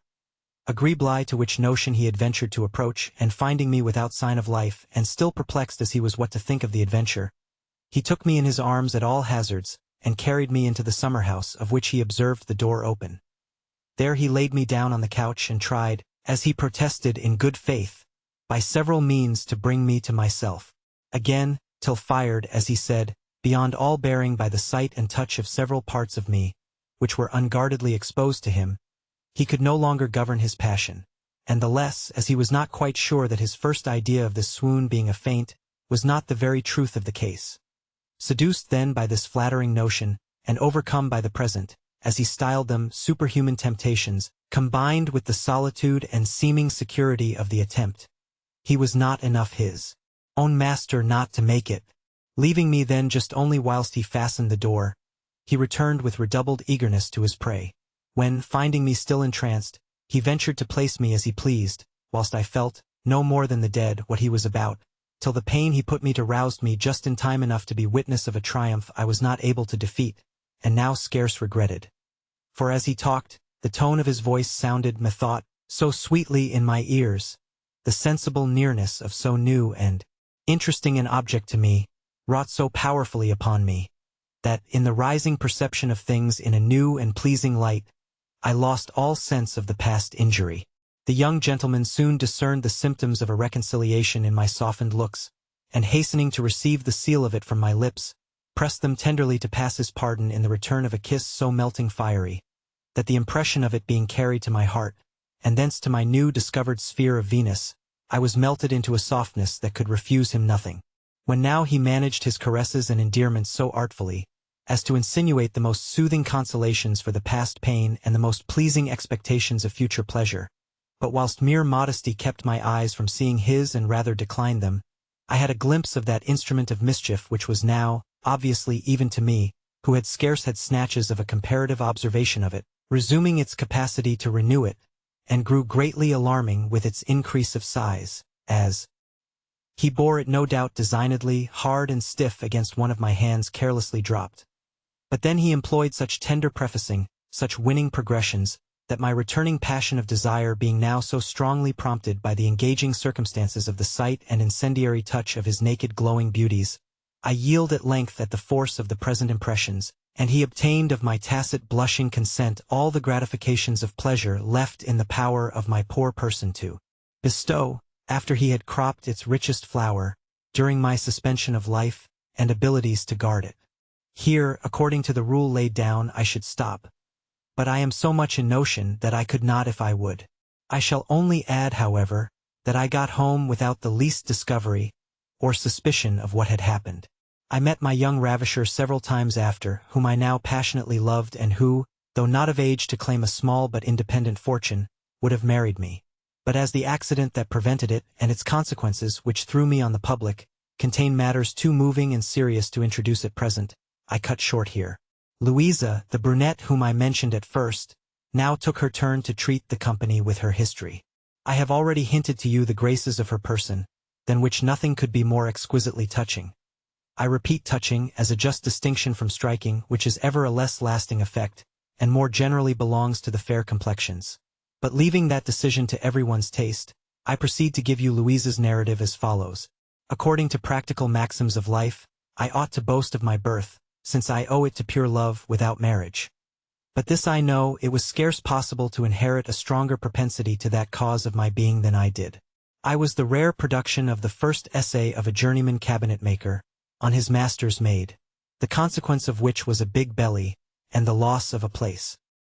He was not in circumstances to do much for her, and yet, after all this blemish, she found means, after she had dropped her burthen, and disposed of me to a poor relation in the country, to repair it by marrying a pastry-cook here in London, in thriving business, on whom she soon, under favor of the complete ascendant he had given her over him, passed me for a child she had by her first husband. I had, on that footing, been taken home, and was not 6 years old when this father-in-law died, and left my mother in tolerable circumstances, and without any children by him. As to my natural father, he had betaken himself to the sea, where, when the truth of things came out, I was told that he died, not immensely rich you may think, since he was no more than a common sailor. As I grew up, under the eyes of my mother, who kept on the business, I could not but see, in her severe watchfulness, the marks of a slip, which she did not care should be hereditary. But we no more choose our passions than our features or complexions, and the bent of mine was so strong to the forbidden pleasure, that it got the better at length of all her care and precaution. I was scarce 12 years old, before that part which she wanted so much to keep out of harm's way, made me feel its impatience to be taken notice of and come into play. Already had it put forth the signs of forwardness in the sprout of a soft down over it, which had often fluttered, and I might also say, grown under my constant touch and visitation. So pleased was I with what I took to be a kind of title to womanhood, that state I pined to be entered of, for the pleasures I conceived were annexed to it, and now the growing importance of that part to me, and the new sensations in it,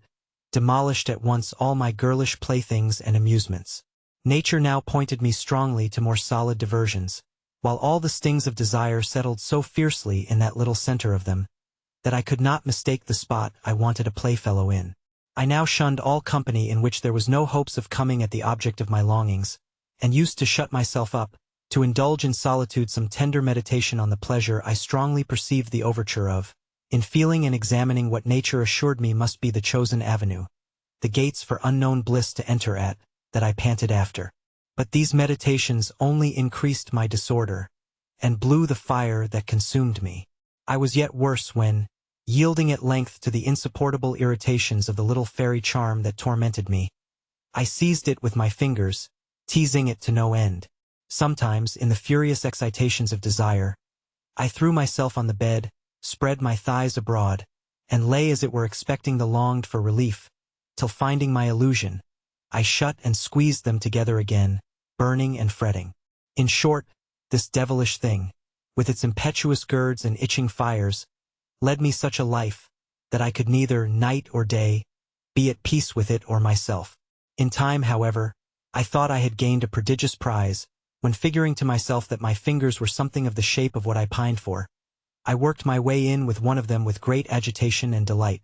yet not without pain too did I deflower myself as far as it could reach,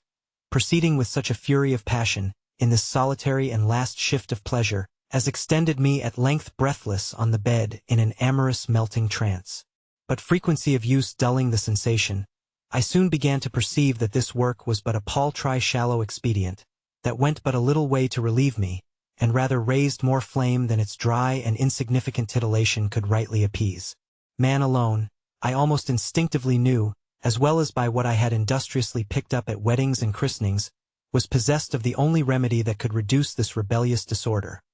But watched and overlooked as I was, how to come at it was the point, and that, to all appearance, an invincible one. Not that I did not rack my brains and invention how at once to elude my mother's vigilance, and procure myself the satisfaction of my impetuous curiosity and longings for this mighty and untasted pleasure. At length, however, a singular chance did at once the work of a long course of alertness. One day that we had dined at an acquaintance over the way, together with a gentlewoman lodger that occupied the first floor of our house, there started an indispensable necessity for my mother's going down to Greenwich to accompany her. The party was settled, when I do not know what genius whispered me to plead a headache, which I certainly had not, against my being included in a jaunt that I had not the least relish for. The pretext, however, passed, and my mother, with much reluctance, prevailed with herself to go without me, but took particular care to see me safe home, where she consigned me into the hands of an old trusty maidservant, who served in the shop, for we had not a male creature in the house. As soon as she was gone, I told the maid I would go up and lie down on our lodger's bed, mine not being made, with a charge to her at the same time not to disturb me, as it was only rest I wanted. This injunction probably proved of eminent service to me. As soon as I was got into the bedchamber, I unlaced my stays, and threw myself on the outside of the bedclothes, in all the loosest undress. Here I gave myself up to the old insipid privy shifts of my self-viewing, self-touching, self-enjoying, in fine, to all the means of self-knowledge I could devise, in search of the pleasure that fled before me, and tantalized with that unknown something that was out of my reach. Thus all only served to inflame myself, and to provoke violently my desires, whilst the one thing needful to their satisfaction was not at hand, and I could have bit my finger for representing it so ill. After then wearying and fatiguing myself with grasping shadows, whilst that most sensible part of me disdained to content itself with less than realities, the strong yearnings, the urgent struggles of nature towards the melting relief, and the extreme self-agitations I had used to come at it, had wearied and thrown me into a kind of unquiet sleep. For, if I tossed and threw about my limbs in proportion to the distraction of my dreams, as I had reason to believe I did, a bystander could not have helped seeing all for love, and one there was it seems.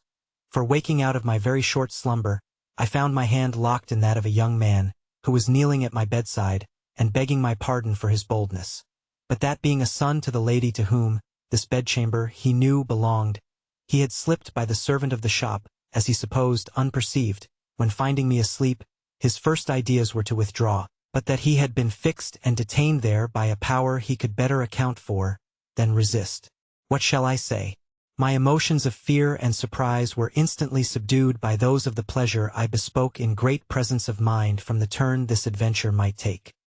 He seemed to me no other than a pitying angel, dropped out of the clouds.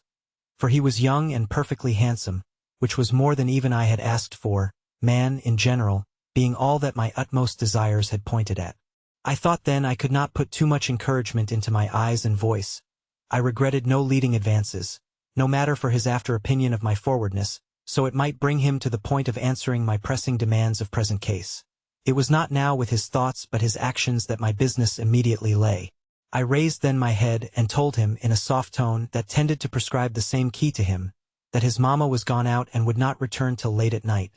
which I thought no bad hint, but as it proved I had nothing of a novice to deal with. The impressions I had made on him from the discoveries I had betrayed of my person in the disordered motions of it,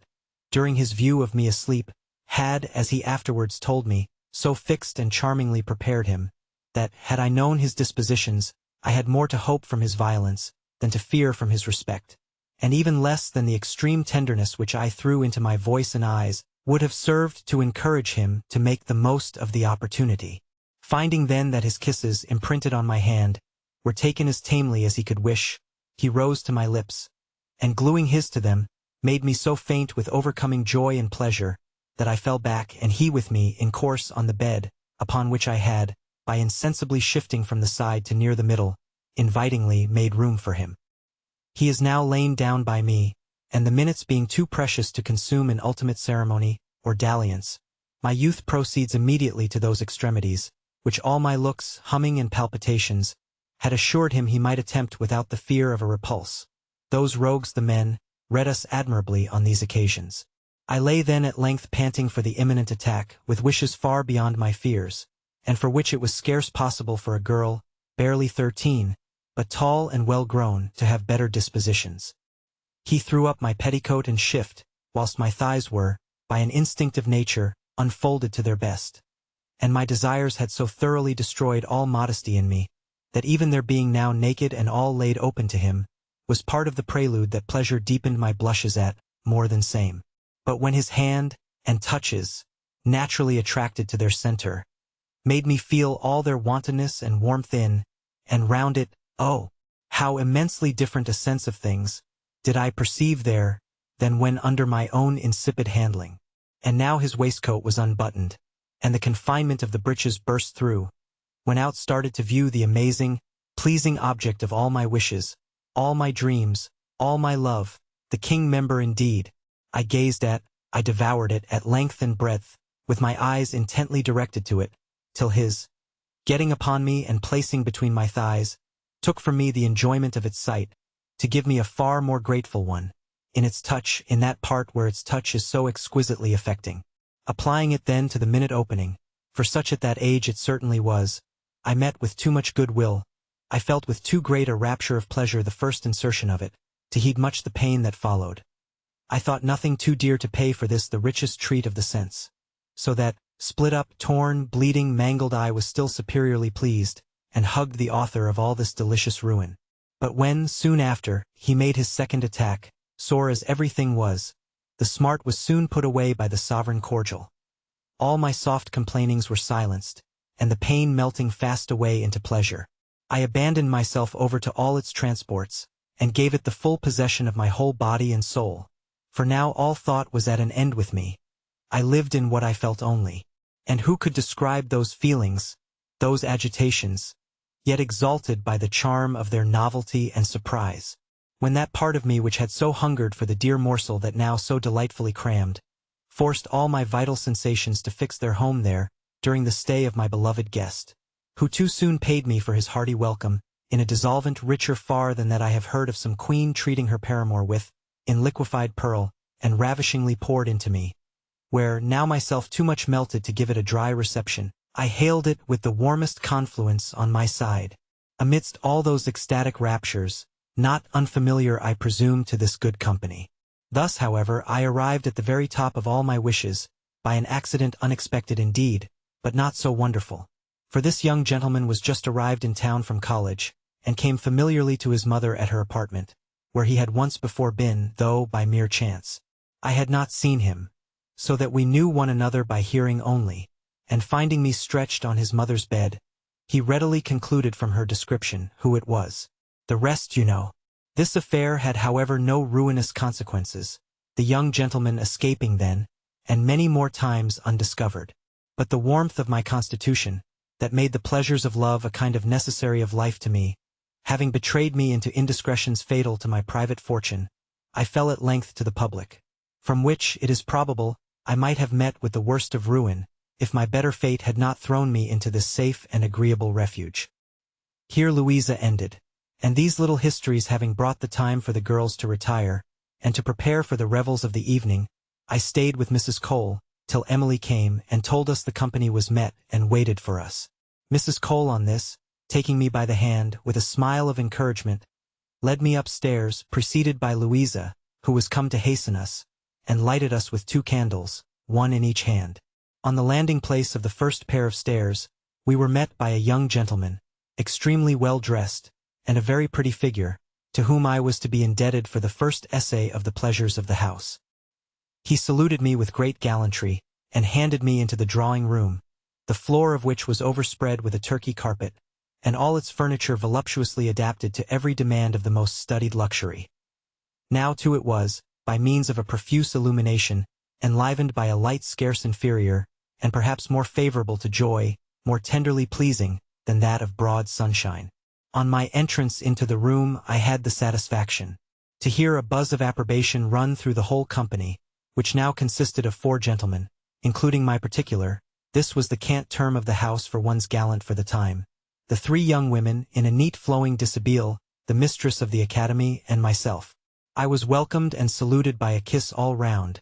in which, however, it was easy to discover, in the superior warmth of that of the men, the distinction of the sexes. Awed and confounded as I was, at seeing myself surrounded, caressed, and made court to by so many strangers,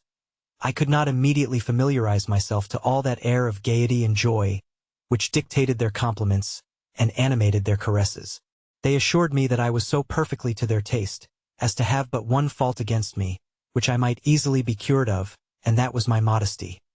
This, they observed, might pass for a beauty the more with those who wanted it for a heightener. But their maxim was, that it was an impertinent mixture, and dashed the cup so as to spoil the sincere draught of pleasure. They considered it accordingly as their mortal enemy, and gave it no quarter wherever they met with it. This was a prologue not unworthy of the revels that ensued. In the midst of all the frolic and wantonness, which this joyous band had presently, and all naturally, run into, an elegant supper was served in, and we sat down to it, my spark-elect placing himself next to me, and the other couples without order or ceremony. The delicate cheer and good wine soon banished all reserve. The conversation grew as lively as could be wished, without taking too loose a turn. These professors of pleasure knew too well how to stale impressions of it, or evaporate the imagination of words, before the time of action. Kisses, however, were snatched at times, or where a handkerchief round the neck interposed its feeble barrier, it was not extremely respected. The hands of the men went to work with their usual petulance, till the provocation on both sides rose to such a pitch, that my particular's proposal for beginning the country dances was received with instant assent. For, as he laughingly added, he fancied the instruments were in tune. This was a signal for preparation, that the complaisant Mrs. Cole, who understood life, took for her cue of disappearing. No longer so fit for personal service herself, and content with having settled the order of battle, she left us the field to fight it out at discretion. As soon as she was gone, the table was removed from the middle and became a sideboard. A couch was brought into its place, of which when I whisperingly inquired the reason of my particular, he told me, that as it was chiefly on my account that his convention was met, the parties intended at once to humor their taste of variety and pleasures, and by an open public enjoyment, to see me broke of any taint of reserve or modesty, which they looked on as the poison of joy, that though they occasionally preached pleasure and lived up to the text, they did not enthusiastically set up for missionaries, and only indulged themselves in the delights of a practical instruction of all the pretty women they liked well enough to bestow it upon, and who fell properly in the way of it. But that as such a proposal might be too violent, too shocking for a young beginner, the old standers were to set an example, which he hoped I would not be averse to follow, since it was to him I was devolved, in favor of the first experiment, but that still I was perfectly at my liberty to refuse the party, which being in its nature one of pleasure, supposed an exclusion of all force or constraint. My countenance expressed, no doubt, my surprise as my silence did my acquiescence. I was now embarked, and thoroughly determined on any voyage the company would take me on. The first that stood up, to open the ball, were a cornet of horse, and that sweetest of olive beauties, the soft and amorous Louisa. He led her to the couch, nothing loath, on which he gave her the fall, and extended her at length with an air of roughness and vigor, relishing high of amorous eagerness and impatience. The girl, spreading herself to the best advantage, with her head upon the pillow,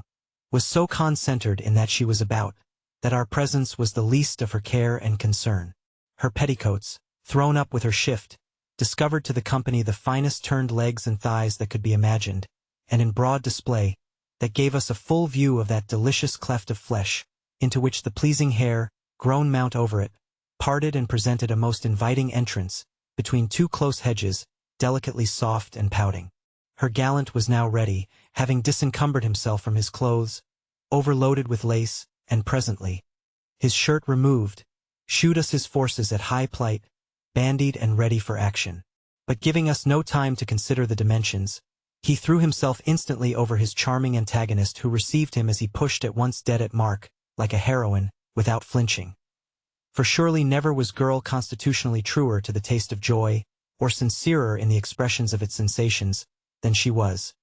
We could observe pleasure lighten in her eyes, as he introduced his plenipotentiary instrument into her.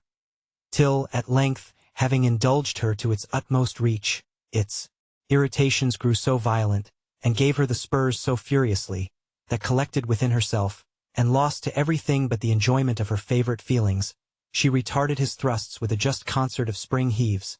keeping time so exactly with the most pathetic sighs, that one might have numbered the strokes in agitation by their distinct murmurs, whilst her active limbs kept wreathing and intertwisting with his in convulsive folds.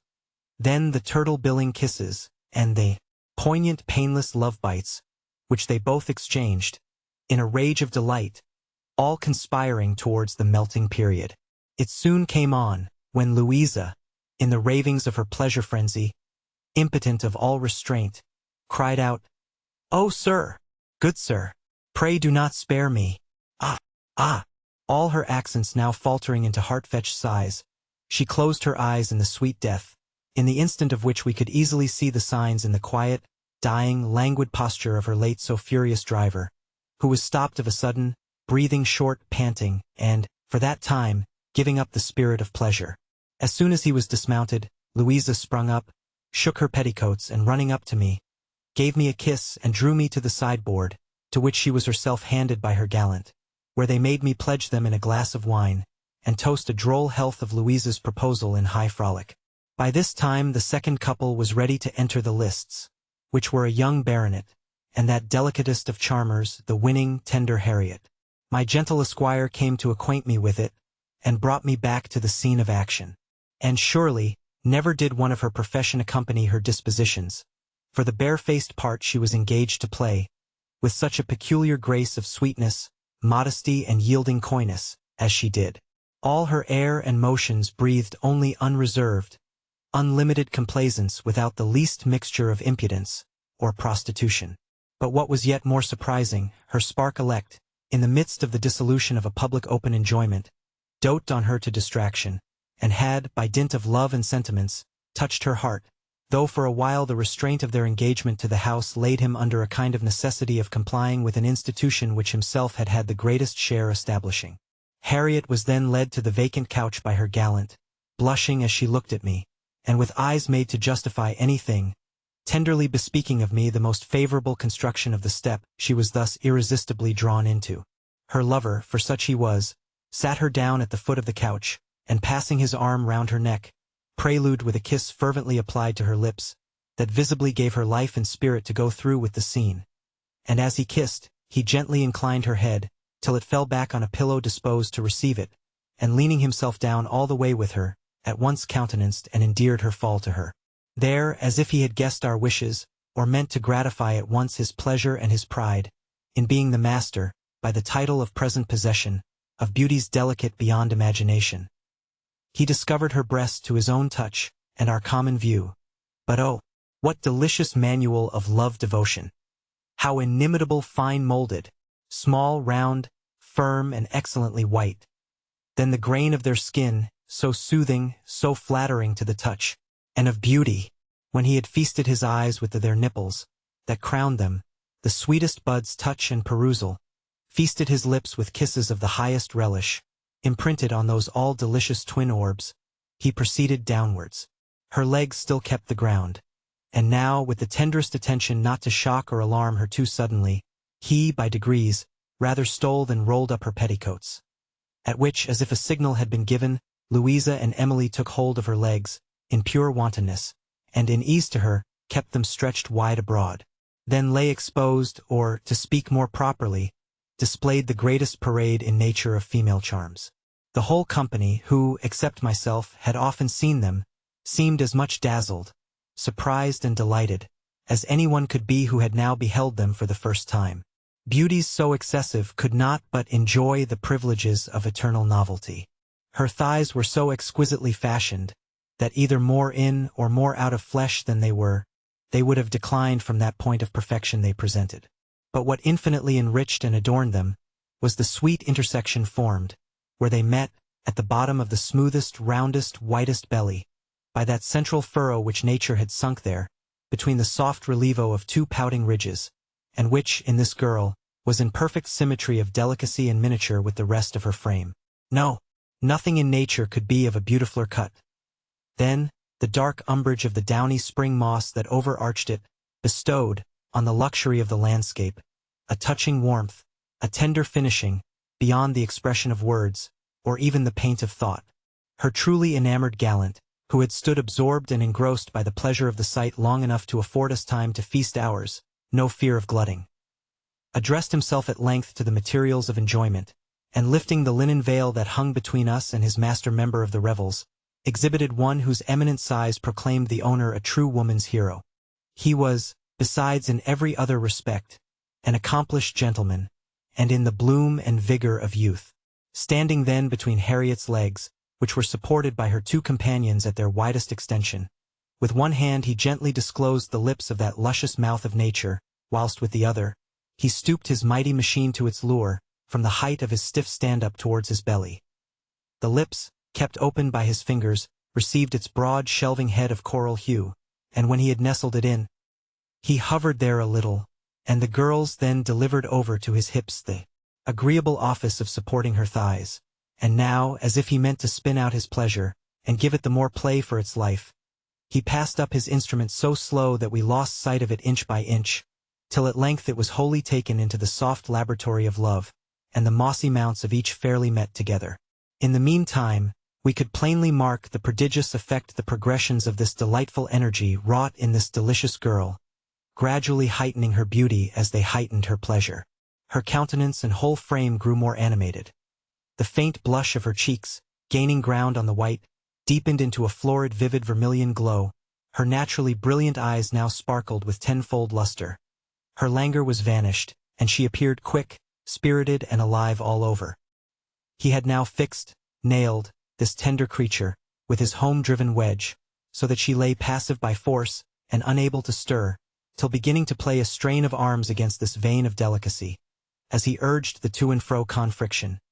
He awakened, roused, and touched her so to the heart, that unable to contain herself, she could not but reply to his motions, as briskly as her nicety of frame would admit of, till the raging stings of the pleasure rising towards the point, made her wild, with the intolerable sensations of it, and she now threw her legs and arms about at random, as she lay lost in the sweet transport, which on his side declared itself by quicker, eager thrusts, convulsive gasps, burning sighs, swift laborious breathing, eyes darting humid fires, all faithful tokens of the imminent approaches of the last gasp of joy. It came on at length. The baronet led the ecstasy, which she critically joined in, as she felt the melting symptoms from him, in the nick of which, gluing more ardently than ever his lips to hers, he shewed all the signs of that agony of bliss being strong upon him, in which he gave her the finishing titillation. Inly thrilled with which, we saw plainly that she answered it down with all effusion of spirit and matter she was mistress of, whilst a general soft shudder ran through all her limbs, which she gave a stretch out, and lay motionless, breathless, dying with dear delight, and in the height of its expression showing, through the nearly closed lids of her eyes, just the edges of their black, the rest being rolled strongly upwards in their ecstasy. Then her sweet mouth appeared languishingly open, with the tip of her tongue leaning negligently towards the lower range of her white teeth, whilst natural ruby color of her lips glowed with heightened life. Was not this a subject to dwell upon? And accordingly her lover still kept on her, with an abiding delectation, till compressed, squeezed, and distilled to the last drop. He took leave with one fervent kiss, expressing satisfied desires, but unextinguished love. As soon as he was off, I ran to her, and sitting down on the couch by her, riced her head, which she declined gently, and hung on my bosom, to hide her blushes and confusion at what had passed, till by degrees she recomposed herself, and accepted of a restorative glass of wine from my spark, who had left me to fetch it to her, whilst her own was readjusting his affair and buttoning up, after which he led her, leaning languishingly upon him, to or stand a view round the couch. And now Emily's partner had taken her out for her share in the dance, when this transcendently fair and sweet-tempered creature readily stood up, and if a complexion to put the rose and lily out of countenance, extreme pretty features, and that florid health and bloom for which the country girls are so lovely, might pass her for a beauty, this she certainly was, and one of the most striking of the fair ones. Her gallant began first, as she stood, to disengage her breasts, and restore them to the liberty of nature, from the easy confinement of no more than a pair of jumps. But on their coming out to view, we thought a new light was added to the room, so superiorly shining was their whiteness. Then they rose in so happy a swell as to compose her a well-horned fullness of bosom, that had such an effect on the eye as to seem flash hardened into marble, of which it emulated the polished gloss and far surpassed even the whitest, in the life and luster of its colors, white wined with blue. Who could refrain from such provoking enticements in reach? He touched her breasts, first lightly, when the glossy smoothness of the skin eluded his hand and made it slip along the surface. He pressed them, and the springy flesh that filled them, thus pitted by force, rose again reboundingly with his hand, and on the instant defaced the pressure. And alike indeed was the consistence of all those parts of her body throughout, where the fullness of flesh compacts and constitutes all that fine firmness which the touch is so highly attached to. When he had thus largely pleased himself with this branch of dalliance and delight, he trussed up her petticoat and shift, in a wisp to her waist, where being tucked in, she stood fairly naked on every side.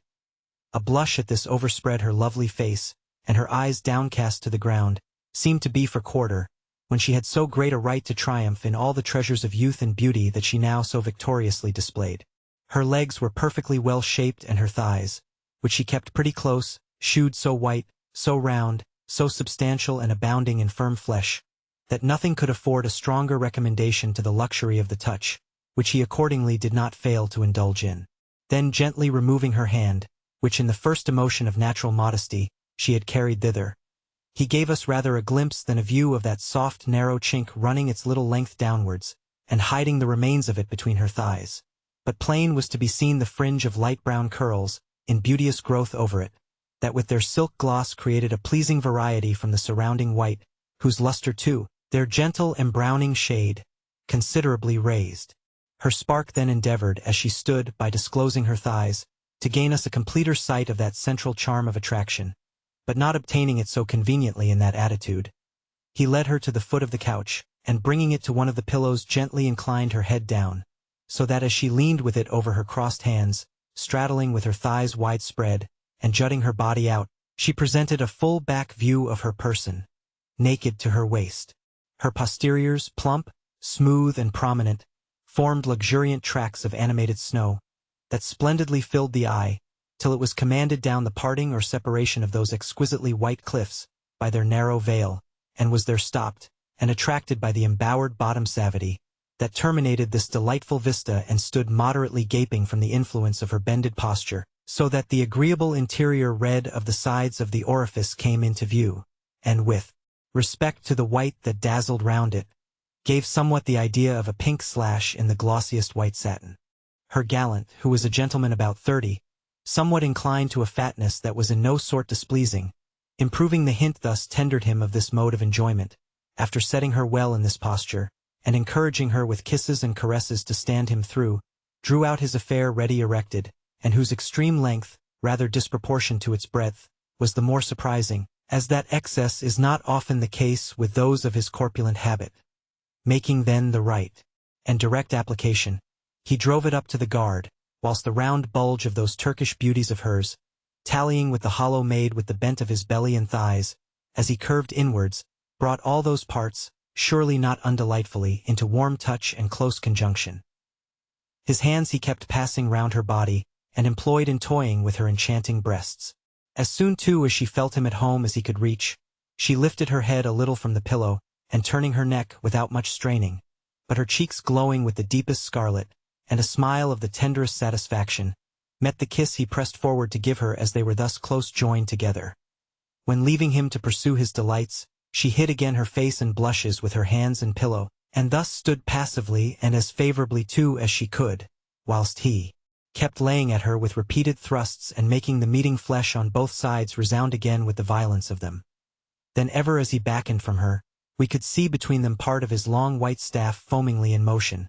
till, as he went on again and closed with her, the interposing hillocks took it out of sight. Sometimes he took his hands from the semi-globes of her bosom, and transferred the pressure of them to those large ones, the present subjects of his soft blockade, which he squeezed, grasped and played with, till at length in pursuit of driving, so hotly urged, brought on the height of the fit, with such overpowering pleasure, that his fair partner became now necessary to support him, panting, fainting and dying as he discharged, which she no sooner felt the killing sweetness of, than unable to keep her legs, and yielding to the mighty intoxication, she reeled, and falling forward on the couch, made it a necessity for him, if he would preserve the warm pleasure hold, to fall upon her, where they perfected, in a continued conjunction of body and ecstatic flow,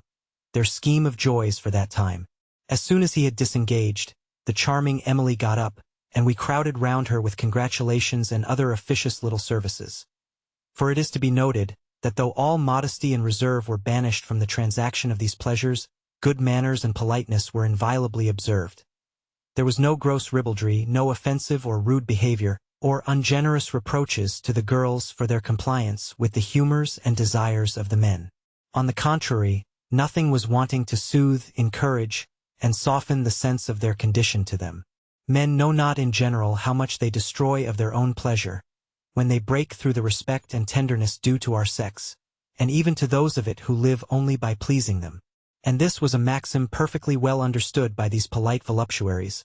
these profound adepts in the great art and science of pleasure, who never shewed these votaries of theirs a more tender respect than at the time of those exercises of their complaisance, when they unlocked their treasures of concealed beauty, and shewed out in the pride of their native charms, ever more touching surely than when they parade it in the artificial ones of dress and ornament. The frolic was now come round to me, and it being my turn of subscription to the will and pleasure of my particular elect, as well as to that of the company, he came to me, and saluting me very tenderly with a flattering eagerness, put me in mind of the compliances my presence there authorized the hopes of, and at the same time repeated to me, that if all this force of example had not surmounted any repugnance I might have to concur with the humors and desires of the company, that though the play was bespoke for my benefit, and great as his own private disappointment might be, he would suffer anything, sooner than be the instrument of imposing a disagreeable task. To this I answered, without the least hesitation or mincing grimace, that had I not even contracted a kind of engagement to be at his disposal without the least reserve, the example of such agreeable companions would alone determine me, and that I was in no pain about anything but my appearing to so great a disadvantage after such superior beauties. And take notice that I thought as I spoke.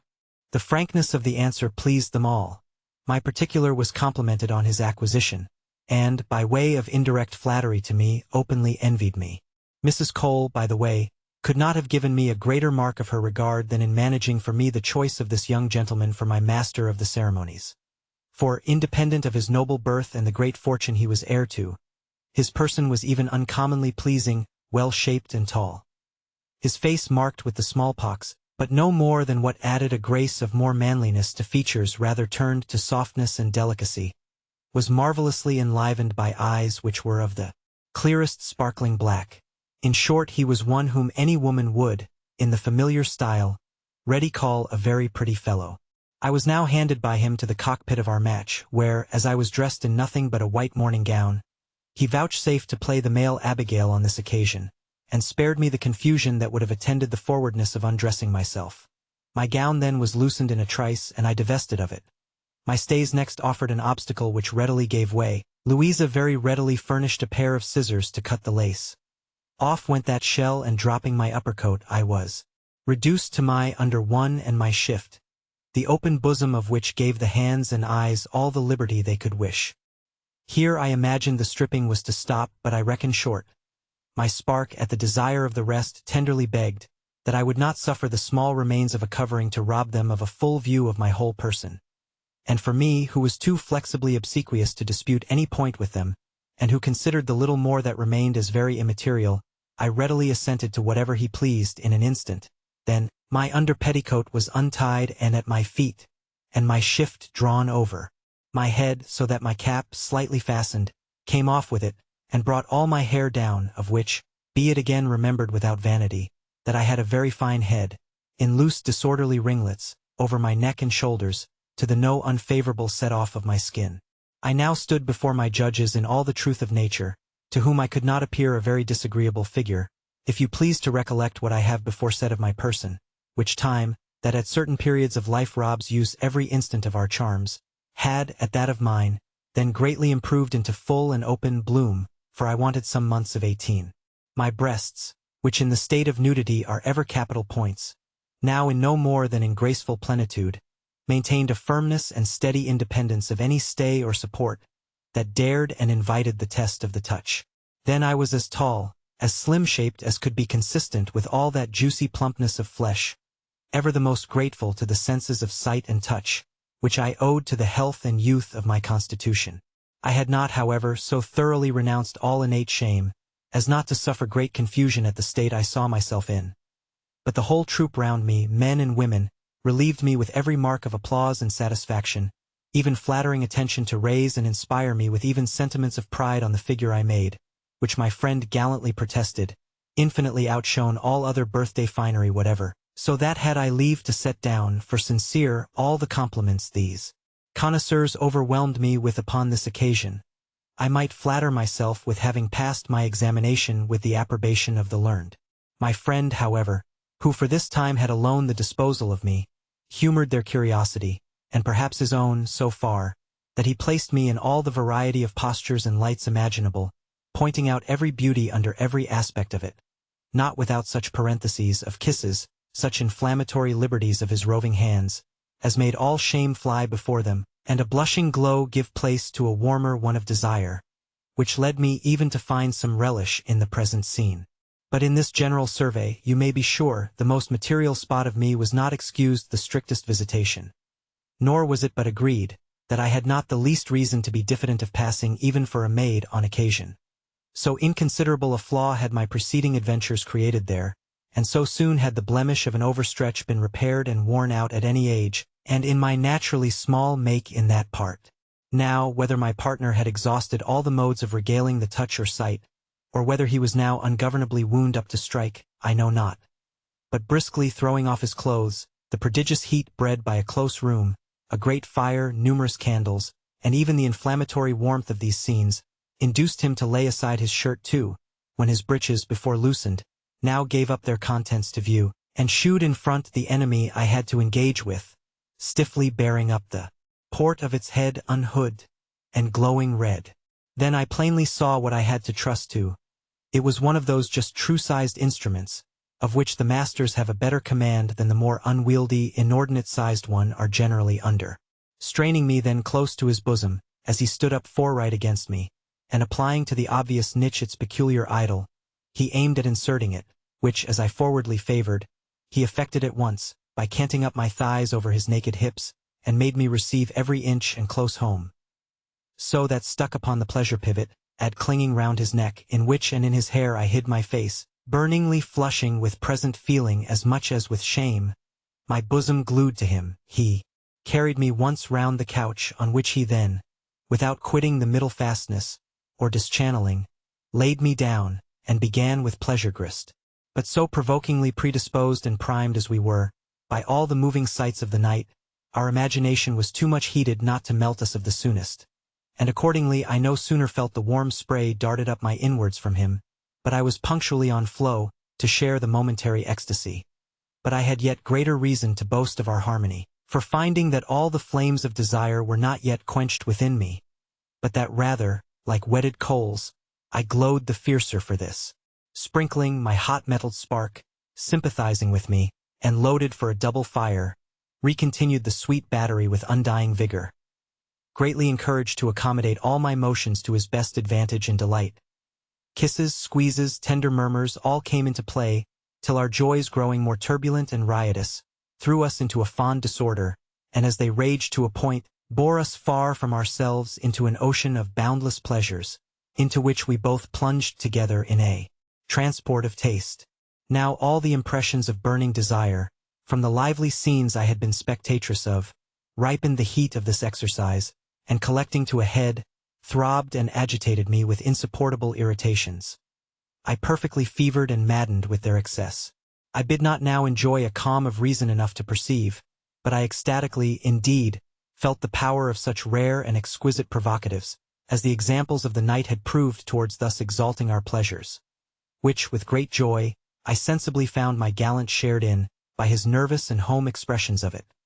His eyes flashing eloquent flames, his action infuriated with the stings of it, all conspiring to raise my delight, by assuring me of his. Lifted then to the utmost pitch of joy that human life can bear, undestroyed by excess, I touched that sweetly critical point, when scarce prevented by the injection from my partner, I dissolved, and breaking out into a deep-drawn sigh, sent my whole sensitive soul down to that passage where escape was denied it, by its being so deliciously plugged and choked up. Thus we lay a few blissful instants, overpowered, still, and languid.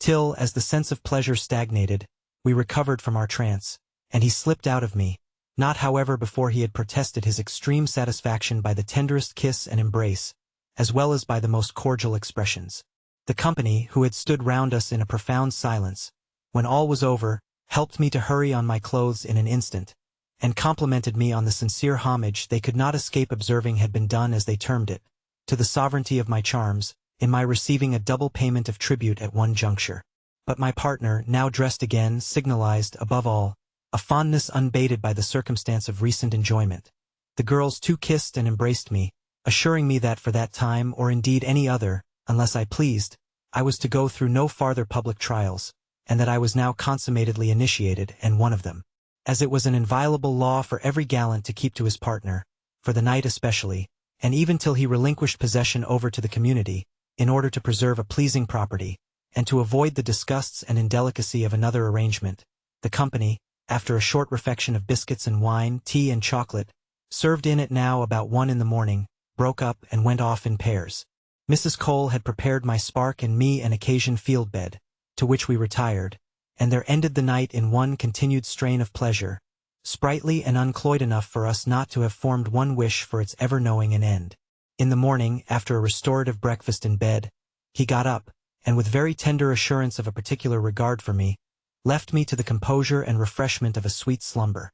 waking out of which and getting up to dress before Mrs. Cole should come in, I found in one of my pockets a purse of guineas, which he had slipped there, and just as I was musing on a liberality I had certainly not expected, Mrs. Cole came in, to whom I immediately communicated the present, and naturally offered her whatever share she pleased, but assuring me that the gentleman had very nobly rewarded her, she would on no terms, no entreaties, no shape I could put it in, receive any part of it. Her denial, she observed, was no affectation of grimace, and proceeded to read me such admirable lessons on the economy of my person and my purse, as I became amply paid for my general attention and conformity to in the course of my acquaintance with the town. After which, changing the discourse, she fell on the pleasures of the preceding night, where I learned, without much surprise, as I began to enter on her character, that she had seen everything that had passed, from a convenient place managed solely for that purpose, and of which she readily made me the confidant. She had scarce finished this, when the little troop of love girls, my companions, broke in, and renewed their compliments and caresses. I observed with pleasure that the fatigues and exercises of the night had not usurped in the least on the life of their complexion, or the freshness of their bloom. This I found, by their confession, was owing to the management and advice of our rare directress. They went down then to figure it, as usual, in the shop, whilst I repaired to my lodging, where I employed myself till I returned to dinner at Mrs. Cole's. Here I stayed in constant amusement with one or other of these charming girls, till about 5 in the evening, when seized with a sudden drowsy fit, I was prevailed on to go up and doze it off on Harriet's bed, who left me on it to my repose. There then I laid down in my clothes and fell fast asleep, and had now enjoyed, by guess, about an hour's rest, when I was pleasingly disturbed by my new and favorite gallant, who, inquiring for me, was readily directed where to find me. Coming then into my chamber and seeing me lie alone, with my face turned from the light towards the inside of the bed, he, without more ado, just slipped off his breeches, for the greater ease and enjoyment of the naked touch, and softly turning up my petticoats and shift behind, opened the prospect of the back avenue to the genial seat of pleasure, where, as I lay at my side length, inclining rather face downward, I appeared full fair, and liable to be entered. Laying himself gently down by me, he invested me behind, and giving me to feel the warmth of his body, as he applied his thighs and belly close to me, and the endeavors of that machine, whose touch has something so exquisitely singular in it, to make its way good into me. I awaked pretty much startled at first at seeing who it was, disposed myself to turn to him, when he gave me a kiss and desiring me to keep my posture, just lifted up my upper thigh, and ascertaining the right opening, soon drove it up to the farthest. Satisfied with which, and solacing himself with lying so close in those parts, he suspended motion, and thus steeped in pleasure, kept me lying on my side into him, spoon fashion, as he termed it, from the snug indent of the back part of my thighs and all upwards into the space of the bending between his thighs and belly. till, after some time, that restless and turbulent inmate, impatient by nature of longer quiet, urged him to action, which now prosecuting with all the usual train of toying, kissing, and the like, ended at length in the liquid proof on both sides, that we had not exhausted, or at less were quickly recruited of last night's draughts of pleasure in us. With this noble and agreeable youth lived I in perfect joy and constancy.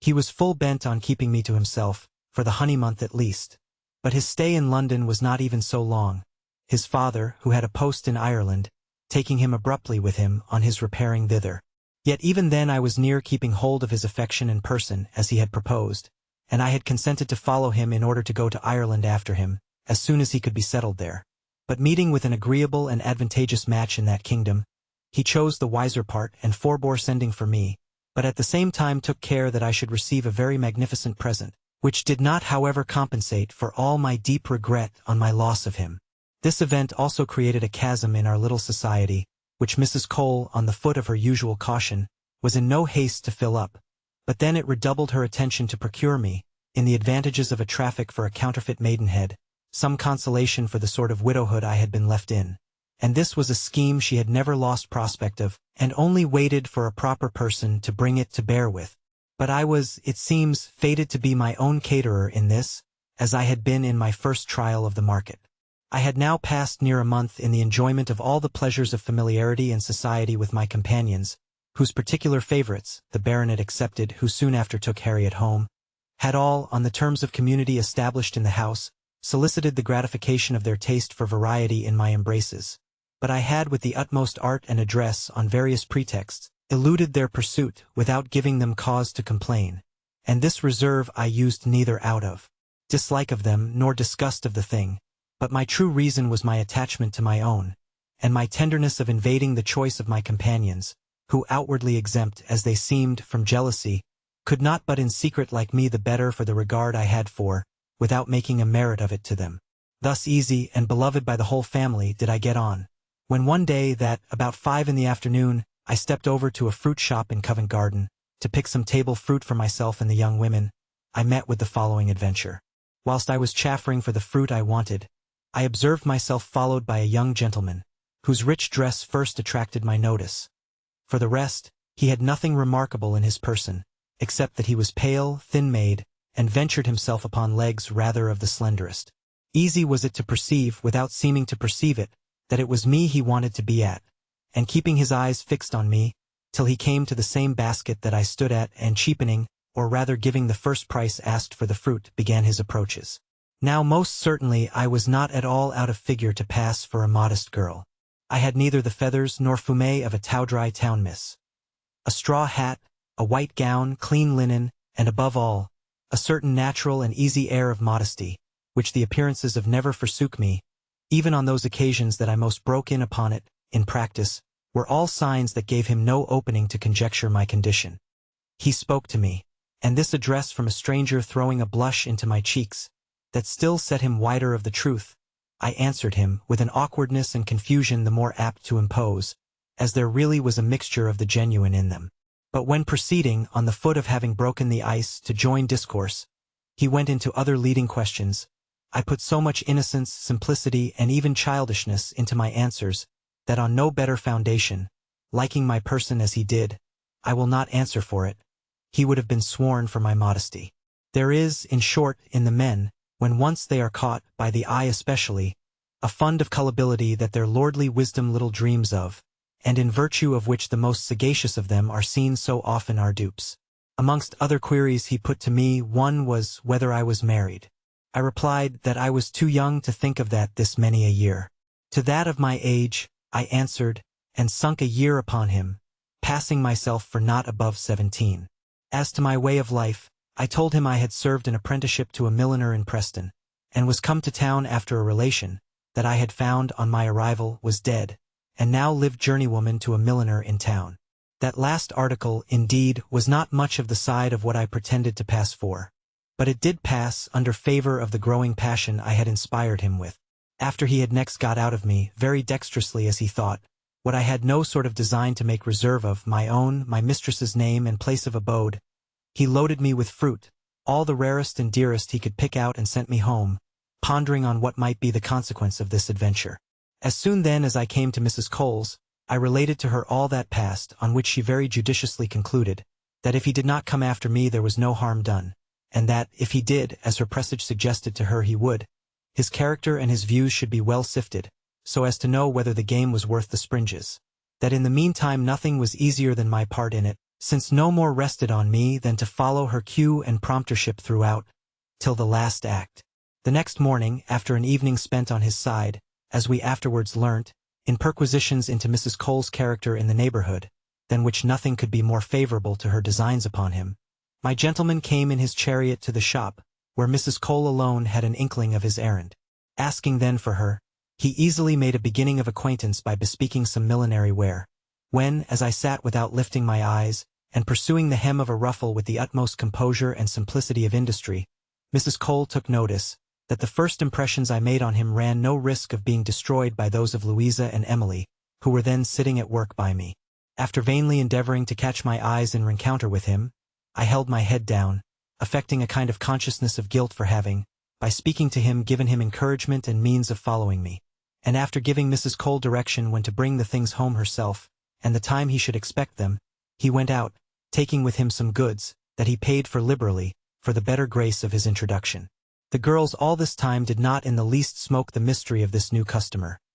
But Mrs. Cole, as soon as we were conveniently alone, assured me, in virtue of her long experience in these matters, that for this bout my charms had not missed fire. For by his eagerness, his manner and looks, she was sure he had it.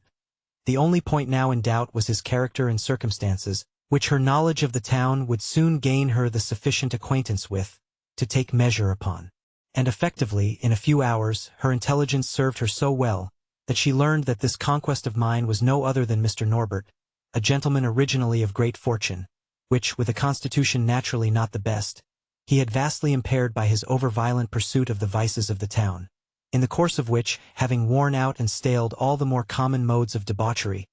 he had fallen into a taste of maiden hunting, in which chase he had ruined a number of girls, sparing no expense to compass his ends, and generally using them well till tired or cooled by enjoying or springing a new face. He could with more ease disembarrass himself of the old ones, and resign them to their fate, as his sphere of achievements of that sort lay only amongst such as he could proceed with by way of bargain and sale. Concluding from these premises, Mrs. Cole observed that a character of this sort was ever a lawful prize, that the sin would be not to make the best of our market of him, and that she thought such a girl as I only too good for him at any rate, and on any terms. She went then, at the hour appointed, to his lodgings in one of our inns of court, which were furnished in a taste of grandeur that had a special eye to all the conveniences of luxury and pleasure. Here she found him in ready waiting, and after finishing her business of pretense, and a long conduit of discussions concerning her trade, which she said was very bad, the qualities of her servants, apprentices, journeywomen, the discourse naturally landed at length on me, when Mrs. Cole, acting admirably the good old prating gossip, who lets everything escape her when her tongue is set in motion, cooked him up a story so plausible of me, throwing in every now and then such strokes of art, with all the simplest air of nature, in praise of my person and temper, as finished him finely for her purpose, whilst nothing could be better counterfeited than her innocence of his. But when now fired and on edge, he proceeded to drop hints of his design and views upon me. After he had with much confusion and pains brought her to the point, she kept as long aloof from it as she thought proper, of understanding him, without now affecting to pass for a dragoness of virtue. By flying out into those violent and ever suspicious passions, she stuck with the better grace and effect to the character of a plain, good sort of woman, that knew no harm, and that getting her bread in an honest way was made of stuff easy and flexible enough to be wrought to his ends, by his superior skill and address. But however, she managed so artfully that 3 or 4 meetings took place, before he could obtain the least favorable hope of her assistance, without which he had, by a number of fruitless messages, letters, and other direct trials of my disposition, convinced himself there was no coming at me, all which too raised at once my character and price with him. Regardful, however, of not carrying these difficulties to such a length as might afford time for starting discoveries, or incidents unfavorable to her plan, she at last pretended to be won over by mere dint of entreaties, promises, and, above all, by the dazzling sum she took care to wind him up to the specification of, when it was now even a piece of art to feign, at once, a yielding to the allurements of a great interest, as a pretext for her yielding at all, and the manner of it such as might persuade him she had never dipped her virtuous fingers in an affair of that sort. Thus she led him through all the gradations of difficulty and obstacles necessary to enhance the value of the prize he aimed at. And in conclusion, he was so struck with the little beauty I was mistress of, and so eagerly bent on gaining his ends of me, that he left her no room to boast of her management in bringing him up to her mark. He drove so plump of himself into everything tending to make him swallow the bait. Not but, in other respects, Mr. Norbert was not clear-sighted enough, or that he did not perfectly know the town, and even by experience, the very branch of imposition now in practice upon him. But we had his passion our friend so much, he was so blinded and hurried on by it, that he would have thought any undeception a very ill office done to his pleasure. Thus concurring, even precipitately, to the point she wanted him at, Mrs. Cole brought him at last to hug himself on the cheap bargain. He considered the purchase of my imaginary jewel was to him, at no more than 300 guineas to myself, and 100 to the brokers. Being a slender recompense for all her pains, and all the scruples of conscience she had now sacrificed to him for this first time of her life, which sums were to be paid down on the nail, upon delivery of my person, exclusive of some no inconsiderable presents that had been made in the course of the negotiation, during which I had occasionally, but sparingly been introduced into his company, at proper times and hours, in which it is incredible how little it seemed necessary to strain my natural disposition to modesty higher, in order to pass it upon him for that a very maid, all my looks and gestures ever breathing nothing but that innocence which the men so ardently require in us, for no other end than to feast themselves with the pleasure of destroying it,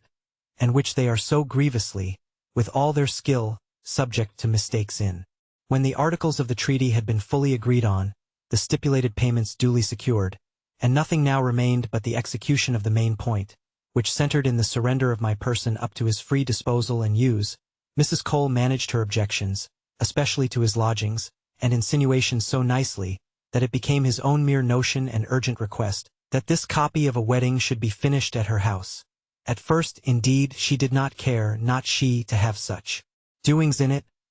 She would not for £1,000 have any of the servants or apprentices know it. Her precious good name would be gone forever, with the like excuses. However, on superior objections to all other expedients, whilst she took care to start none but those which were most liable to them, it came round at last to the necessity of her obliging him in that conveniency, and of doing a little more where she had already done so much. The night then was fixed, with all possible respect to the eagerness of his impatience. And in the meantime Mrs. Cole had omitted no instructions, nor even neglected any preparation, that might enable me to come off with honor, in regard to the appearance of my virginity, except that, favored as I was by nature with all the narrowness of stricture in that part requisite to conduct my designs, I had no occasion to borrow those auxiliaries of art that create a momentary one, easily discovered, by the test of a warm bath. And as to the usual sanguinary symptoms of defloration, which, if not always, are generally attendants on it, Mrs. Cole had made me the mistress of an invention of her own, which could hardly miss its effect, and of which more in its place. Everything then being disposed and fixed for Mr. Norbert's reception, he was, at the hour of 11 at night, with all the mysteries of silence and secrecy, let in by Mrs. Cole herself and introduced into her bedchamber, where, in an old-fashioned bed of hers, I lay, fully undressed and panting, if not with the fears of a real maid, at least with those perhaps greater of a dissembled one, which gave me an air of confusion and bashfulness that maiden modesty had all the honor of, and was indeed scarce distinguishable from it, even by less partial eyes than those of my lover. So let me call him, for I ever thought the term cully too cruel a reproach to the men, for their abused weakness for us. As soon as Mrs. Cole, after the old gossipery on these occasions, used to young women abandoned for the first time to the will of man, had left us alone in her room, which by the by was well lighted up at his previous desire, that seemed to bode a stricter examination than he afterwards made, Mr. Norbert, still dressed, sprung towards the bed, where I got my head under the clothes, and defended them a good while before he could even get at my lips, to kiss them. So true it is that a false virtue, on this occasion, even makes and greater rout and resistance than a true one. From thence he descended to my breasts. The feel I disputed tooth and nail with him till tired with my resistance, and thinking probable to give a better account to me, he hurried his clothes off in an instant, and came into bed. Meanwhile, by the glimpse I stole of him, I could easily discover a person far from promising any such dowdy performances as the storming of maidenheads generally requires,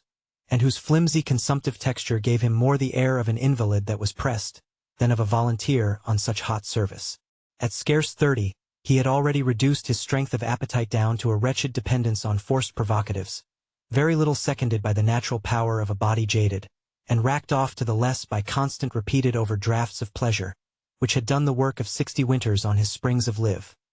leaving him at the same time all the fire and head of youth in his imagination, which served at once to torment and spur him down the precipice. As soon as he was in bed, he threw off the bedclothes, which I suffered him to force from my hold, and I now lay as exposed as he could wish, not only to his attacks, but his visitation of the sheets, wherein the various agitations of the body, through my endeavors to defend myself, he could easily assure himself there was no preparation, though, to do him justice, he seemed a less strict examinant than I had apprehended from so experienced a practitioner. My shift then he fairly tore open, finding I made too much use of it to barricade my breasts, as well as the more important avenue. Yet in everything else he proceeded with all the marks of tenderness and regard to me, whilst the art of my play was to shew none for him. I acted them all the niceties, apprehensions, and terrors, supposable for a girl perfectly innocent to feel, at so great a novelty as a naked man in bed with her for the first time. He scarce even obtained a kiss but what he ravished. I put his hand away 20 times from my breasts, where he had satisfied himself of their hardness and consistence, with passing for hitherto unhandled goods. But when grown impatient upon the main point, he now threw himself upon me, and first trying to examine me with his finger, sought to make himself further way. I complained of his usage bitterly. I thought he would not have served a body so. I was ruined. I did not know what I had done. I would get up, so I would, and at the same time kept my thighs so fast locked that it was not for strength like his to force them open or do any good. Finding thus my advantages, and that I had both my own and his motions at command, the deceiving him came so easy that it was perfectly playing upon velvet. In the meantime his machine, which was one of those sizes that slip in and out without being minded, kept pretty stiffly bearing against that part, which the shutting my thighs barred access to. But finding at length he could do no good by mere dint of bodily strength, he resorted to entreaties and arguments, to which I only answered with a tone of shame and timidity that I was afraid he would kill me. Lord! Would not be served so. I was never so used in all my born days. I wondered he was not ashamed of himself, so I did, with such silly infantine moods of repulse and complaint as I judged best adapted to express the character of innocence and affright. Pretending, however, to yield at length to the vehemence of his insistence, in action and words, I sparing disclosed my thighs, so that he could just touch the cloven inlet with the tip of his instrument. But as he fatigued and toiled to get in, a twist of my body, so as to receive it obliquely, not only thwarted his admission, but giving a scream, as if he had pierced me to the heart, I shook him off me, with such violence that he could not, with all his might to it, keep the saddle, vexed. Indeed at this he seemed, but not in the style of displeasure with me for my skittishness. On the contrary, I dare swear he held me the dearer, and hugged himself for the difficulties that even hurt his instant pleasure. Fired, however, now beyond all bearance of delay,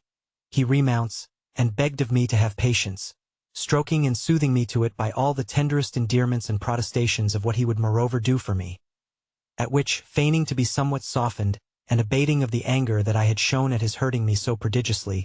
I suffered him to lay my thighs aside, and make way for a new trial. But I watched the directions and management of his point so well, that no sooner was the orifice in the least open to it, but I gave such a timely jerk as seemed to proceed not from the evasion of his entry, but from the pain his efforts at it put me to. A circumstance, too, that I did not fail to accompany with proper gestures, sighs and cries of complaint, of which, that he had hurt me, he killed me, I should die, were the most frequent interjections. But now, after repeated attempts, in which he had not made the least impression towards gaining his point, at least for that time, the pleasure rose so fast upon him, that he could not check or delay it, and in the vigor and fury which the approaches of the height of it inspired him, he made one fierce thrust, that had almost put me by my guard, and lodged it so far that I could feel the warm inspersion just within the exterior orifice, which I had the cruelty not to let him finish there. threw him out again, not without a most piercing loud exclamation, as if the pain had put me beyond all regard of being overheard. It was then easy to observe that he was more satisfied, more highly pleased with the supposed motives of his bulk of consummation, than he would have been at the full attainment of it. It was on this foot that I solved to myself all the falsity I employed to procure him that blissful pleasure in it, which most certainly he would not have tasted in the truth of things. Eased, however, and relieved by one discharge, he now applied himself to soothe, encourage, and to put me into humor and patience to bear his next attempt, which he began to prepare and gather force for, from all the incentives of the touch and sight which he could think of, by examining every individual part of my whole body, which he declared his satisfaction with, in raptures of applause, kisses universally imprinted, and sparing no part of me, in all the eagerest wantonness of feeling, seeing, and toying. His vigor, however, did not return so soon, and I felt him more than once pushing at the door, but so little in a condition to break in, that I question whether he had the power to enter, had I held it ever so open. But this he then thought me too little acquainted with the nature of things, to have any regret or confusion about, and he kept fatiguing himself and me for a long time, before he was in any state to resume his attacks with any prospect of success, and then I breathed him so warmly, and kept him so at bay, that before he had made any sensible progress in point of penetration, he was deliciously sweated, and wearied out indeed. So that it was deep in the morning before he achieved his second let-go, about halfway of entrance, I all the while crying and complaining of his prodigious vigor, and the immensity of what I appeared to suffer splitting up with. Tired, however, at length with such athletic drudgery, my champion began now to give out, and to gladly embrace the refreshment of some rest. Kissing me then with much affection, and recommending me to my repose, he presently fell fast asleep, which, as soon as I had well satisfied myself of, I with much composure of body, so as not to wake him by any motion, with much ease and safety too, played of Mrs. Cole's device for perfecting the signs of my virginity. In each of the head bedposts, just above where the bedsteads are inserted into them, there was a small drawer, so artfully adapted to the moldings of the timberwork, that it might have escaped even the most curious search, which drawers were easily opened or shut by the touch of a spring, and were fitted each with a shallow glass tumbler, full of a prepared fluid blood, in which lay soaked, for ready use, a sponge, that required no more than gently reaching the hand to it, taking it out and, properly squeezing between the thighs, when it yielded a great deal more of the red liquid than would save a girl's honor. After which, replacing it and touching the spring, all possibility of discovery, or even of suspicion, was taken away, and this was not the work of the fourth part of a minute, and of whichever side one lay, the thing was equally easy and practicable, by the double care taken to have each bedpost provided alike. True it is that had he waked and caught me in the act, it would at least have covered me with shame and confusion. But them that he did not was, with the precautions I took, a risk of 1,000 to 1 in my favor. At ease now, and out of all fear of any doubt or suspicion on his side, I addressed myself in good earnest to my repose, but could obtain none, and in about half an hour's time my gentleman waked again, and turning towards me, I feigned a sound sleep, which he did not long respect. But girding himself again to renew the onset, he began to kiss and caress me, when now making as if I just waked, I complained of the disturbance, and of the cruel pain that this little rest had stole my senses from. Eager, however, for the pleasure, as well of consummating an entire triumph over my virginity, he said everything that could overcome my resistance, and bribe my patience to the end, which now I was ready to listen to, from being secure of the bloody proofs I had prepared of his victorious violence, though I still thought it good policy not to let him in yet a while. I answered then only to his importunities in sighs and moans, that I was so hurt, I could not bear it, I was sure he had done me a mischief, that he was such a bad man. At this, turning down the clothes, and viewing the field of battle by the glimmer of a dying taper, he saw plainly my thighs, shift and sheet, all stained with what he readily took for a virgin effusion, proceeding from his last half-penetration. Convinced and transported at which, nothing could equal his joy and exultation. The illusion was complete, no other conception entered his head, but that of his having been at work upon an unopened mine, which idea, upon so strong an evidence, redoubled at once his tenderness for me, and his ardor for breaking it wholly up. Kissing me then with the utmost rapture, he comforted me, and begged my pardon for the pain he had put me to, observing withal that it was only a thing in course. But the worst was certainly past, and that with a little courage and constancy, I should get it once well over, and never after experience anything but the greatest pleasure. By little and little I suffered myself to be prevailed on, and giving, as it were, up to the point of him, I made my thighs, insensibly spreading them, yield him liberty of access, which improving, he got a little within me, when by a well-managed reception I worked the female screw so nicely, that I kept him from the easy mid-channel direction, and by dexterous wreathing and contortions, creating an artificial difficulty of entrance, made him win it inch by inch, with the most laborious struggles, I all the while sorely complaining, till at length, with might and main, winding his way in, he got it completely home, and giving my virginity, as he thought, the coup de grace, furnished me with the cue of setting up a terrible outcry, whilst he, triumphant and like a cock clapping his wings over his downtrod mistress, pursued his pleasure, which presently rose, in virtue of this idea of a complete victory, to a pitch that made me soon sensible of his melting period, whilst I now lay acting the deep-wounded, breathless, frightened, undone, no longer made. You would ask me, perhaps, whether all this time I enjoyed any perception of pleasure. I assure you little or none, till just towards the latter end, a faintish sense of it came on mechanically, from so long a struggle and frequent fret in that ever-sensible part. But, in the first place, I had no taste for the person I was suffering the embraces of on a pure mercenary account, and then I was not entirely delighted with myself for the jade's part one was playing, whatever excuses I might plead for my being brought into it. But then this insensibility kept me so much the mistress of my mind and motions, that I could the better manage so close a counterfeit, through the whole scene of deception. Recovered at length to a more shew of life, by his tender condolences, kisses and embraces, I upbraided him, and reproached him with my ruin, in such natural terms, as added to his satisfaction with himself, for having accomplished it, and guessing, by certain observations of mine, that it would be rather favorable to him to spare him, when he some time after, feebly enough, came on again to the assault, I resolutely withstood any further endeavors, on a pretext that flattered his prowess, of my being so violently hurt and sore, that I could not possibly endure a fresh trial. He then graciously granted me a respite, and the next morning soon after advancing, I got rid of further importunity, till Mrs. Cole, being rung for by him, came in and was made acquainted, in terms of the utmost joy and rapture, with his triumphant certainty of my virtue, and the finishing stroke he had given it in the course of the night, of which, he added, she would see proof enough in bloody characters on the sheets. You may guess how a woman of her turn of address and experience humored the jest, and played him off with mixed exclamations of shame, danger, compassion for me, and of her being pleased that all was so well over, in which last, I believe, she was certainly sincere. And now, as the objection which she had represented as an invincible one, to me lying the first night at his lodgings, which were studiously calculated for freedom of intrigues, on the account of my maiden fears and terrors, at the thought of going to a gentleman's chambers, and being alone with him in bed, was surmounted, she pretended to persuade me, in favor to him, that I should go there to him whenever he pleased, and still keep up all the necessary appearances of working with her, that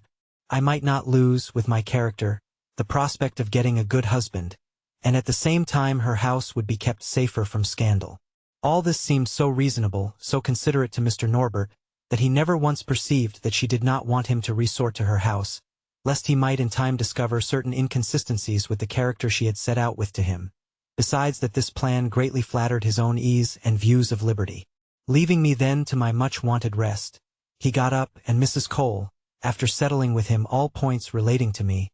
got him undiscovered out of the house. After which, as I was awake, she came in, and gave me due praises for my success. Behaving too with her usual moderation and disinterestedness, she refused any share of the sum I had thus earned, and put me into such a secure and easy way of disposing of my affairs, which now amounted to a kind of little fortune, that a child of 10 years old might have kept the account and property of them safe in its hands. I was now restored again to my former state of a kept mistress, and used punctually to wait on Mr. Norbert at his chambers whenever he sent a messenger for me, which I constantly took care to be in the way of, and managed with so much caution, that he never once penetrated the nature of my connections with Mrs. Cole, but indolently given up to ease and the town dissipations, the perpetual hurry of them hindered him from looking into his own affairs, much less to mine. In the meantime, if I may judge from my own experience, none are better paid or better treated, during their reign, than the mistress of those who,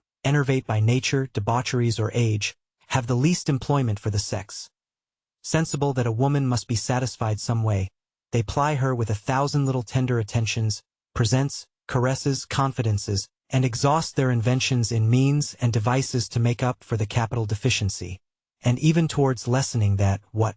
arts, what modes, what refinements of pleasure have they not recourse to raise their languid powers, and press nature into the service of their sensuality. But here is their misfortune, that when by a course of teasing, worrying, handling, wanton postures, lascivious motions, they have at length accomplished a flashy, enervate enjoyment, they at the same time light up a flame in the object of their passion, that, not having the means themselves to quench, drives her for relief into the next person's arms, who can finish their work, and thus they become bawds to some favorite, tried and approved of, for a more vigorous and satisfactory execution. For with women, of our turn especially, however well our hearts may be disposed, there is a controlling part or queen seat in us, that governs itself by its own maxims of state, amongst which not one is stronger, in practice with it, than, in the matter of his dues, never to accept the will for the deed. Mr. Norbert, who was much in this ungracious case, though he professed to like me extremely, could but seldom consummate the main joy itself with me, without such a length and variety of preparations, as were at once wearisome and inflammatory. Sometimes he would strip me stark naked on a carpet, by a good fire, when he would contemplate me almost by the hour, disposing me in all the figures and attitudes of body that it was susceptible of being viewed in,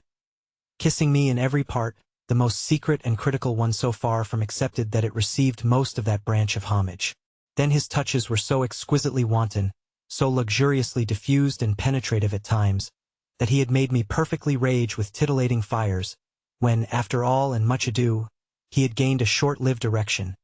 He would perhaps melt it away in a washy sweat, or a premature abortive effusion, that provokingly mocked my eager desires, or, if carried home, how faltered and unnervous the execution, how insufficient the sprinkle of a few heat drops to extinguish all the flames he had kindled. One evening, I cannot help remembering, that returning home from him, with a spirit he had raised in a circle his wand had proved too weak to lay,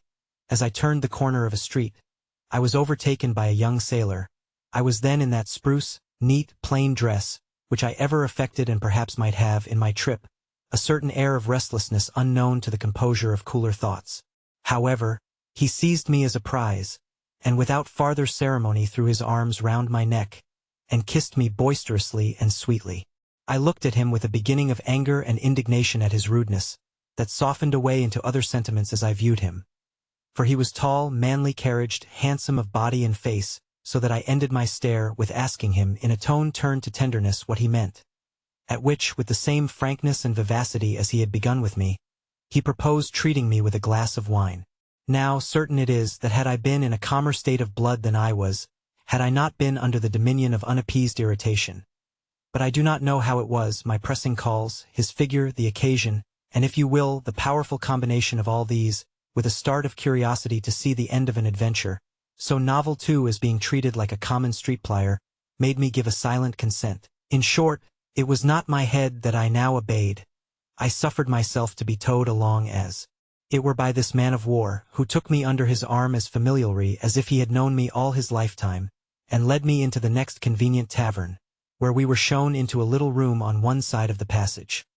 Here, scarce allowing himself patience till the drawer brought in the wine called for, he fell directly on board me,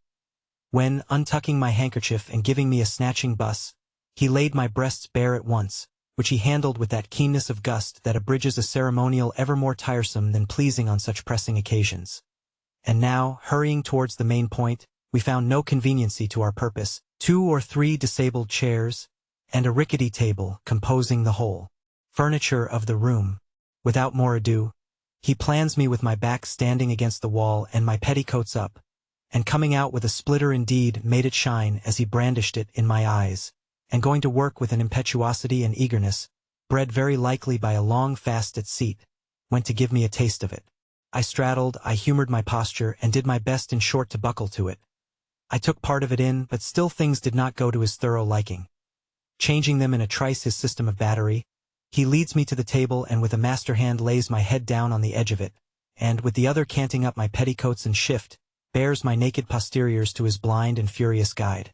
It forces its way between them, and I feeling pretty sensibly that it was not going by the right door and knocking desperately at the wrong one, I told him of it. "Pooh," says he, "my dear, any port in a storm." Altering, however, directly his course, and lowering his point, he fixed it right, and driving it up with a delicious stiffness, made all foam again, and gave me the tout with such fire and spirit, that in the fine disposition I was in when I submitted to him and stirred up so fiercely as I was, I got the start of him, and went away into the melting swoon, and squeezing him, whilst in the convulsive grasp of it, drew from him such a plenteous bedewel, as pointed to my own effusion, perfectly floated those parts, and drowned in a deluge all my raging conflagration of desire. When this was over, how to make my retreat was my concern. For, though I had been so extremely pleased with the difficult between this warm broadside, poured so briskly into me, and the tiresome pawing and toying to which I had owed the unappeased flames that had driven me into this step, now I was cooler, I began to apprehend the danger of contracting an acquaintance with this, however agreeable stranger, who, on his side, spoke of passing the evening with me and continuing our intimacy, with an air of determination that made me afraid of its being not so easy to get away from him as I could wish. In the meantime I carefully concealed my uneasiness, and readily pretended to consent to stay with him, telling him I should only step to my lodgings to leave a necessary direction, and then instantly return. This he very glibly swallowed, on the notion of my being one of those unhappy street errants, who devote themselves to the pleasure of the first ruffian that will stoop to pick them up, and of course, that I would scarce bilk myself of the hire, by not returning make the most of the job. Thus he parted with me, not before, however, he had ordered in my hearing a supper, which I had the barbarity to disappoint him of my company too. But when I got home and told Mrs. Cole my adventure, she represented so strongly to me the nature and dangerous consequences of my folly,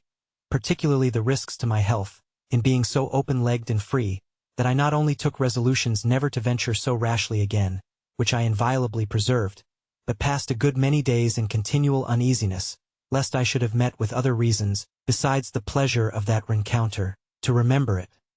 But these fears wronged my pretty sailor, for which I gladly make him this reparation. I had now lived with Mr. Norbert near a quarter of a year, in which space I circulated my time very pleasantly, between my amusements at Mrs. Cole's, and a proper attendance on that gentleman, who paid me profusely for the unlimited complaisance with which I passively humored every caprice of pleasure, and which had won upon him so greatly, that finding, as he said, all that variety in me alone, which he had sought for in a number of women, I had made him lose his taste for inconstancy, and new faces. But what was yet at least agreeable, as well as more flattering, the love I had inspired him with bred a deference to me, that was of great service to his health. For having by degrees, and with much pathetic representations brought him to some husbandry of it, and to ensure the duration of his pleasures by moderating their use, and correcting those excesses in them he was so addicted to, and which had shattered his constitution and destroyed his powers of life in the very point for which he seemed desirous to live, he was grown more delicate, more temperate, and in course more healthy. His gratitude for which was taking a turn very favorable for my fortune, when once more the caprice of it dashed the cup from my lips. His sister, Lady L., for whom he had a great affection, desiring him to accompany her down to Bath for her health, he could not refuse her such a favor, and accordingly, though he counted on staying away from me no more than a week at farthest, he took his leave of me with an ominous heaviness of heart, and left me a sum far above the state of his fortune, and very inconsistent with the intended shortness of his journey. But it ended in the longest that can be, and is never but once taken. For, arrived at Bath, he was not there 2 days before he fell into a debauch of drinking with some gentlemen, that threw him into a high fever, and carried him off in 4 days' time, never once out of a delirium.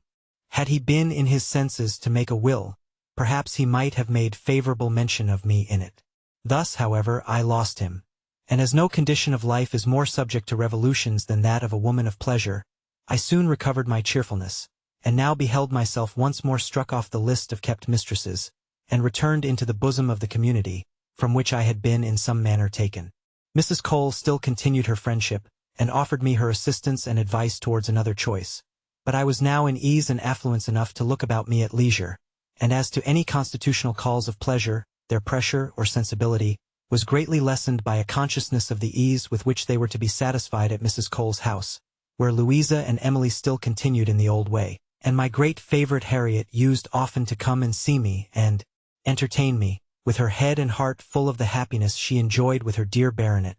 whom she loved with a tenderness and constancy, even though he was her keeper, and what is yet more, had made her independent, by a handsome provision for her and hers. I was then in this vacancy from any regular employ of my person in my way of business, when one day Mrs. Cole, in the course of the constant confidence we lived in, acquainted me that there was one Mr. Barville, who used her house, just come to town, whom she was not a little perplexed about providing a suitable companion for, which was indeed a point of difficulty, as he was under the tyranny of a cruel taste, that of an ardent desire, not only of being unmercifully whipped himself, but of whipping others in such sort, that though he paid extravagantly those who had the courage and complaisance to submit to his humor,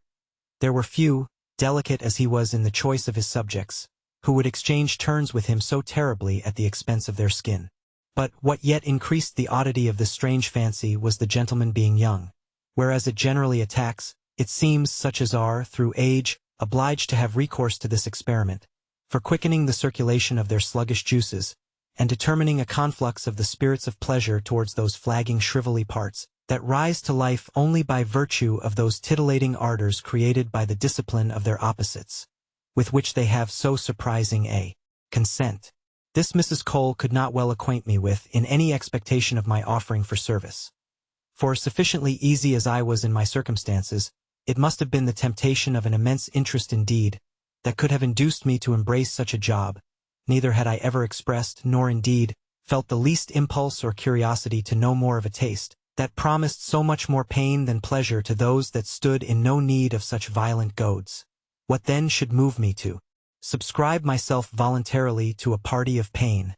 for knowing it such? Why, to tell the plain truth, it was a sudden caprice, a gust of fancy for trying a new experiment, mixed with the vanity of approving my personal courage to Mrs. Cole, that determined me, at all risks, to propose myself to her and relieve her from any further lookout.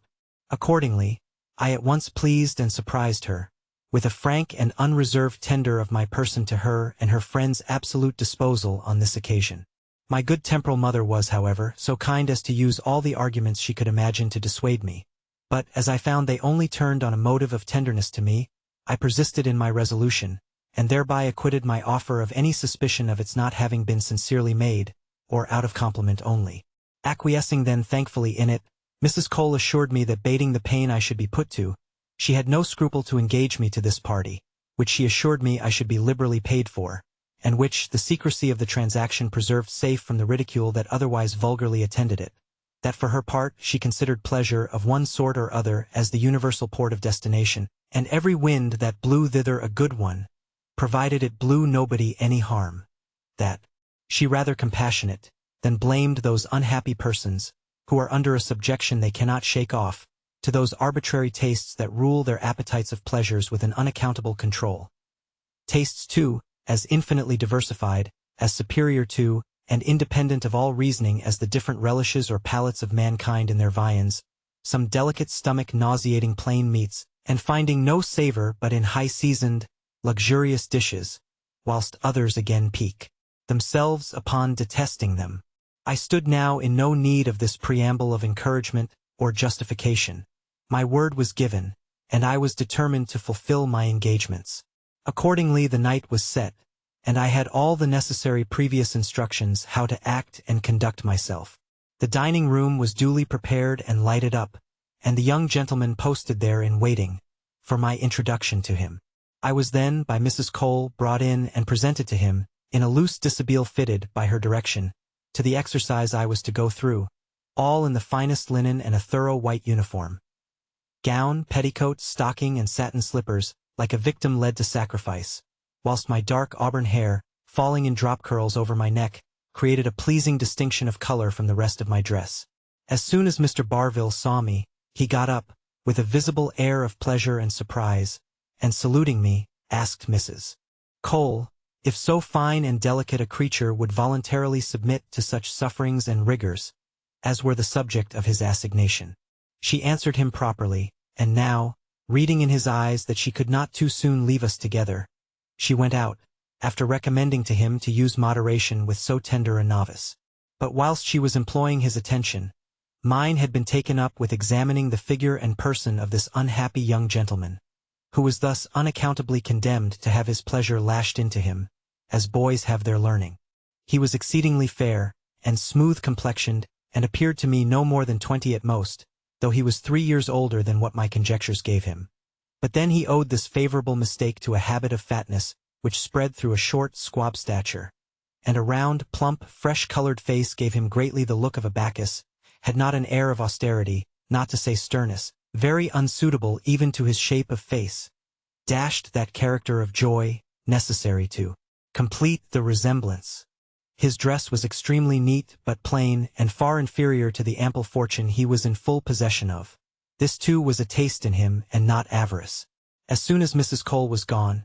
he seated me near him, when now his face changed upon me, into an expression of the most pleasing sweetness and good humor, the most remarkable for its sudden shift from the other extreme, which I found afterwards, when I knew more of his character, was owing to a habitual state of conflict with, and dislike of himself, for being enslaved to so peculiar a lust, by the fatality of a constitutional ascendant, that rendered him incapable of receiving any pleasure, till he submitted to these extraordinary means of procuring it at the hands of pain, whilst the constancy of this repining consciousness stamped at length that cast of sourness and severity on his features, which was, in fact, very foreign to the natural sweetness of his temper. After a competent preparation by apologies, and encouragement to go through my part with spirit and constancy, he stood up near the fire, whilst I went to fetch the instruments of discipline out of a closet hard by. These were several rods, made each of 2 or 3 strong twigs of birch tied together, which he took, handled, and viewed with as much pleasure, as I did with a kind of shuddering presage. Next we took from the side of the room a long broad bench, made easy to lie at length on by a soft cushion in a calico cover. And everything being now ready, he took his coat and waistcoat off, and at his motion and desire I unbuttoned his breeches, and rolling up his shirt rather above his waist, tucked it on securely there, when directing naturally my eyes to that humorsome master movement, in whose favor all these dispositions were making,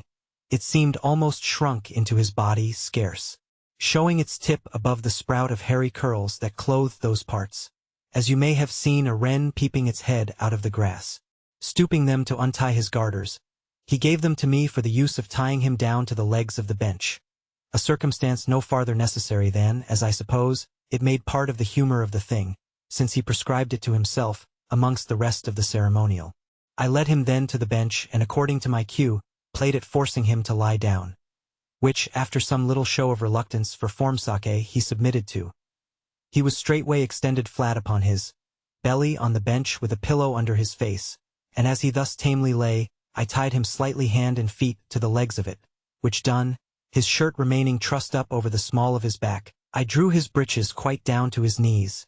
and now he lay in all the fairest, broadest display of that part of the back view, in which a pair of chubby, smooth-cheeked and passing white posteriors rose cushioning upwards from 2 stout, fleshful thighs, and ending their cleft, or separation by an union at the small of the back, presented a bold mark, that swelled, as it were, to meet the scourge. Seizing now one of the rods, I stood over him, and according to his direction, gave him in one breath 10 lashes with much good will, and the utmost nerve and vigor of arm that I could put to them, so as to make those fleshy orbs quiver again under them, whilst he himself seemed no more concerned, or to mind them, than a lobster would a flea bite. In the meantime, I view intently the effect of them, which to me at last appeared surprisingly cruel.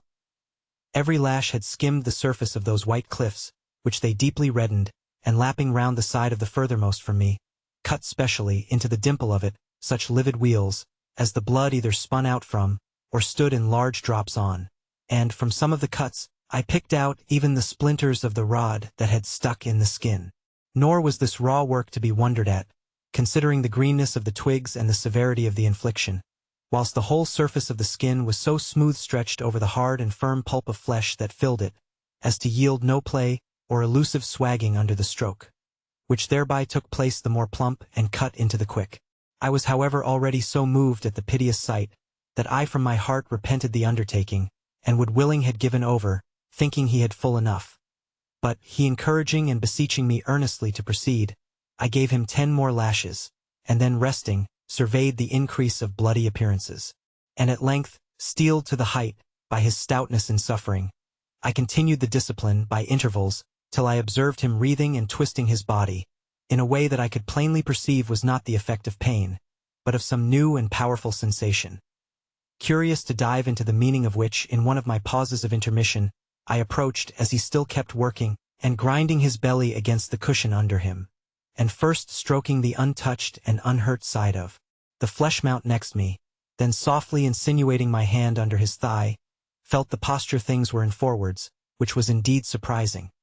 For that machine of him which I had, by its appearance, taken for an impalpable, or at least a very diminutive subject, was now, in virtue of all that smart and havoc of his skin behind, grown not only to a prodigious stiffness of erection, but to a size that frightened even me, a nonpareil thickness indeed. The head of it alone filled the utmost capacity of my grasp. And when, as he heaved and wriggled to and fro, in the agitation of his strange pleasure, it came into view, it had something of the air of a round fillet of veal, and like its owner, squab and short in proportion to its breadth. But when he felt my hand there, he begged I would go on briskly with my jerking, or he should never arrive at the last stage of pleasure. Resuming then the road and the exercise of it, I had fairly worn out 3 bundles, when, after an increase of struggles and motion, and a deep sigh or two, I saw him lie still and motionless. And now he desired me to desist, which I instantly did, and proceeding to untie him, I could not but be amazed at his passive fortitude, on viewing the skin of his butchered, mangled posteriors, late so white, smooth and polished, now all one side of them a confused cut-work of wheals, livid flesh, gashes, and gore, insomuch that when he stood up, he could scarce walk. In short, he was in Sweetbriars. Then I plainly perceived, on the cushion, the marks of a plenteous effusion, and already had his sluggard member run up to its old nestling place, and enforced itself again, as if ashamed to shew its head, which nothing, it seems, could raise but stripes inflicted on its opposite neighbors, who were thus constantly obliged to suffer for his caprice. My gentleman had now put on his clothes and recomposed himself, when giving me a kiss and placing me by him, he sat himself down as gingerly as possible, with one side off the cushion, which was too sore for him to bear resting any part of his weight on. Here he thanked me for the extreme pleasure I had procured him, and seeing, perhaps, some marks in my countenance of terror and apprehension of retaliation on my own skin, for what I had been the instrument of his suffering in his, he assured me, he was ready to give up to me any engagement I might deem myself under to stand him, as he had done me, but that if I proceeding in my consent to it, he would consider the difference of my sex, its greater delicacy and incapacity to undergo pain. Reheartened at which and piqued in honor, as I thought, not to flinch so near the trial, especially as I well knew Mrs. Cole was an eye-witness, from her stand of espial to the whole of our transaction, I was now less afraid of my skin, than of his not furnishing me with an opportunity of signalizing my resolution. Consonant to this disposition was my answer, but my courage was still more in my head than in my heart, and as cowards rush into danger they fear, in order to be the sooner rid of the pain of that sensation, I was entirely pleased with his hastening matters into execution. He had then little to do, but to unloose the strings of my petticoats, and lift them, together with my shift navel high, where he just tucked them up loosely, and might be slipped up higher at pleasure. Then viewing me round with great seeming delight, he laid me at length on my face upon the bench, and when I expected he would tie me, as I had done him, and held out my hands, not without fear and a little trembling, he told me, he would by no means terrify me unnecessarily with such a confinement. For that though he meant to put my constancy to a trial, the standing it was to be completely voluntary on my side, and therefore I might be at full liberty to get up whenever I found the pain too much for me. You cannot imagine how much I thought myself bound, by being thus allowed to remain loose, and how much spirit this confidence in me gave me, so that I was even from my heart careless how much my flesh might suffer in honor of it. All my back parts, naked halfway up, were now fully at his mercy, and first, he stood at a convenient distance, delighting himself with a gloating survey of the attitude I lay in, and of all the secret stores I thus exposed to him in fair display. Then, springing eagerly towards me, he covered all those naked parts with a fond profusion of kisses, and now, taking hold of the rod, rather wantoned with me, in gentle inflictions on those tender trembling masses of my flesh behind, than in any way hurt them, till by degrees he began to tingle them with smarter lashes, so as to provoke a red color into them, which I knew, as well by the flagrant glow I felt there, as by his telling me, they now emulated the native roses of my other cheeks. When he had thus amused himself with admiring and toying with them, he went on to strike harder and more hard, so that I needed all my patience not to cry out, or complain at least. At last, he twigged me so smartly as to fetch blood in more than one lash, at sight of which he flung down the rod, flew to me, kissed away the starting drops, and sucking the wounds eased a good deal of my pain. But now raising me on my knees, and making me kneel with them straddling wide, that tender part of me, naturally the province of pleasure, not of pain, came in for its share of suffering. For now, eyeing it wistfully, he directed the rod so that the sharp ends of the twigs lighted there, so sensibly, that I could not help wincing, and writhing my limbs with smart, so that my contortions of body must necessarily throw it into infinite variety of postures and points of view, fit to feast the luxury of the eye. But still I bore everything without crying out. When presently giving me another pause, he rushed, as it were, on that part whose lips and roundabout had felt this cruelty, and by way of reparation, glued his own to them. Then he opened, shut, squeezed them, plucked softly the overgrowing moss, and all this in a style of wild passionate rapture and enthusiasm that expressed excessive pleasure, till betaking himself to the rod again, encouraged by my passiveness, and infuriated with this strange taste of delight, he made my poor posteriors pay for the ungovernableness of it. For now, showing them no quarter, the traitor cut me so, that I wanted but little of fainting away, when he gave over. And yet I did not utter one groan, or angry expostulation. But in my heart I resolved nothing so seriously, as never to expose myself again to the like severities. You may guess then in what a curious pickle those soft flesh cushions of mine were, all so red, raw, and in fine, terribly clawed off. But so far from feeling any pleasure in it, that the recent smart made me pout a little, and not with the greatest air of satisfaction receive the compliments and after caresses of the author of my pain. As soon as my clothes were huddled on in a little decency, a supper was brought in by the discreet Mrs. Cole herself, which might have piqued the sensuality of a cardinal, accompanied with a choice of the richest wines.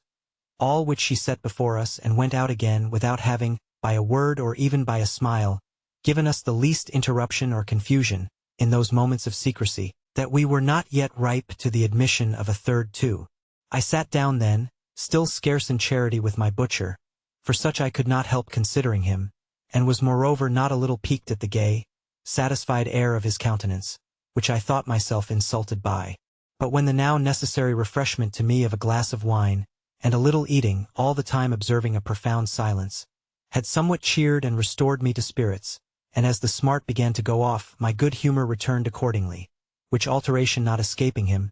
he said and did everything that could confirm me in, and indeed exalt it. But scarce was supper well over, before a change so incredible was wrought in me, such violent, yet pleasingly irksome sensations took possession of me that I scarce knew how to contain myself.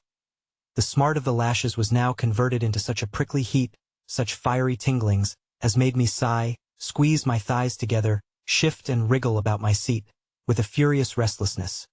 Whilst these itching ardors, thus excited in those parts on which the storm of discipline had principally fallen, detached legions of burning, subtle, stimulating spirits, to their opposite spot and center of assemblage, where their titillation raged so furiously, that I was even stinging made with them. No wonder then that in such a taking, and devoured by flames that licked up all modesty and reserve, my eyes, now charged brimful of the most intense desire, fired on my companion very intelligible signal of distress.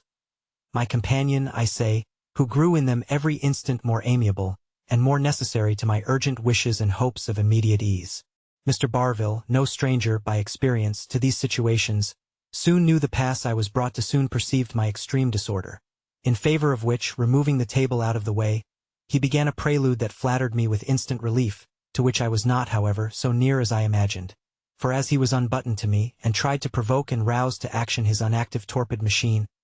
he blushingly owned that no good was to be expected from it,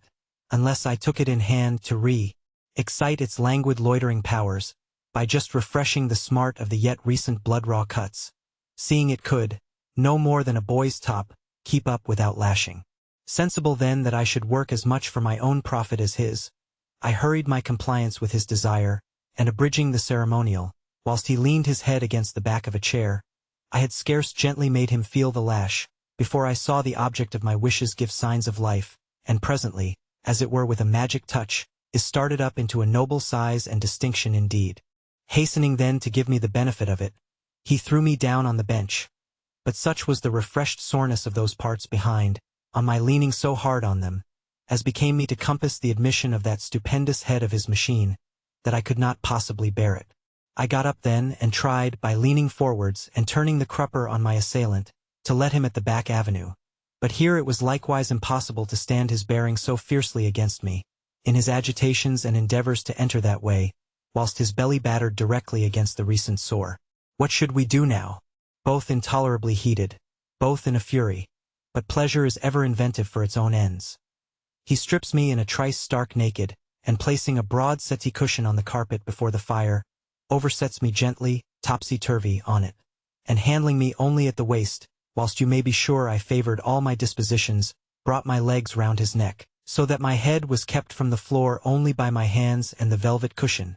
which was now bespread with my flowing hair.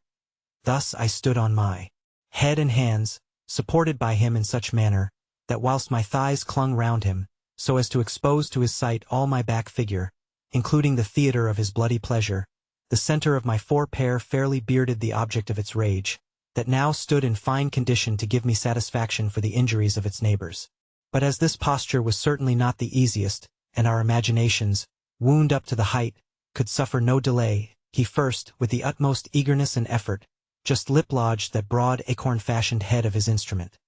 And still befriended by the fury with which he had made that impression, he soon stuffed in the rest, when now, with a pursuit of thrusts fiercely urged, he absolutely overpowered and absorbed all sense of pain and uneasiness, whether from my wounds behind my most untoward posture, or the oversize of his stretcher, in an infinitely predominant delight, when now all my whole spirits of life and sensation rushing impetuously to the cockpit, where the prize of pleasure was hotly in dispute and clustering to a point there, I soon received the dear relief of nature from these over-violent strains and provocations of it, harmonizing with which, my gallant spouted into me such a potent overflow of the balsamic injection, as softened and unedged all those irritating stings of a new species of titillation, which I had been so intolerably maddened with, and restored the ferment of my senses to some degree of composure. I had now achieved this rare adventure ultimately much more to my satisfaction than I had bespoken the nature of it to turn out. Nor was it much lessened, you may think, by Sparks' lavish praises of my constancy and complaisance, which he gave weight to by a present that greatly surpassed my utmost expectation, besides his gratification to Mrs. Cole. I was not, however, at any time re-enticed to renew with him, or resort again to the violent expedient of lashing nature into more haste than good speed, which, by the way, I conceive acts somewhat in the manner of a dose of Spanish flies, with more pain perhaps but less danger, and might be necessary to him, but was nothing less so than to me, whose appetite wanted the bridle more than the spur. Mrs. Cole, to whom this adventurous exploit had more and more endeared me, looked on me now as a girl after her own heart, afraid of nothing, and, on a good account, hardly enough to fight all the weapons of pleasure through. Attentive then, in consequence of these favorable conceptions, to promote either my profit or pleasure, she had special regard for the first, in a new gallant of a very singular turn, that she procured for and introduced to me. This was a grave-staid, solemn, elderly gentleman, whose peculiar humor was a delight in combing fine tresses of hair, and as I was perfectly headed to his taste, he used to come constantly at my toilet hours, when I let down my hair as loose as nature, and abandoned it to him to do what he pleased with it, and accordingly he would keep me an hour or more in play with it, drawing the comb through it, winding the curls round his fingers, even kissing it as he smoothed it, and all this led to no other use of my person or any other liberties whatever, any more than if a distinction of sexes had not existed. Another peculiarity of taste he had, which was to present me with a dozen pairs of the whitest kid gloves at a time. These he would divert himself with drawing on me, and then biting off their finger ends, all which fooleries of a silly appetite, the old gentleman paid more liberally for, than most others did for more essential favors. This lasted till a violent cough, seizing and laying him up, delivered me from this most innocent and insipid trifler, for I never heard more of him after his first retreat. You may be sure a by-job of this sort interfered with no other pursuit or plan of life, which I led, in truth, with a modesty and reserve that was less the work of virtue than of exhausted novelty, a glut of pleasure and easy circumstances, that made me indifferent to any engagements in which pleasure and profit were not eminently united, and such I could, with the less impatience, wait for at the hands of time and fortune, as I was satisfied I could never mend my pennyworths, having evidently been served at the top of the market, and even been pampered with dainties. Besides that, in the sacrifice of a few momentary impulses, I found a secret satisfaction in respecting myself, as well as preserving the life and freshness of my complexion. Louisa and Emily did not carry indeed their reserve so high as I did, but still they were far from cheap or abandoned, though two of their adventures seemed to contradict this general character, which, for their singularity, I shall give you in course, beginning first with Emily's. Louisa and she went one night to a ball, the first in the habit of a shepherdess, Emily in that of a shepherd. I saw them in their dresses before they went, and nothing in nature could represent a prettier boy than this last did, being so fair and well-limbed. They had kept together for some time, when Louisa, meeting an old acquaintance of hers, very cordially gives her companion the slip, and leaves her under the protection of her boy's habit, which was not much, and of her discretion, which was, it seems, still less. Emily, finding herself deserted, sauntered thoughtless about a while, and, as much for coolness and air as anything else, at length pulled off her mask and went to the sideboard, where, eyed and marked out by a gentleman in a very handsome domino, she was accosted by and fell into chat with him. The domino, after a little discourse, in which Emily doubtless distinguished her good nature and easiness more than her wit, began to make violent love to her, and drawing her insensibly to some benches at the lower end of the masquerade room, got her to sit by him, where he squeezed her hands, pinched her cheeks, praised and played with her fine hair, admired her complexion, and all in a style of courtship dashed with a certain oddity, that not comprehending the mystery of poor Emily, attributed to his falling in with the humor of her disguise, and being naturally not the cruelest of her profession, began to incline to a parley on those essentials. But here was the stress of the joke. He took her really for what she appeared to be, a smock-faced boy, and she, forgetting her dress and of course ranging quite wide of his ideas, took all those addressed to be paid to herself as a woman, which she precisely owed to his not thinking her one. However, this double error was pushed to such a height on both sides, that Emily, who saw nothing in him but a gentleman of distinction by those points of dress to which his disguise did not extend, warmed too by the wine he had plied her with, and the caresses he had lavished upon her, suffered herself to be persuaded to go to a bagnio with him, and thus, losing sight of Mrs. Cole's cautions with a blind confidence, put herself into his hands, to be carried wherever he pleased. For his part, equally blinded by his wishes, whilst here Greggious simplicity favored his deception more than the most exquisite art could have done. He supposed, no doubt, that he had lighted on some soft simpleton, fit for his purpose, or some kept minion broken to his hand, who understood him perfectly well and entered into his designs. But, be that as it would, he led her to a coach, went into it with her, and brought her to a very handsome apartment with a bed in it. But whether it was a bagnio or not, she could not tell, having spoken to nobody but himself. But when they were alone together, and her enamorado began to proceed to those extremities which instantly discover the sex, she remarked, that no description could paint up to the life, the mixture of pique, confusion and disappointment, that appeared in his countenance, joined to the mournful exclamation, "By heavens, a woman!" This at once opened her eyes, which had been shut in downright stupidity. However, as if he had meant to retrieve that escape, he still continued to toy with and fondle her, but with so staring an alteration from extreme warmth into a chill and forced civility, that even Emily herself could not but take notice of it, and now began to wish she had paid more regard to Mrs. Cole's premonitions against ever engaging with a stranger. And now an excess of timidity succeeded to an excess of confidence, and she thought herself so much at his mercy and discretion, that she stood passive throughout the whole progress of his prelude. For now, whether the impressions of so great a beauty had even made him forgive her sex, or whether her appearance or figure in that dress still humored his first illusion, he recovered by degrees a good part of his first warmth, and keeping Emily with her breeches still unbuttoned, stripped them down to her knees, and gently impelling her to lean down, with her face against the bedside, placed her so, that the double way between the double rising behind presented the choice fair to him, and he was so fairly set on a misdirection as to give the girl no small alarms for fear of losing a maidenhead she had not dreamt of. However, her complaints and a resistance, gentle but firm, checked and brought him to himself again. So that turning his steed's head, he drove him at length in the right road, in which his imagination having probably made the most of those resemblances that flattered his taste, he got, with much ado, to his journey's end. After which, he led her out himself, and walking with her 2 or 3 streets' length, got her a chair, when making her a present not anything inferior to what she could have expected, he left her, well recommended to the chairman, who, on her directions, brought her home. This she related to Mrs. Cole and me the same morning, not without the visible remains of the fear and confusion she had been in, still stamped on her countenance. Mrs. Cole's remark was, that her indiscretion proceeding from a constitutional facility, there were little hopes of anything curing her of it, but repeated severe experience. Mine was that I could not conceive how it was possible for mankind to run into a taste, not only universally odious but absurd and impossible to gratify.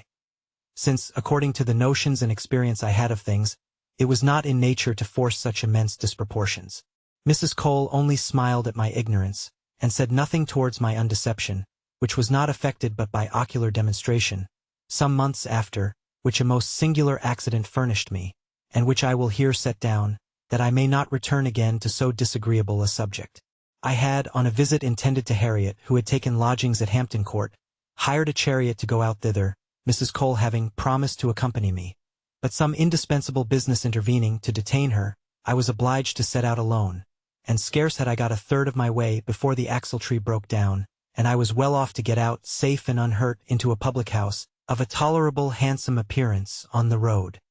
Here the people told me that the stage would come by in a couple of hours at farthest, upon which, determining to wait for it, sooner than lose the jaunt I had got so far forward on, I was carried into a very clean decent room, up 1 pair of stairs, which I took possession of for the time I had to stay, in right of calling for sufficient to do the house justice. Here, whilst I was amusing myself with looking out of the window, a single horse-chaise stopped at the door, out of which lightly leaped 2 young gentlemen, for so they seemed, who came in only as it were to bait and refresh a little, for they gave their horse to be held in readiness against they came out. And presently I heard the door of the next room, where they were let in, and called about them briskly. And as soon as they were served, I could just hear that they shut and fastened the door on the inside. A spirit of curiosity, far from sudden, since I do not know when I was without it, prompted me, without any particular suspicion, or other drift or view, to see what they were, and examine their persons and behavior. The partition of our rooms was one of those movable ones that, when taken down, served occasionally to lay them into one, for the conveniency of as larger company. And now my nicest search could not shew me the shadow of a peephole, a circumstance which probably had not escaped the review of the parties on the other side, who much it stood upon not to be deceived in it. But at length I observed a paper patch of the same color as the wainscot, which I took to conceal some flaw, but then it was so high that I was obliged to stand upon a chair to reach it, which I did as soft as possible, and, with a point of a bodkin, soon pierced it, and opened myself a spile room sufficient. And now, applying my eye close, I commanded the room perfectly, and could see my 2 young sparks romping and pulling one another about, entirely, to my imagination, in frolic and innocent play. The eldest might be, on my nearest guess, towards 19, a tall comely young man, in a white fustian frock with a green velvet cape and cut bob wig. The youngest could not be above 17, fair, ruddy, completely well made, and to say the truth, a sweet pretty stripling. He was too, I fancy, a country lad by his dress, which was a green plush frock and breeches of the same, white waistcoat and stockings, a jockey cap, with his yellowish hair long and loose in natural curls. But after a look of circumspection, which I saw the eldest cast every way round the room, probably in too much hurry and heat not to overlook the very small opening I was posted at, especially at the height it was, whilst my eye close to it kept the light from shining through and betraying it, he said something to his companion that presently changed the face of things. For now the elder began to embrace, to press and kiss the younger, to put his hands into his bosom, and give him such manifest signs of an amorous intention, as made me conclude the other to be a girl in disguise. A mistake that nature kept me in countenance for she had certainly made one, when she gave him the male stamp. In the rashness then of their age, and bent as they were to accomplish their project of preposterous pleasure, at the risk of the very worst of consequences, where a discovery was nothing less than improbable, they now proceeded to such lengths as soon satisfied me what they were. For presently the eldest unbuttoned the other's breeches, and removing the linen barrier, brought out to view a white shaft, middle-sized and scarce fledged, when after handling and playing with it a little with other dalliance, all received by the boy without other opposition than certain wayward coyness, 10 times more alluring than repulsive, he got him so turned round, with his face from him, to a chair that stood hard by, when knowing, I suppose, his office, the Ganymede now obsequiously leaned his head against the back of it, and projecting his body, made a fair mark, still covered with his shirt. As he thus stood in a side view to me, but fronting his companion, who, presently unmasking his battery, produced an engine that certainly deserved to be put to a better use, and very fit to confirm me in my disbelief of the possibility of things being pushed to odious extremities which I had built on the disproportion of parts. But this disbelief I was now cured of, as by my consent all young men should likewise be, that their innocence may not be betrayed into such snares, for want of knowing the extent of their danger. For nothing is more certain than that ignorance of advice is by no means a guard against it. Slipping, then, aside the young lad's shirt, and tucking it up under his clothes behind, he shewed to the open air those globular fleshy eminences that compose the Mount Peasants of Rome, and which now, with all the narrow veil that intersects them, stood displayed and exposed to his attack. Nor could I without a shudder behold the dispositions he made for it. First, then, moistening well with spittle his instrument, obviously to make it glib, he introduced it, as I could plainly discern, not only from its direction and my losing sight of it, but by the writhing, twisting and soft murmured complaints of the young sufferer. But at length, the first straits of entrance being pretty well go through, everything seemed to move and go pretty currently on, as on a carpet road, without much rub or resistance. And now, passing one hand round his minion's hips, he got hold of his red-topped ivory toy, that stood perfectly stiff and shewed, that if he was like his mother behind, he was like his father before. This he diverted himself with, whilst, with the other he wantoned with his hair, and leaning forward over his back, drew his face, from which the boy shook the loose curls that fell over it, in the posture he stood him in, and brought him towards his, so as to receive a long-breathed kiss. After which, renewing his driving, and thus continuing to harass his rear, the height of the fist came on with its usual symptoms, and dismissed the action. The criminal scene they acted, I had the patience to see to an end, purely that I might gather more facts and certainty against them in my design to do their deserts instant justice. And accordingly, when they had readjusted themselves, and were preparing to go out, burning as I was with rage and indignation, I jumped down from the chair in order to raise the house upon them, but with such an unlucky impetuosity, that some nail or ruggedness in the floor caught my foot, and flung me on my face with such violence, that I fell senseless on the ground, and lay there some time before anyone came to my relief. So that they, alarmed, I suppose, by the noise of my fall, had more than the necessary time to make a safe retreat. This they effected, as I learnt, with a precipitation nobody could account for, until, when come to myself and composed enough to speak, I acquainted those of the house with the whole transaction I had been evidence to. When I came home again and told Mrs. Cole this adventure, she very sensibly observed to me, that there was no doubt of the due vengeance one time or other overtaking these miscreants, however they might escape for the present, and that, had I been the temporal instrument of it, I should have been put to a great deal more trouble and confusion than I imagined. That, as to the thing itself, the less said of it was the better, but that though she might be suspected of partiality, from its being the common cause of womankind, out of whose mouths this practice tended to take something more than bread, yet she protested against any mixture of passion, with a declaration extorted from her by pure regard to truth, which was, that whatever effect this infamous passion had in other ages and other countries, it seemed a peculiar blessing on our air and climate, that there was a plague spot visibly imprinted on all that are tainted with it, in this nation at least, for that among numbers of that stamp whom she had known, or at least were universally under the scandalous suspicion of it, she would not name an exception hardly to one of them, whose character was not, in all other respects, the most worthless and despicable that could be. Stripped of all the manly virtues of their own sex, and filled up with only the worst vices and follies of ours. That, in fine, They were scarce less execrable than ridiculous in their monstrous inconsistence, of loathing and contemning women, and at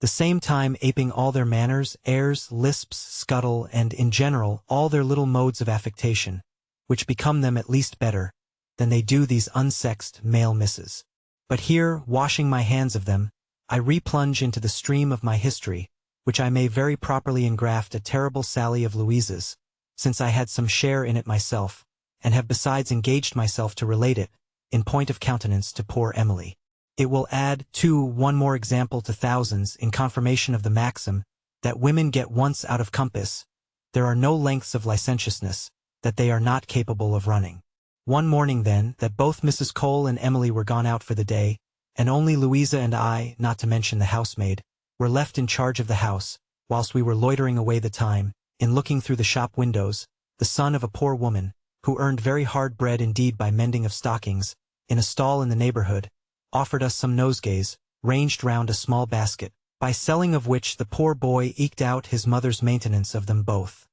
Nor was he fit for any other way of livelihood, since he was not only a perfect changeling or idiot, but stammered so that there was no understanding even those sounds his half-dozen animals' ideas, at most, prompted him to utter. The boys and servants in the neighborhood had given him the nickname of Good-natured Dick, from the soft simpleton's doing everything he was bid at the first word, and from his naturally having no turn to mischief. Then, by the way, he was perfectly well-made, stout, clean-limbed, tall of his age, as strong as a horse, and withal pretty featured, so that he was not, absolutely, such a figure to be snuffled at neither, if your nicety could, in favor of such essentials, have dispensed with. A face unwashed, hair tangled for want of combing, and so ragged a plight, that he might have disputed points of shoe with any heathen philosopher of them all. This boy we had often seen, and bought his flowers, out of pure compassion and nothing more. But just at this time, as he stood presenting us his basket, a sudden whim, a start of wayward fancy, seized Louisa, and without consulting me, she calls him in, and beginning to examine his nosegays, culls out two, one for herself, another for me, and pulling out half a crown, very currently gives it him to change, as if she had really expected he could have changed it.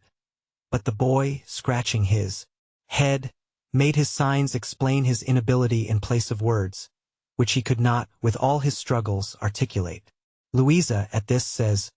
"Well, my lad, come upstairs with me, and I will give you your due," winking at the same time to me, and beckoning me to accompany her, which I did, securing first the street door, that by this means, together with the shop, became wholly the care of the faithful housemaid. As we went up, Louisa whispered me that she had conceived a strange longing to be satisfied,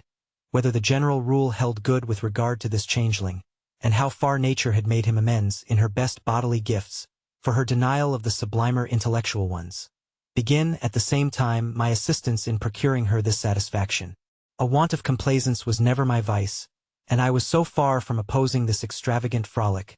that now, bit with the same maggot, and my curiosity conspiring with hers, I entered plump into it on my own account. Consequently, soon as we came into Louisa's bedchamber, whilst she was amusing him with picking out his nosegays, I undertook the lead, and began the attack. As it was not then very material to keep much measures with a mere natural, I made presently free with him, though at my first motion of meddling, his surprise and confusion made him receive my advances but awkwardly. Nay, insomuch that he bashfully shied back a little, till encouraging him with my eyes, plucking him playfully by the hair, sleeking his cheeks, and forwarding my point by a number of little wantonnesses, I soon turned him familiar, and gave nature her sweetest alarm, so that aroused, and beginning to feel himself, we could, amidst all the innocent laugh and grin I had provoked him into,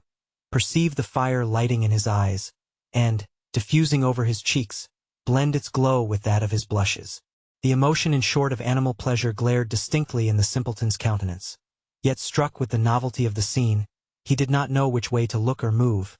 but tame, passive, simpering, with his mouth half open, in stupid rapture, stood and tractably suffered me to do what I pleased with him. His basket was dropped out of his hands, which Louisa took care of. I had now, through more than one rent, discovered and felt his thighs, the skin of which seemed the smoother and fairer for the coarseness, and even the dirt of his dress, as the teeth of negroes seem the whiter for the surrounded black. And poor indeed of habit, poor of understanding, he was, however, abundantly rich in personal treasures, such as flesh, firm, plump, and replete with the juices of youth, and robust well-knit limbs. My fingers too had now got within reach of the genuine sensitive plant, which, instead of shrinking from the touch, joys to meet it, and swells and vegetates under it. Mine pleasingly informed me that matters were so ripe for the discovery we meditated, that they were too mighty for the confinement they were ready to break. A waistband that I unskewered, and a rag of a shirt that I removed, and which could not have covered a quarter of it, revealed the whole of the idiot's standard of distinction, erect, in full pride and display. But such a one! It was positively of so tremendous a size, that prepared as we were to see something extraordinary, it still, out of measure, surpassed our expectation, and astonished even me, who had not been used to trade in trifles. In fine, it might have answered very well the making askew of. Its enormous head seemed, in hue and size, not unlike a common sheep's heart. Then you might have trolled dice securely along the broad back of the body of it. The length of it too was prodigious. Then the rich appendage of the treasure bag beneath, large in proportion, gathered and crisped up round in shallow furrows, helped to fill the eye, and complete the proof of his being a natural, not quite in vain, since it was full, manifest that he inherited, and largely too, the prerogative of majesty which distinguishes that otherwise most unfortunate condition, and gave rise to the vulgar saying that a fool's bauble is a lady's playfellow. Not wholly without reason, for, generally speaking, it is in love as it is in war, where the longest weapon carries it. Nature, in short, had done so much for him in those parts, that she perhaps held herself acquitted in doing so little for his head. For my part, who had sincerely no intention to push the joke further than simply satisfying my curiosity with the sight of it alone, I was content, in spite of the temptation that stared me in the face, with having raised a maypole for another to hang a garland on. For, by this time, easily reading Louisa's desires in her wishful eyes, I acted the commodious part, and made her, who sought no better sport, significant terms of encouragement to go through stitch with her adventure, intimating, too, that I would stay and see fair play, in which, indeed, I had in view to humor a new-born curiosity, to observe what appearances active nature would put on in a natural, in the course of this her darling operation. Louisa, whose appetite was up, and who, like the industrious bee, was, it seems, not above gathering the sweet of so rare a flower, though she found it planted on a dunghill, was but too readily disposed to take the benefit of my cession. Urged then strongly by her own desires and emboldened by me, she presently determined to risk a trial of parts with the idiot, who was by this time nobly inflamed for her purpose, by all the irritation we had used to put the principles of pleasure effectually into motion, and to wind up the springs of its organ to their supreme pitch, and it stood accordingly stiff and straining, ready to burst with the blood and spirits that swelled it to a bulk. No, I shall never forget it. Louisa then, taking and holding the fine handle that so invitingly offered itself, led the ductile youth, by that master tool of his, as she stepped backward towards the bed, which he joyfully gave way to, under the incitations of instinct, and palpably delivered up to the goad of desire. Stopped then by the bed, she took the fall she loved, and leaned to the most gently backward upon it, still holding fast what she held, and taking care to give her clothes a convenient toss-up, so that her thighs duly disclosed and elevated, laid open all the outward prospect of the treasury of love, the rose-lipped overture presenting the cockpit so fair, that it was not in nature even for a natural to miss it. Nor did he. For Louisa, fully bent on grappling with it, and impatient of dalliance or delay, directed faithfully the point of the battering-piece, and bounded up with a rage of so voracious appetite, to meet and favor the thrust of insertion, that the fierce activity on both sides affected it with such pain of distension, that Louisa cried out violently, that she was hurt beyond bearing, that she was killed. But it was too late. The storm was up, and force was on her to give way to it. For now the man-machine, strongly worked upon by the sensual passion, felt so manfully his advantages and superiority, felt withal the sting of pleasure so intolerable, that maddening with it, his joys began to assume a character of furiousness, which made me tremble for the too tender Louisa. He seemed, at this juncture, greater than himself. His countenance, before so void of meaning or expression, now grew big with the importance of the act he was upon. In short, it was not now that he was to be played the fool with. But, what is pleasant enough, I myself was awed into a sort of respect for him, by the comely terrors his motions dressed him in. his eyes shooting sparks of fire,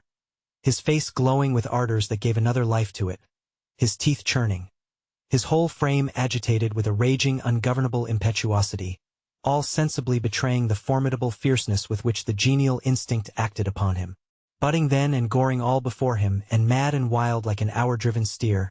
he plows up the tender furrow all insensible to Louisa's complaints. Nothing can stop, nothing can keep out a fury like his, with which, having once got its head in, its blind rage soon made way for the rest, piercing, rending, and breaking open all obstruction. The torn, split, wounded girl cries, struggles, invokes me to her rescue, and endeavors to get from under the young savage, or shake him off, but alas, in vain. Her breath might as soon have strength to have quelled his rough assault, or put him out of his course. And indeed all her efforts and struggles were managed with such disorder, that they served rather to entangle, and fold her the faster in the twine of his boisterous arms, so that she was tied to the stake, and obliged to fight the match out, if she died for it. For his part, instinct-ridden as he was, the expressions of his animal passion, partaking something of ferocity, were rather worrying than kisses, intermixed with ravenous love-bites on her cheeks and necks, the prints of which did not wear out for some days after. Poor Louisa, however, bore up at length better than could have been expected, and though she suffered, and greatly too, yet, ever true to the good old cause, she suffered with pleasure and enjoyed her pain. And soon now, by dint of an enraged enforcement, the brute machine, driven like a whirlwind, made all smoke again, and wedging its way up, to the utmost extremity, left her, in point of penetration, nothing to fear or to desire. And now, gorged with the dearest morsel of the earth, Shakespeare, Louisa lay, pleased to the heart, pleased to her utmost capacity of being so, with every fibre in those parts, stretched almost to breaking on a rack of joy, whilst the instrument of all this overfullness searched her senses with its sweet excess, till the pleasure gained upon her so, its point stung her so home, that catching at length the rage from her furious driver and sharing the riot of his wild rapture, she went wholly out of her mind into that favorite part of her body, the whole intenseness of which was so fervently filled and employed. There alone she existed, all lost in those delirious transports, those ecstasies of the senses, which her winking eyes, the brightened vermilion of her lips and cheeks, and sighs of pleasure deeply fetched, so pathetically expressed. In short, she was now as mere a machine as much wrought on, and had her motions as little at her own command, as the natural himself, who, thus broke in upon her, made her feel with a vengeance his tempestuous metal he battered with. Their active loins quivered again with the violence of their conflict, till the surge of pleasure, foaming and raging to a height, drew down the pearly shower that was, to allay this hurricane. The purely sensitive idiot then first shed those tears of joy that attend its last moments, not without an agony of delight, and even almost a roar of rapture, as the gush escaped him. So sensibly too for Louisa, that she kept him faithful company, going off, in consent, with the old symptoms. A delicious delirium, a tremendous convulsive shudder, and the critical dying. And now, on his getting off she lay pleasure-drenched, and regorging its essential sweets, but quite spent and gasping for breath, without other sensation of life than in those exquisite vibrations that trembled still on the strings of delight, which had been too intensively touched, and which nature had so ravishingly stirred with, for the senses to be quickly at peace from. As for the changeling, whose curious engine had been thus successfully played off, his shift of countenance and gesture had even something droll, or rather tragi-comic in it. There was now an air of sad repining foolishness, superadded to his natural one of no meaning and idiotism, as he stood with his label of manhood, now lank, unstiffened, becalmed, and flapping against his thighs, down which it reached halfway, terrible even in its fall, whilst under the dejection of spirit and flesh, which naturally followed his eyes, by turns, cast down towards his struck standard, or piteously lifted to Louisa, seemed to require at her hands what he had so sensibly parted from to her, and now ruefully missed. But the vigor of nature, soon returning, dissipated the blast of faintness which the common law of enjoyment had subjected him to, and now his basket re-became his main concern, which I looked for and brought him, whilst Louisa restored his dress to its usual condition, and afterwards pleased him perhaps more by taking all his flowers off his hands, and paying him, at his rate, for them, than if she had embarrassed him by a present, that he would have been puzzled to account for, and might have put others on tracing the motives of. Whether she ever returned to the attack I know not, and, to say truth, I believe not. She had had her freak out, and had pretty plentifully drowned her curiosity in a glut of pleasure, which, as it happened, had no other consequence than that the lad, who retained only a confused memory of the transaction, would, when he saw her, forget her in favor of the next woman, tempted, on the report of his parts, to take him in. Louisa herself did not long outstay this adventure at Mrs. Cole's, to whom, by the by, we took care not to boast of our exploit, till all fear of consequences were clearly over, for an occasion presenting itself of proving her passion for a young fellow, at the expense of her discretion, proceeding all in character, she packed up her toilet at half a day's warning, and went with him abroad, since which I entirely lost sight of her, and it never fell in my way to hear what became of her. But a few days after she had left us, two very occasion, not to wrong our training at Mrs. Cole's, especially favorites, and free of her academy, easily obtained her consent for Emily's and my acceptance of a party of pleasure, at a little but agreeable house, belonging to one of them situated not far up the River Thames, on the Surrey side. Everything being settled, and it being a fine summer day, but rather of the warmest, we set out after dinner, and got to our rendezvous about 4 in the afternoon, where, landing at the foot of a neat, joyous pavilion, Emily and I were handed into it by our esquires, and there drank tea with a cheerfulness and gaiety, that the beauty of the prospect, the serenity of the weather, and the tender politeness of our sprightly gallants, naturally led us into. After tea, and taking a turn in the garden, my particular, who was the master of the house, and had in no sense schemed this party of pleasure for a dry one, proposed to us, with that frankness which his familiarity at Mrs. Cole's entitled him to, as the weather was excessively hot, to bathe together, under a commodious shelter that he had prepared expressly for that purpose, in a creek of the river, with which a side door of the pavilion immediately communicated, and where we might be sure of having our diversion out, safe from interruption, and with the utmost privacy. Emily, who never refused anything, and I, who ever delighted in bathing, and had no exception to the person who proposed it, or to those pleasure it was easy to guess it implied, took care, on this occasion, not to wrong our training at Mrs. Cole's, and agreed to it with as good a grace as we could. Upon which, without loss of time, we returned instantly to the pavilion, one door of which opened into a tent, pitched before it, that with its marquees, formed a pleasing defense against the sun, or the weather, and was besides as private as we could wish. The lining of it, embossed cloth, represented a wild forest foliage from the top down to the sides, which in the same stuff were figured with fluted pilasters, with their spaces between filled with flower vases, the whole having a pay effect croon the eye, wherever you turned it. Then it reached sufficiently into the water, yet contained convenient benches round it on the dry ground, either to keep our clothes or, in short, for more uses than resting upon. There was a side table too, loaded with sweetmeats, jellies, and other eatables, and bottles of wine and cordials, by way of occasional relief from any rawness or chill of the water, or from any faintness from whatever cause. And in fact, my gallant, who understood cher entière perfectly, and who, for taste, even if you would not approve this specimen of it, might have been comptroller of pleasures to a Roman emperor, had left no requisite towards convenience or luxury unprovided. As soon as we had looked round this inviting spot, and every preliminary of privacy was duly settled, strip was the word, when the young gentleman soon dispatched the undressing each his partner and reduced us to the naked confession of all those secrets of person which dress generally hides, and which the discovery of was, naturally speaking, not to our disadvantage. Our hands, indeed, mechanically carried towards the most interesting part of us, screened, at first, all from the tufted cliff downwards, till we took them away at their desire, and employed them in doing them the same office of helping off with their clothes, in the process of which there passed all the little wantonnesses and frolics that you may easily imagine. As for my spark, he was presently undressed, all to his shirt, the forelappet of which as he leaned languishingly on me, he smilingly pointed to me to observe as it bellied out or rose and fell, according to the unruly starts of the motion behind it. But it was soon fixed, for now taking off his shirt and naked as a cupid, he shoot at me at so upright a stand, as prepared me indeed for his application to me for instant ease. But, though the sight of its fine size was fit enough to fire me, the cooling air, as I stood in this state of nature, joined to the desire I had of bathing first, enabled me to put him off and tranquilize him with the remark that a little suspense would only set a keener edge on the pleasure. leading them the way and shewing our friends an example of continency, which they were giving signs of losing respect to.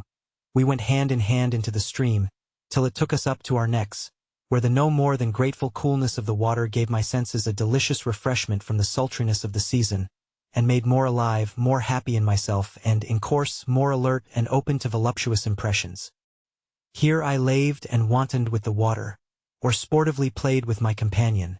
leaving Emily to deal with hers at discretion. Mine, at length, not content with making me take the plunge over head and ears, kept splashing me, and provoking me with all the little playful tricks he could devise, and which I strove not to remain in his debt for. We gave, in short, a loose to mirth, and now nothing would serve him but giving his hand the regale of going over every part of me,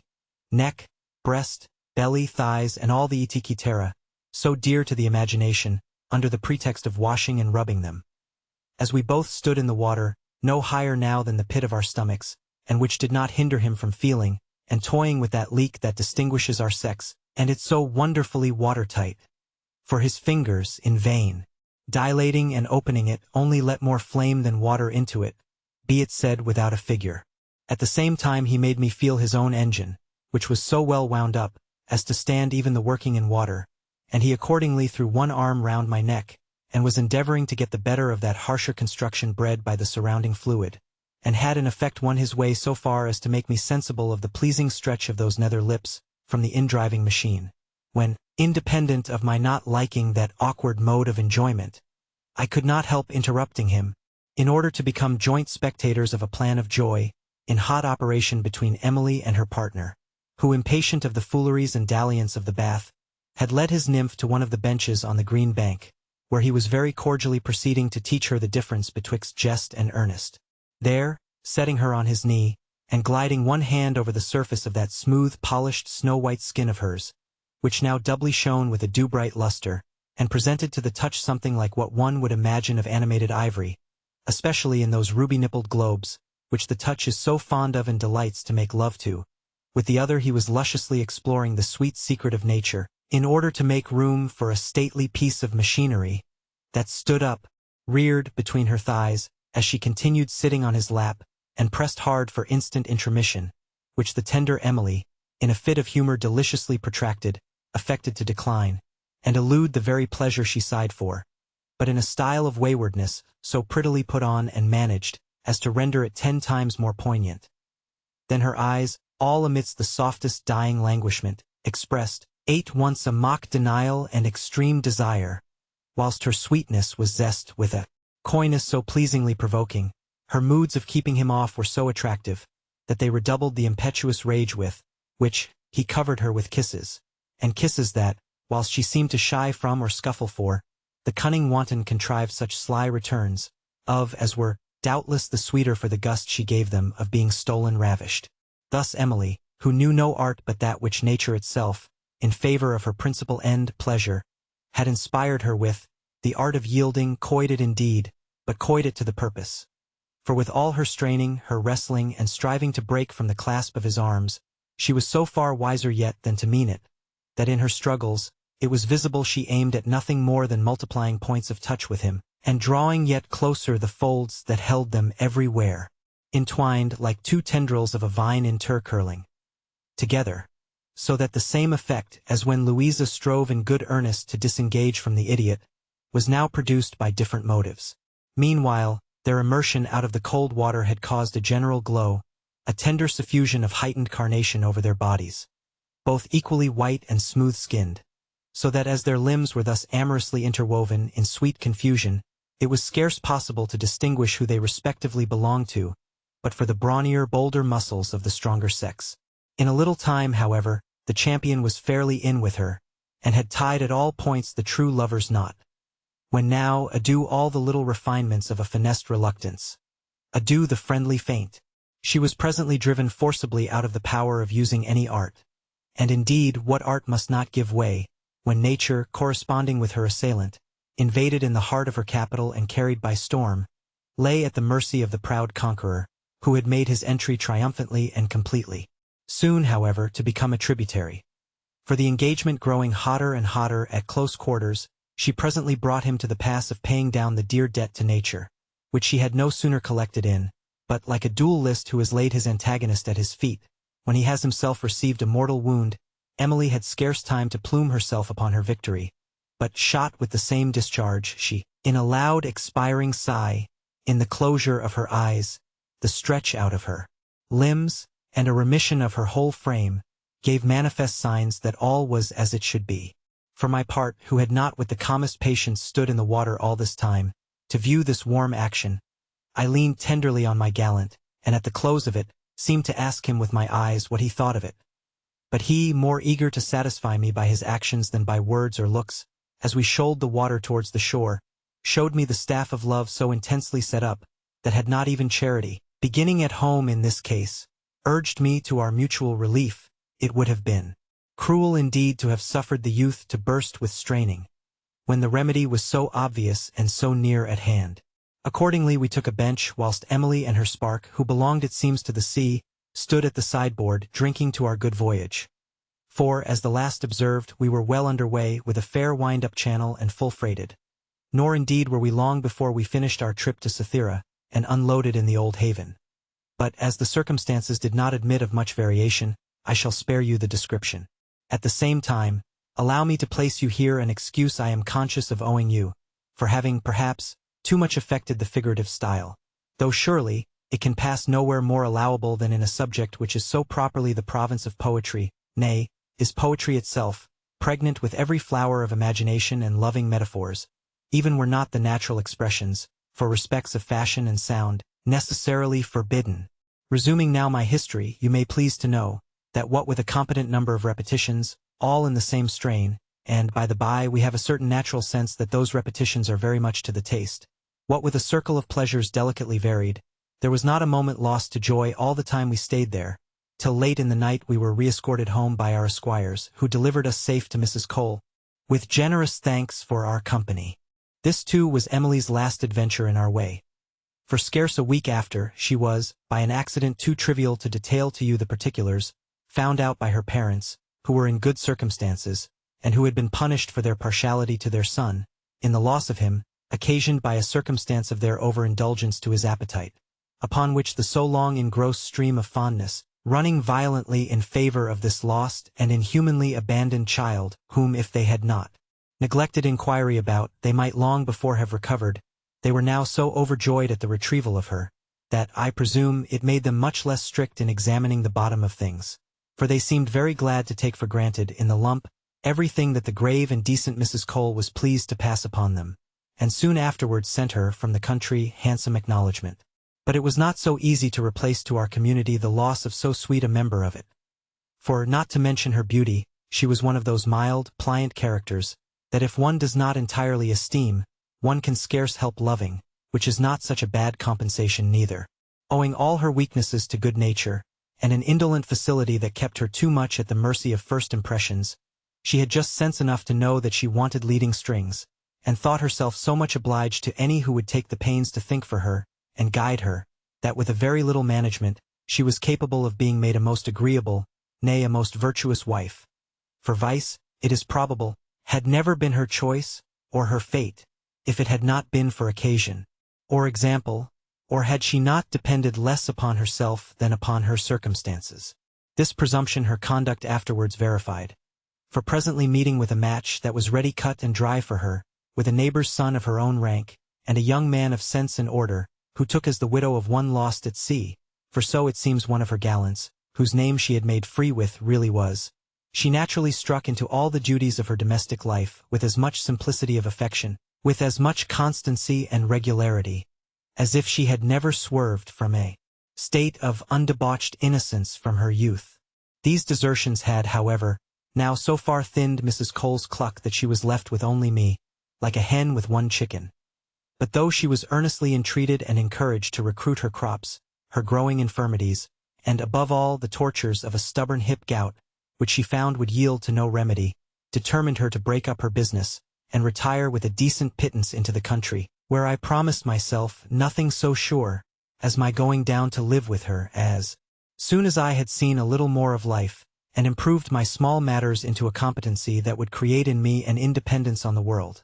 For I was now, thanks to Mrs. Cole, wise enough to keep that essential in view. Thus was I then to lose my faithful preceptress, as did the philosophers of the town the white crow of her profession. For besides that she never ransacked her customers, whose tastes too she ever studiously consulted, she never racked her pupils with unconscionable extortions, nor ever put their hard earnings, as she called them, under the contribution of poundage. She was a severe enemy to the seduction for innocence, and confined her acquisitions solely to those unfortunate young women, who, having lost it, were but the juster objects of compassion.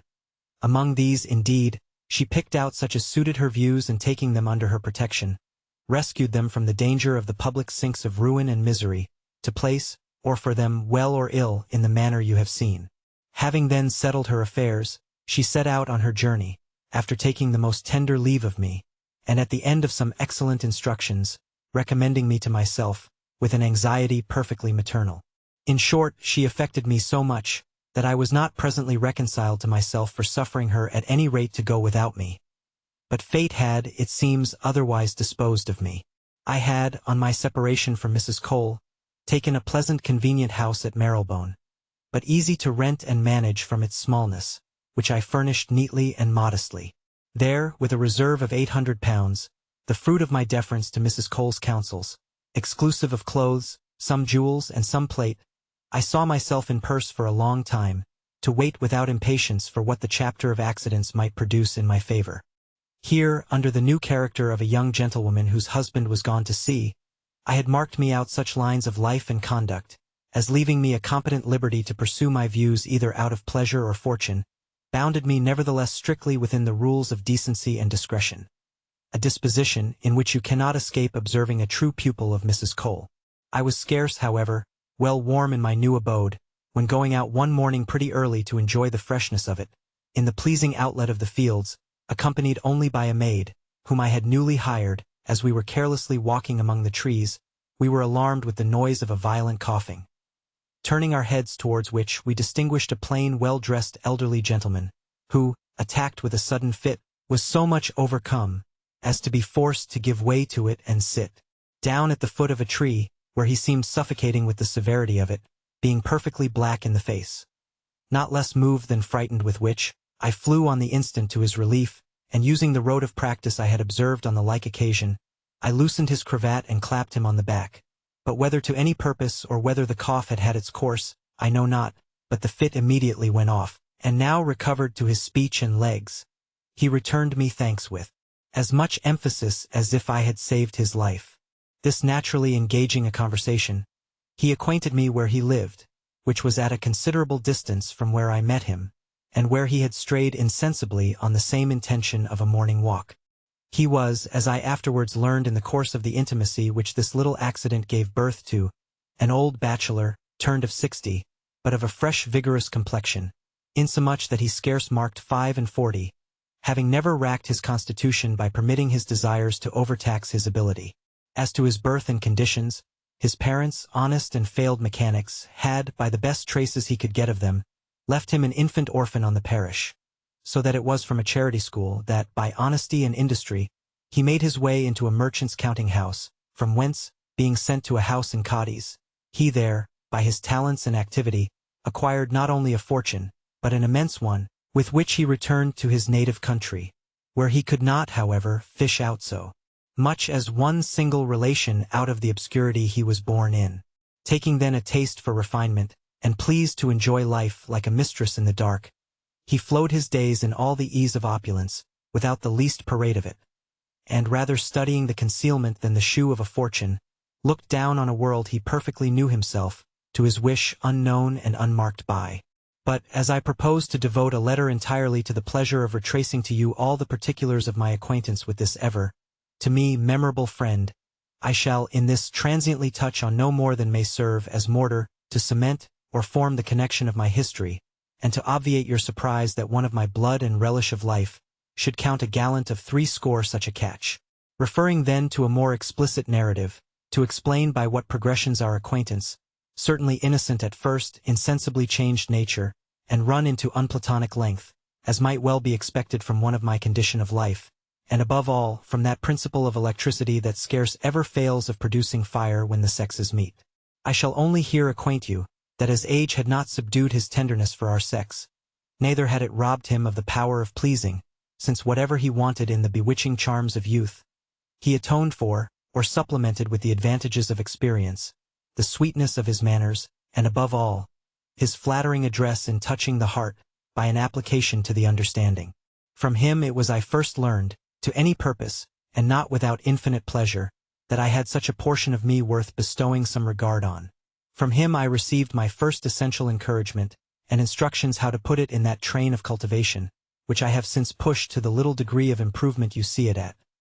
He it was who first taught me to be sensible that the pleasures of the mind were superior to those of the body, at the same time that they were so far from obnoxious to or incompatible with each other, that, besides the sweetness in the variety and transition, the one served to exalt and perfect the taste of the other, to a degree that the senses alone can never arrive at. Himself a rational pleasurist, as being much too wise to be ashamed of the pleasures of humanity, loved me indeed, but loved me with dignity, in a mean equally removed from the sourness of forwardness, by which age is unpleasingly characterized, and from that childish silly dotage that so often disgraces it, and which he himself used to turn into ridicule, and compare to an old goat affecting the frisk of a young kid. In short, everything that is generally unamiable in his season of life, was in him repaired by so many advantages, that he existed a proof, manifest at least to me, that it is not out of the power of age to please, if it lays out to please, and if, making just allowance, those in that class do not forget, that if must cost them more pains and attention, than what youth, the natural springtime of joy, stands in need of, as fruits out of season require proportionally more skill and cultivation to force them. With this gentleman, who took me home soon after our acquaintance commenced, I lived near 8 months, in which time, my constant complaisance and docility, my attention to deserve his confidence and love, and a conduct, in general, devoid of the least art and founded on my sincere regard and esteem for him, won and attached him so firmly to me, that, after having generously trusted me with a genteel, independent settlement, proceeding to heap marks of affection on me, he appointed me, by an authentic will, his sole heiress and executrix.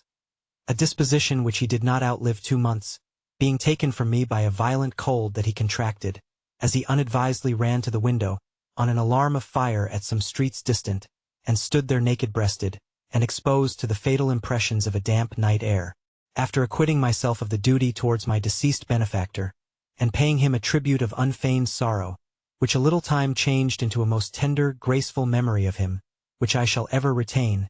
I grew somewhat comforted by the prospect that now opened to me, if not of happiness, at least of affluence and independence. I saw myself then in the full bloom and pride of youth, for I was not yet 19, actually at the head of so large a fortune, as it would have been even the height of impudence in me to have raised my wishes, much more my hopes to.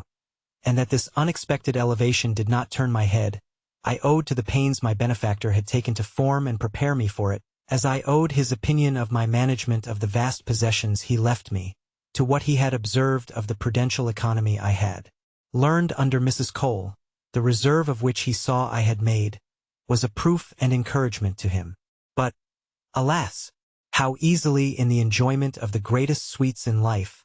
in present possession, poisoned by the regret of an absent one. But my regret was a mighty and just one,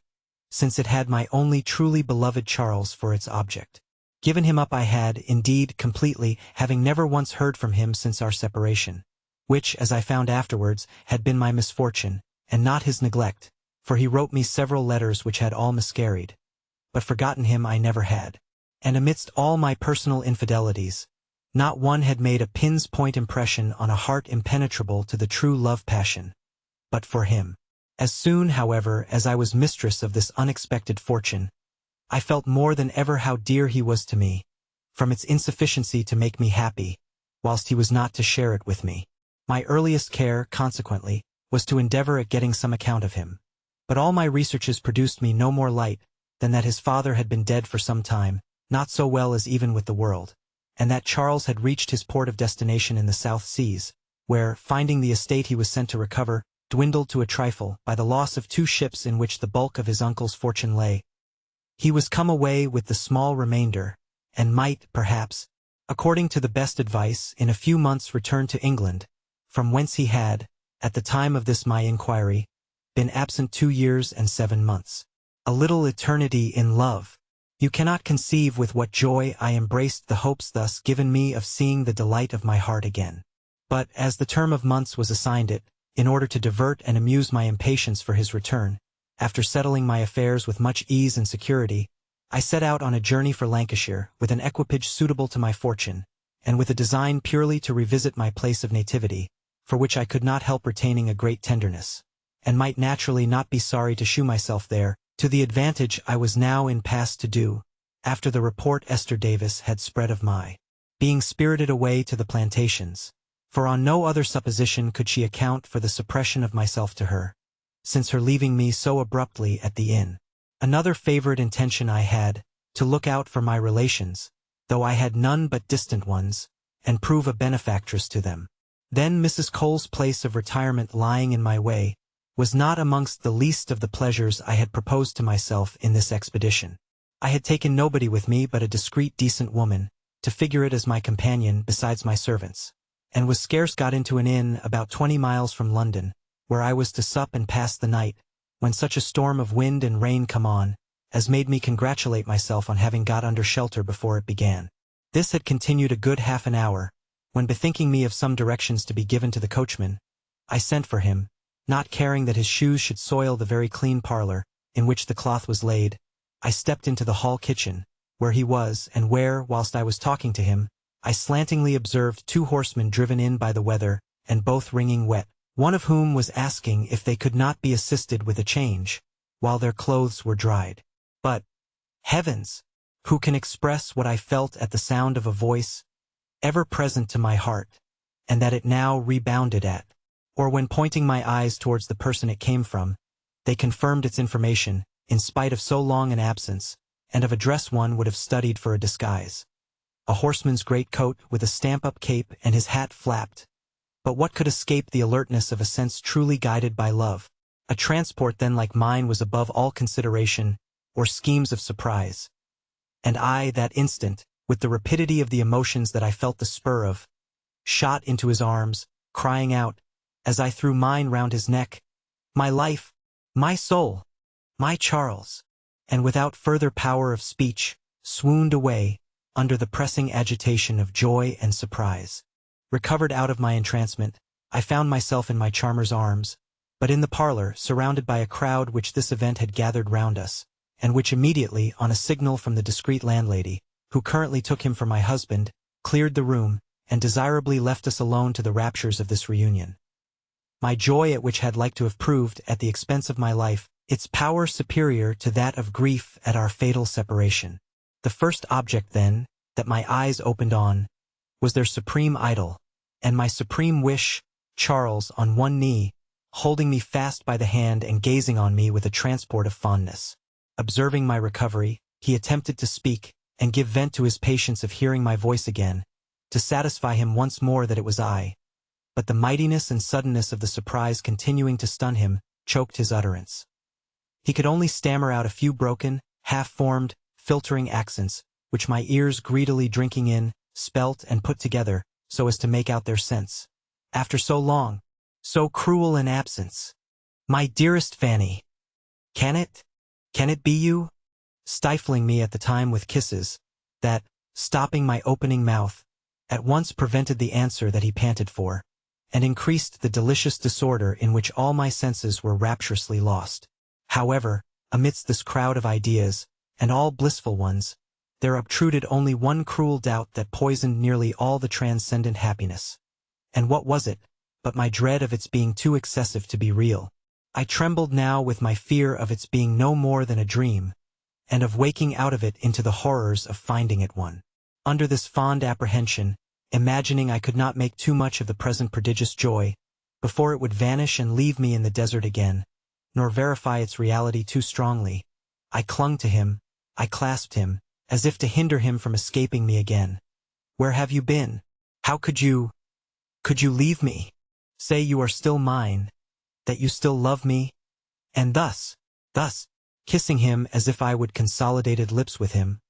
I forgive you.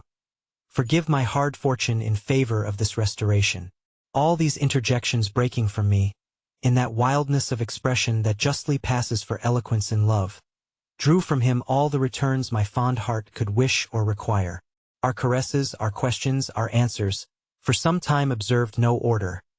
all crossing or interrupting one another in sweet confusion, whilst we exchanged hearts at our eyes, and renewed the ratifications of a love unabated by time or absence. Not a breath, not a motion, not a gesture on either side, but what was strongly impressed with it. Our hands, locked in each other, repeated the most passionate squeezes, so that their fiery thrill went to the heart again. Thus absorbed and concentred in this unutterable delight, I had not attended to the sweet author of it being thoroughly wet, and in danger of catching cold, when, in good time, the landlady, whom the appearance of my equipage, which, by the by, Charles knew nothing of, had gained me an interest in, for me and mine, interrupted us by bringing in a decent shift of linen and clothes, which now, somewhat recovered into a calmer composure by the coming in of a third person, I pressed him to take the benefit of, with a tender concern and anxiety that made me tremble for his health. The landlady leaving us again, he proceeded to shift, in the act of which, though he proceeded with all that modesty which became these first solemner instants of our re-meeting, after so long an absence, I could not refrain certain snatches of my eyes, lured by the dazzling discoveries of his naked skin, that escaped him as he changed his linen, and which I could not observe the unfaded life and complexion of without emotions of tenderness and joy, that had himself too purely for their object, to partake of a loose or mistimed desire. He was soon dressed in these temporary clothes, which neither fitted him, nor became the light my passion placed him in, to me at least. Yet, as they were on him, they looked extremely well, in virtue of that magic charm which love put into everything that he touched, or had relation to him. And where, indeed, was that dress that a figure like his would not give grace to? For now, as I eyed him more in detail, I could not but observe the even favorable alteration which the time of his absence had produced in his person. There were still the requisite lineaments, still the same vivid vermilion and bloom reigning in his face. But now the roses were more fully blown. The tan of his travels, and a beard somewhat more distinguishable, had, at the expense of no more delicacy than what he could well spare, given it an air of becoming manliness and maturity, that symmetrized nobly with that air of distinction and empire with which nature had stamped it, in a rare mixture with the sweetness of it. Still nothing had he lost of that smooth plumpness of flesh, which, glowing with freshness, blooms florid to the eye, and delicious to the touch.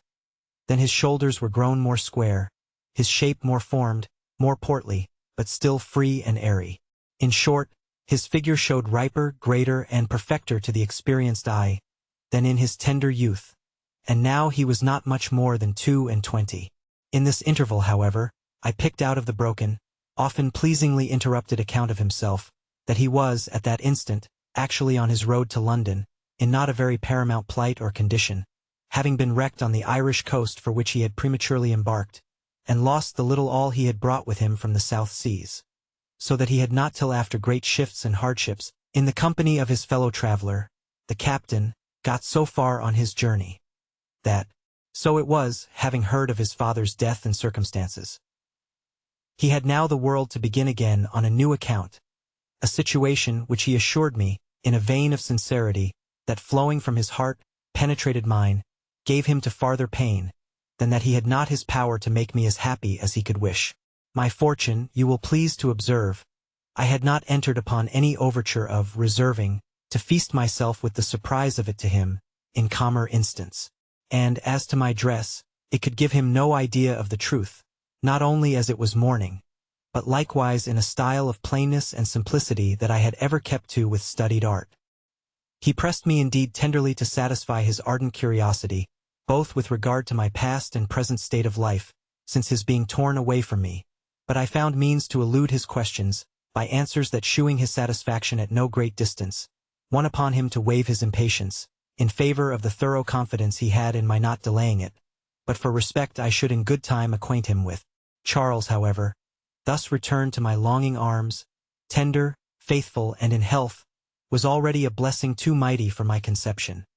But Charles in distress, Charles reduced and broken down to his naked personal merit, was such a circumstance, in favor of the sentiments I had for him, as exceeded my utmost desire, and accordingly I seemed so visibly charmed, so out of time and measure pleased at his mention of his ruined fortune, that he could account for it no way, but that the joy of seeing him again had swallowed up every other sense of concern. In the meantime, my woman had taken all possible care of Charles's traveling companion, and as supper was coming in, he was introduced to me, when I received him as became my regard for all of Charles's acquaintance or friends. We four then supped together, in the style of joy, congratulation, and pleasing disorder that you may guess. For my part, though all these agitations had left me not the least stomach, but for that uncloying feast, the sight of my adored youth, I endeavored to force it, by way of example for him, who I conjectured must want such a recruit after riding.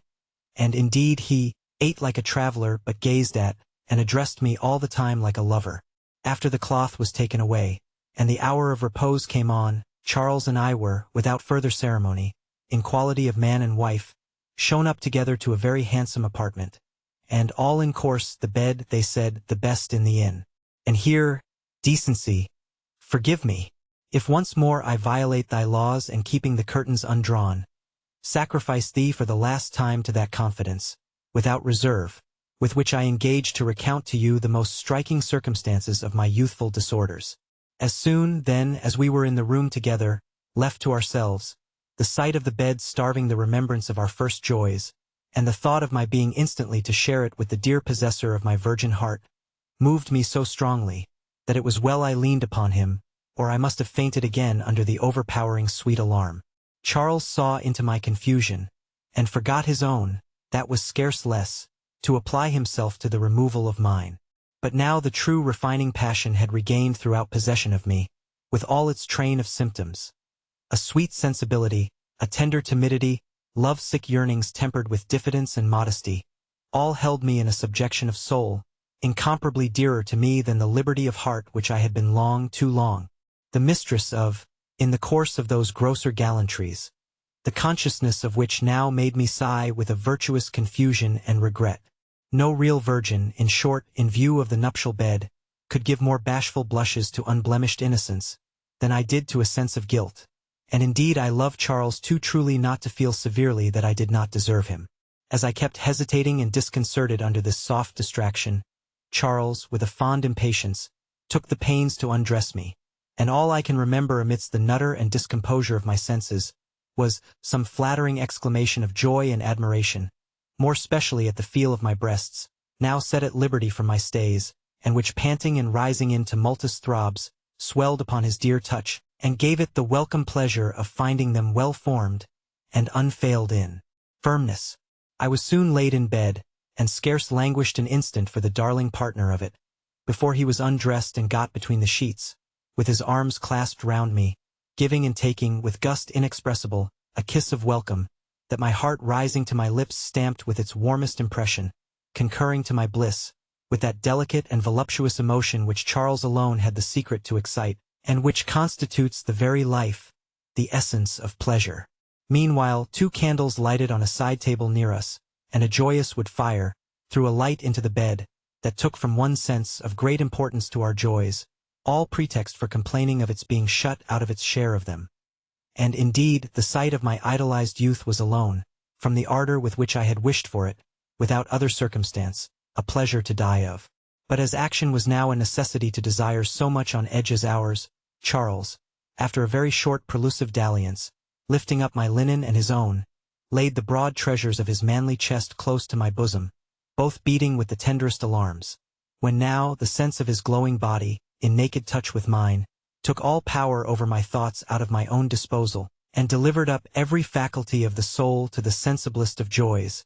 that affecting me infinitely more with my distinction of the person, than of the sex, now brought my heart deliriously into play. My heart, which, eternally constant to Charles, had never taken any part in my original sacrifices to the calls of constitution, complaisance, or interest. But what became of me, when as the powers of solid pleasure thickened upon me,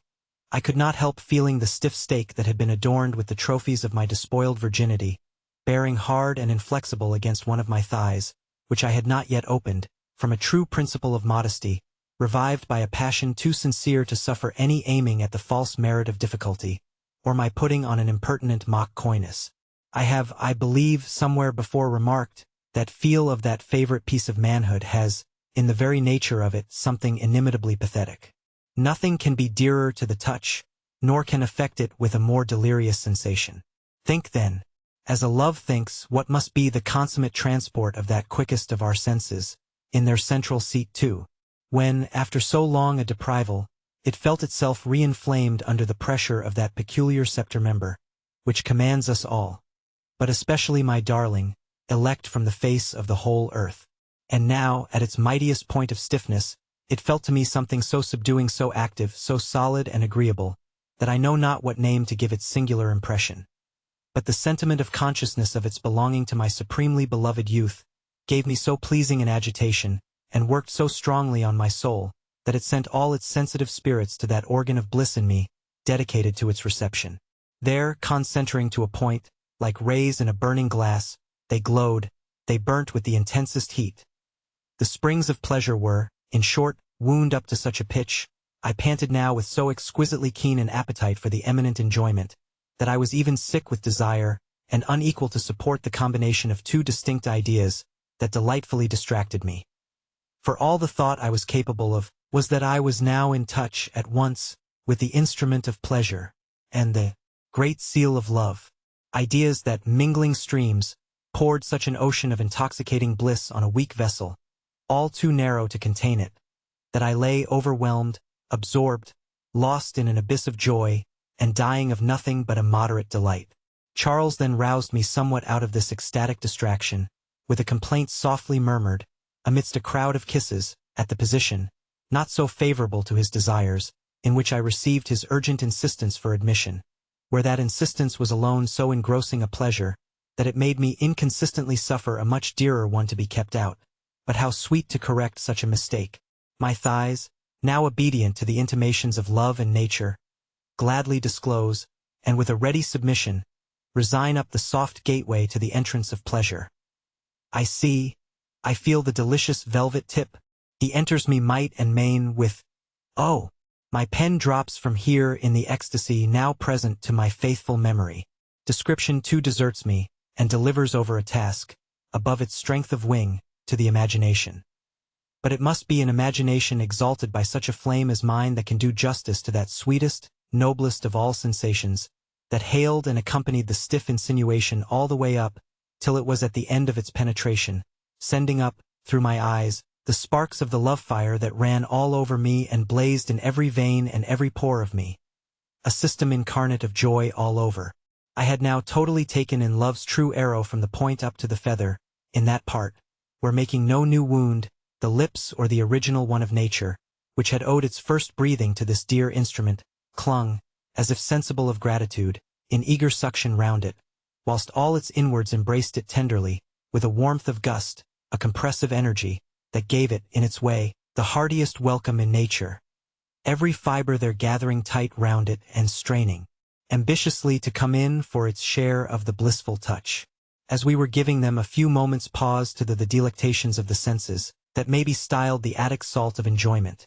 And indeed, without it, the joy, great as it is still a vulgar one, whether in a king or a beggar. For it is, undoubtedly, love alone that refines, ennobles, and exalts it. Thus, happy, then, by the heart, happy by the senses, it was beyond all power, even of thought, to form the conception of a greater delight than what I now am consummating the fruition of. Charles, whose whole frame was convulsed with the agitation of his rapture, whilst the tenderest fires trembled in his eyes, all assured me of a perfect concord of joy,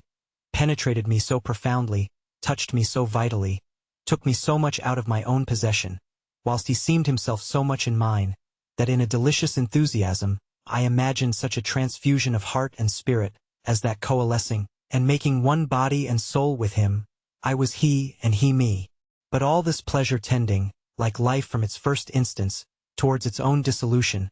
lived too fast not to bring on upon the spur its delicious moment of mortality. For presently the approach of the tender agony discovered itself by its usual signals, that were quickly followed by my dear lover's emanation of himself, that spun out and shot, feelingly indeed, up the ravished indraut, where the sweetly soothing balmy titillation opened all the juices of joy on my side, which ecstatically in flow helped to allay the prurient glow, and drowned our pleasure for a while. Soon, however, to be on float again. For Charles, true to nature's laws, in one breath, expiring and ejaculating, languished not long in the dissolving trance, but recovering spirit again, soon gave me to feel that the true metal spring of his instrument of pleasure were, by love and perhaps, by a long vacation, wound up too high to be let down by a single explosion. His stiffness till stood my friend. Resuming then the action afresh, without dislodging, or giving me the trouble of parting from my sweet tenant, we played over again the same opera, with the same harmony and concert. Our ardors, like our love, knew no remission, and all the tide serving my lover, lavish of his stores and pleasure-milked, he overflowed me once more from the fullness of his oval reservoirs of the genial emulsion.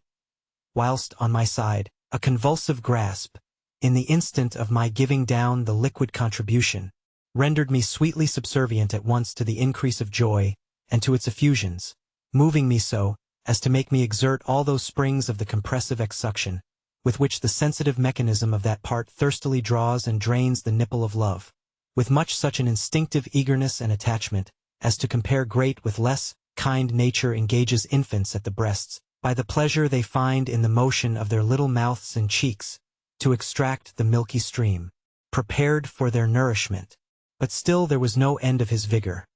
This double discharge had so far from extinguished his desires, for that time, that it had not even calmed them, and at his age desires are power.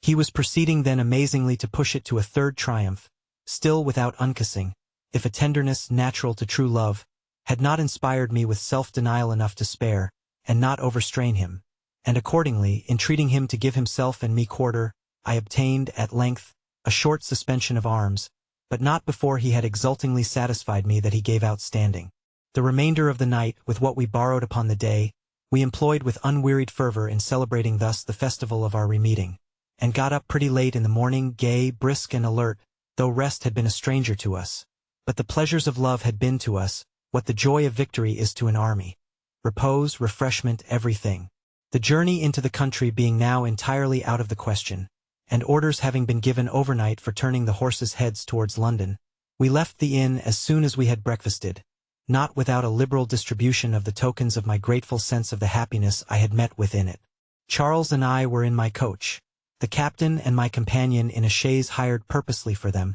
to leave us the conveniency of a tete-a-tete. Here, on the road, as the tumult of my senses was tolerably composed, I had command enough of head to break properly to his the course of life that the consequences of my separation from him had driven me into, which, at the same time that he tenderly deplored with me, he was the less shocked at, as, on reflecting how he had left me circumstances, he could not be entirely unprepared for it. But when I opened the state of my fortune to him, and with that sincerity which, from me to him, was so much a nature in me,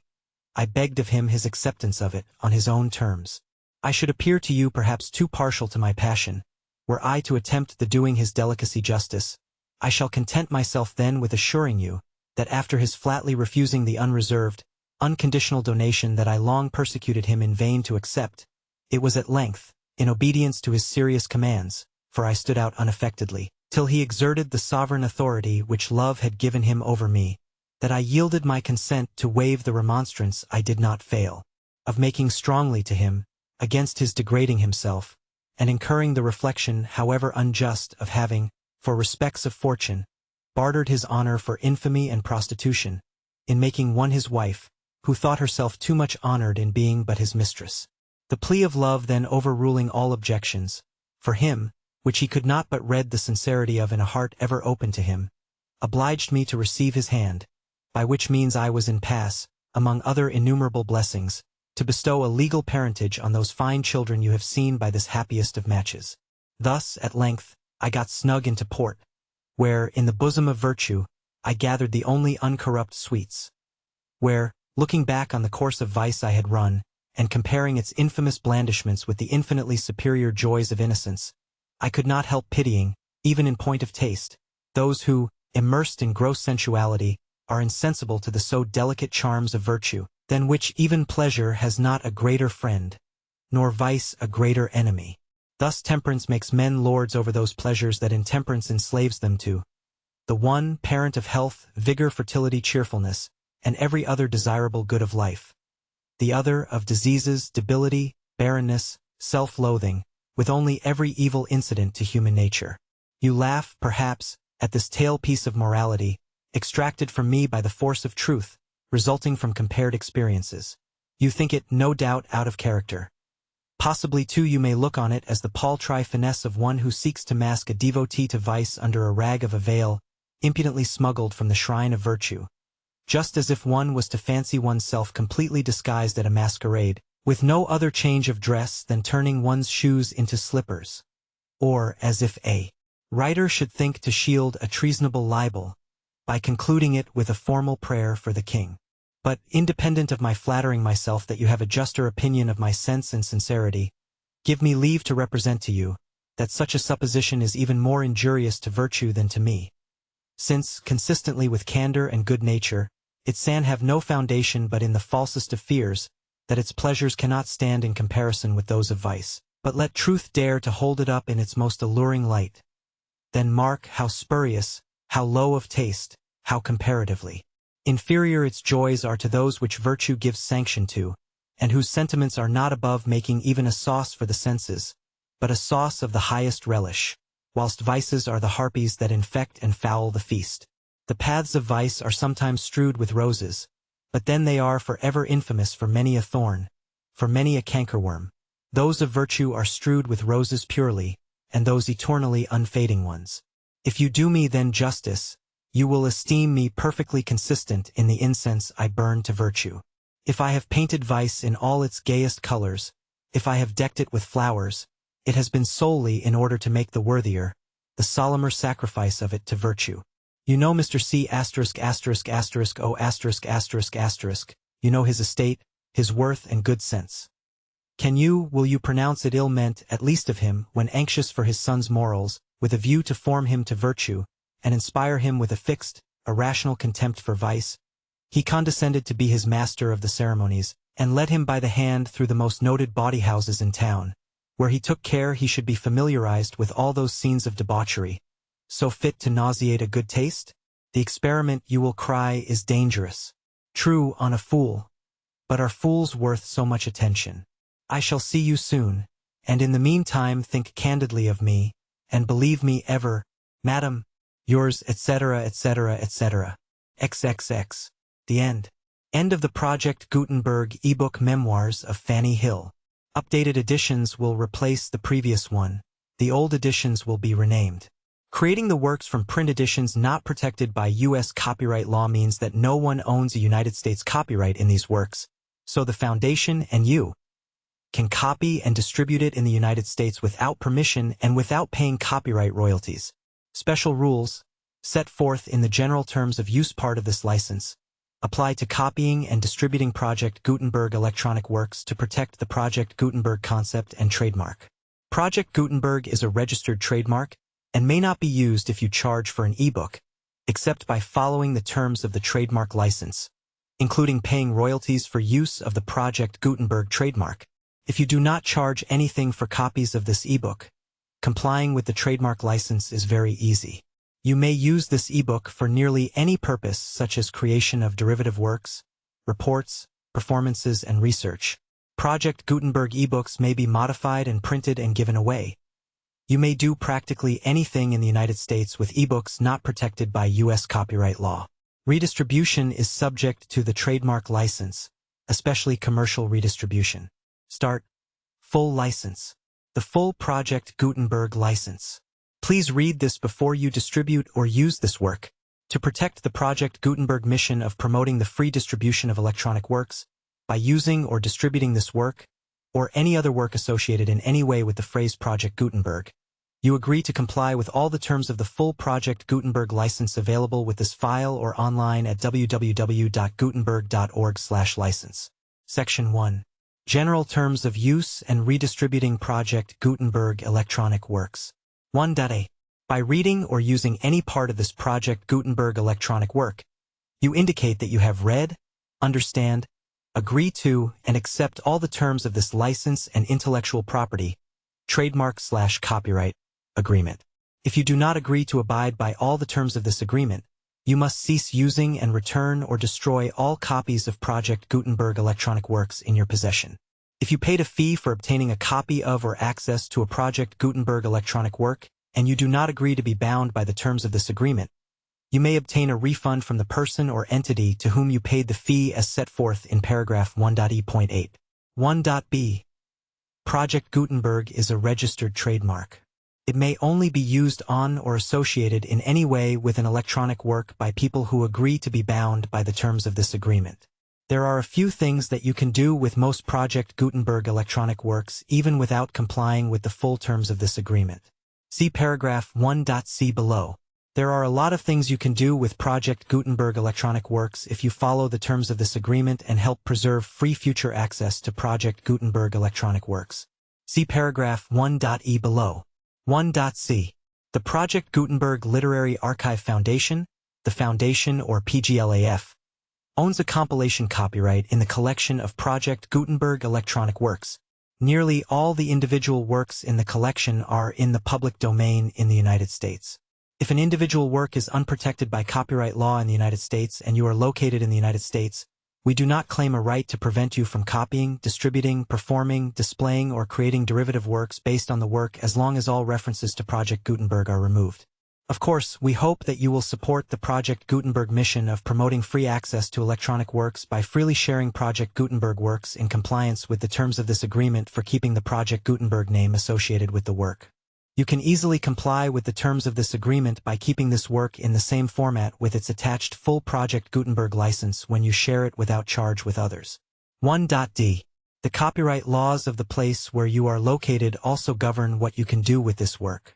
Copyright laws in most countries are in a constant state of change. If you are outside the United States, check the laws of your country in addition to the terms of this agreement before downloading, copying, displaying, performing, distributing, or creating derivative works based on this work or any other Project Gutenberg work. The Foundation makes no representations concerning the copyright status of any work in any country other than the United States. 1.e. Unless you have removed all references to Project Gutenberg. 1.e.1. The following sentence with active links to or other immediate access to the full Project Gutenberg license must appear prominently whenever any copy of a Project Gutenberg work, any work on which the phrase Project Gutenberg appears, or with which the phrase Project Gutenberg is associated, is accessed, displayed, performed, viewed, copied, or distributed. This ebook is for the use of anyone anywhere in the United States and most other parts of the world at no cost and with almost no restrictions whatsoever. You may copy it, give it away, or reuse it under the terms of the Project Gutenberg license included with this ebook or online at www.gutenberg.org. If you are not located in the United States, you will have to check the laws of the country where you are located before using this ebook. 1.e.2. If an individual Project Gutenberg electronic work is derived from texts not protected by U.S. copyright law, does not contain a notice indicating that it is posted with permission of the copyright holder, the work can be copied and distributed to anyone in the United States without paying any fees or charges. If you are redistributing or providing access to a work with the phrase Project Gutenberg associated with or appearing on the work, you must comply either with the requirements of paragraphs 1.e.1 through 1.e.7 or obtain permission for the use of the work and the Project Gutenberg trademark as set forth in paragraphs 1.e.8 or 1.e.9. 1.e.3. If an individual Project Gutenberg electronic work is posted with the permission of the copyright holder, your use and distribution must comply with both paragraphs 1.e.1 through 1.e.7 and any additional terms imposed by the copyright holder. Additional terms will be linked to the Project Gutenberg license for all works posted with the permission of the copyright holder found at the beginning of this work. 1.e.4. Do not unlink or detach or remove the full Project Gutenberg license terms from this work, or any files containing a part of this work or any other work associated with Project Gutenberg. 1.e.5. Do not copy, display, perform, distribute or redistribute this electronic work, or any part of this electronic work, without prominently displaying the sentence set forth in paragraph 1.e.1, with active links or immediate access to the full terms of the Project Gutenberg license. 1.e.6. You may convert to and distribute this work in any binary, compressed, marked up, non-proprietary or proprietary form, including any word processing or hypertext form. However, if you provide access to or distribute copies of a Project Gutenberg work in a format other than plain vanilla ASCII or other format used in the official version posted on the official Project Gutenberg website, www.gutenberg.org,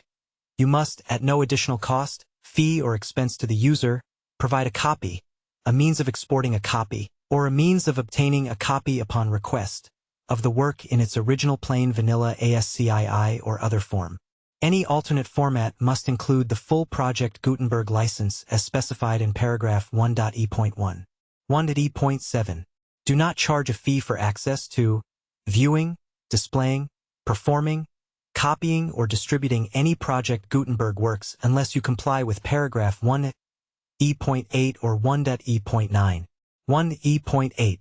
You may charge a reasonable fee for copies of or providing access to or distributing Project Gutenberg electronic works provided that do you pay a royalty fee of 20% of the gross profits you derive from the use of Project Gutenberg works calculated using the method you already used to calculate your applicable taxes. The fee is owed to the owner of the Project Gutenberg trademark, but he has agreed to donate royalties under this paragraph to the Project Gutenberg Literary Archive Foundation. Royalty payments must be paid within 60 days following each date on which you prepare, or are legally required to prepare, your periodic tax returns. Royalty payments should be clearly marked as such and sent to the Project Gutenberg Literary Archive Foundation at the address specified in Section 4.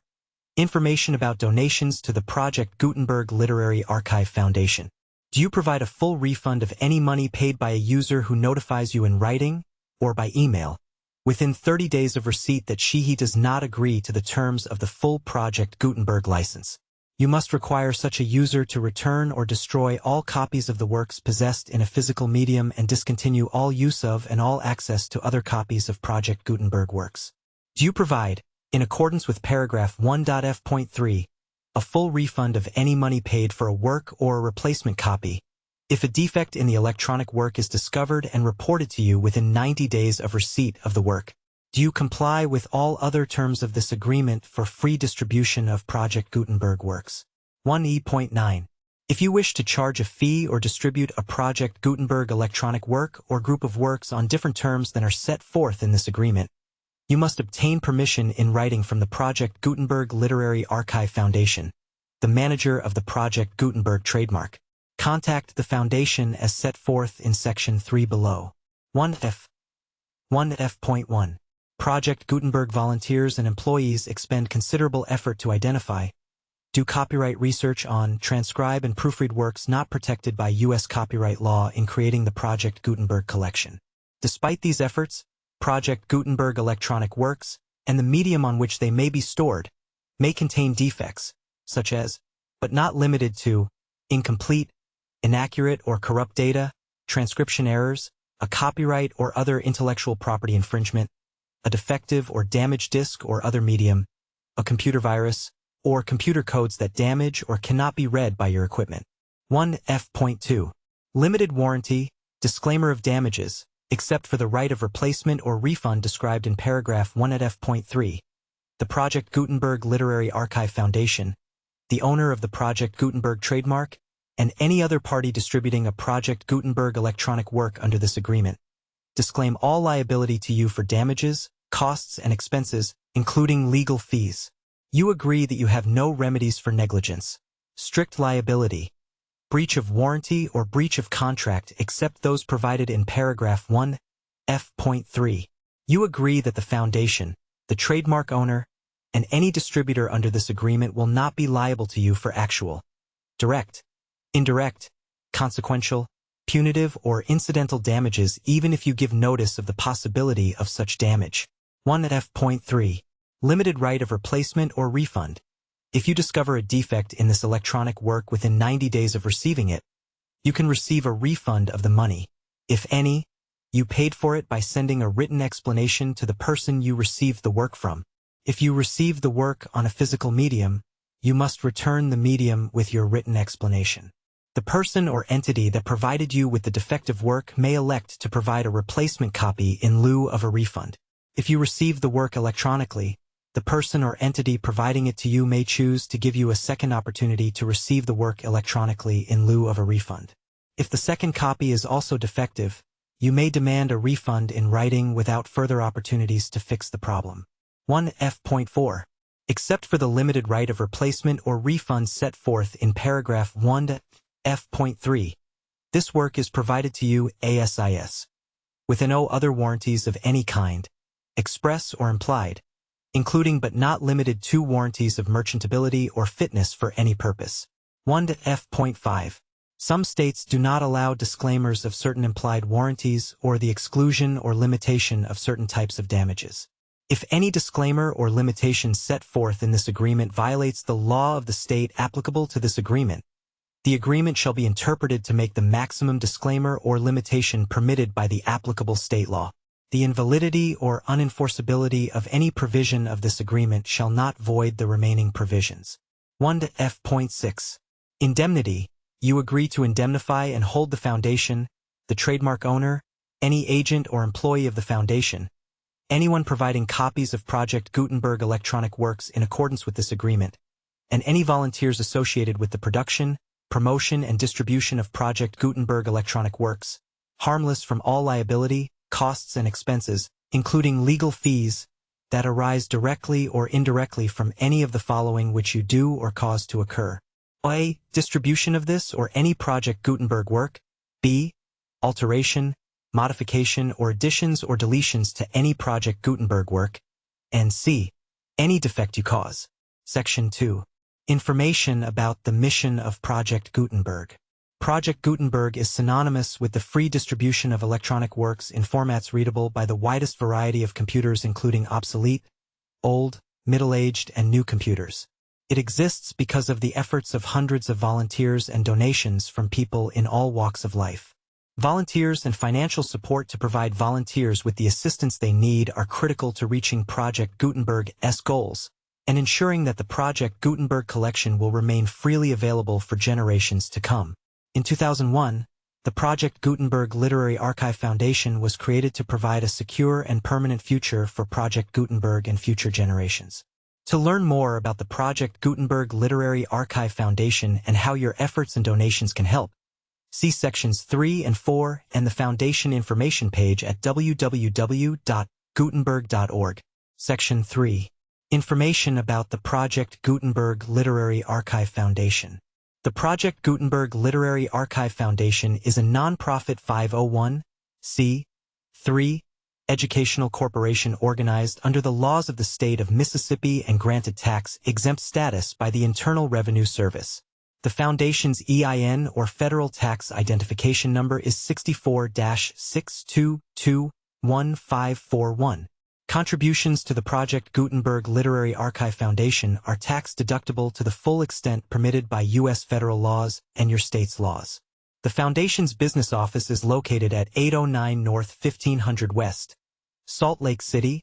Utah 84116, 801-596-1887. Email contact links and up-to-date contact information can be found at the Foundation's website and official page at www.gutenberg.org/contact. Section 4. Information about donations to the Project Gutenberg Literary Archive Foundation. Project Gutenberg depends upon and cannot survive without widespread public support and donations to carry out its mission of increasing the number of public domain and licensed works that can be freely distributed in machine-readable form, accessible by the widest array of equipment including outdated equipment. Many small donations, $1 to $5,000,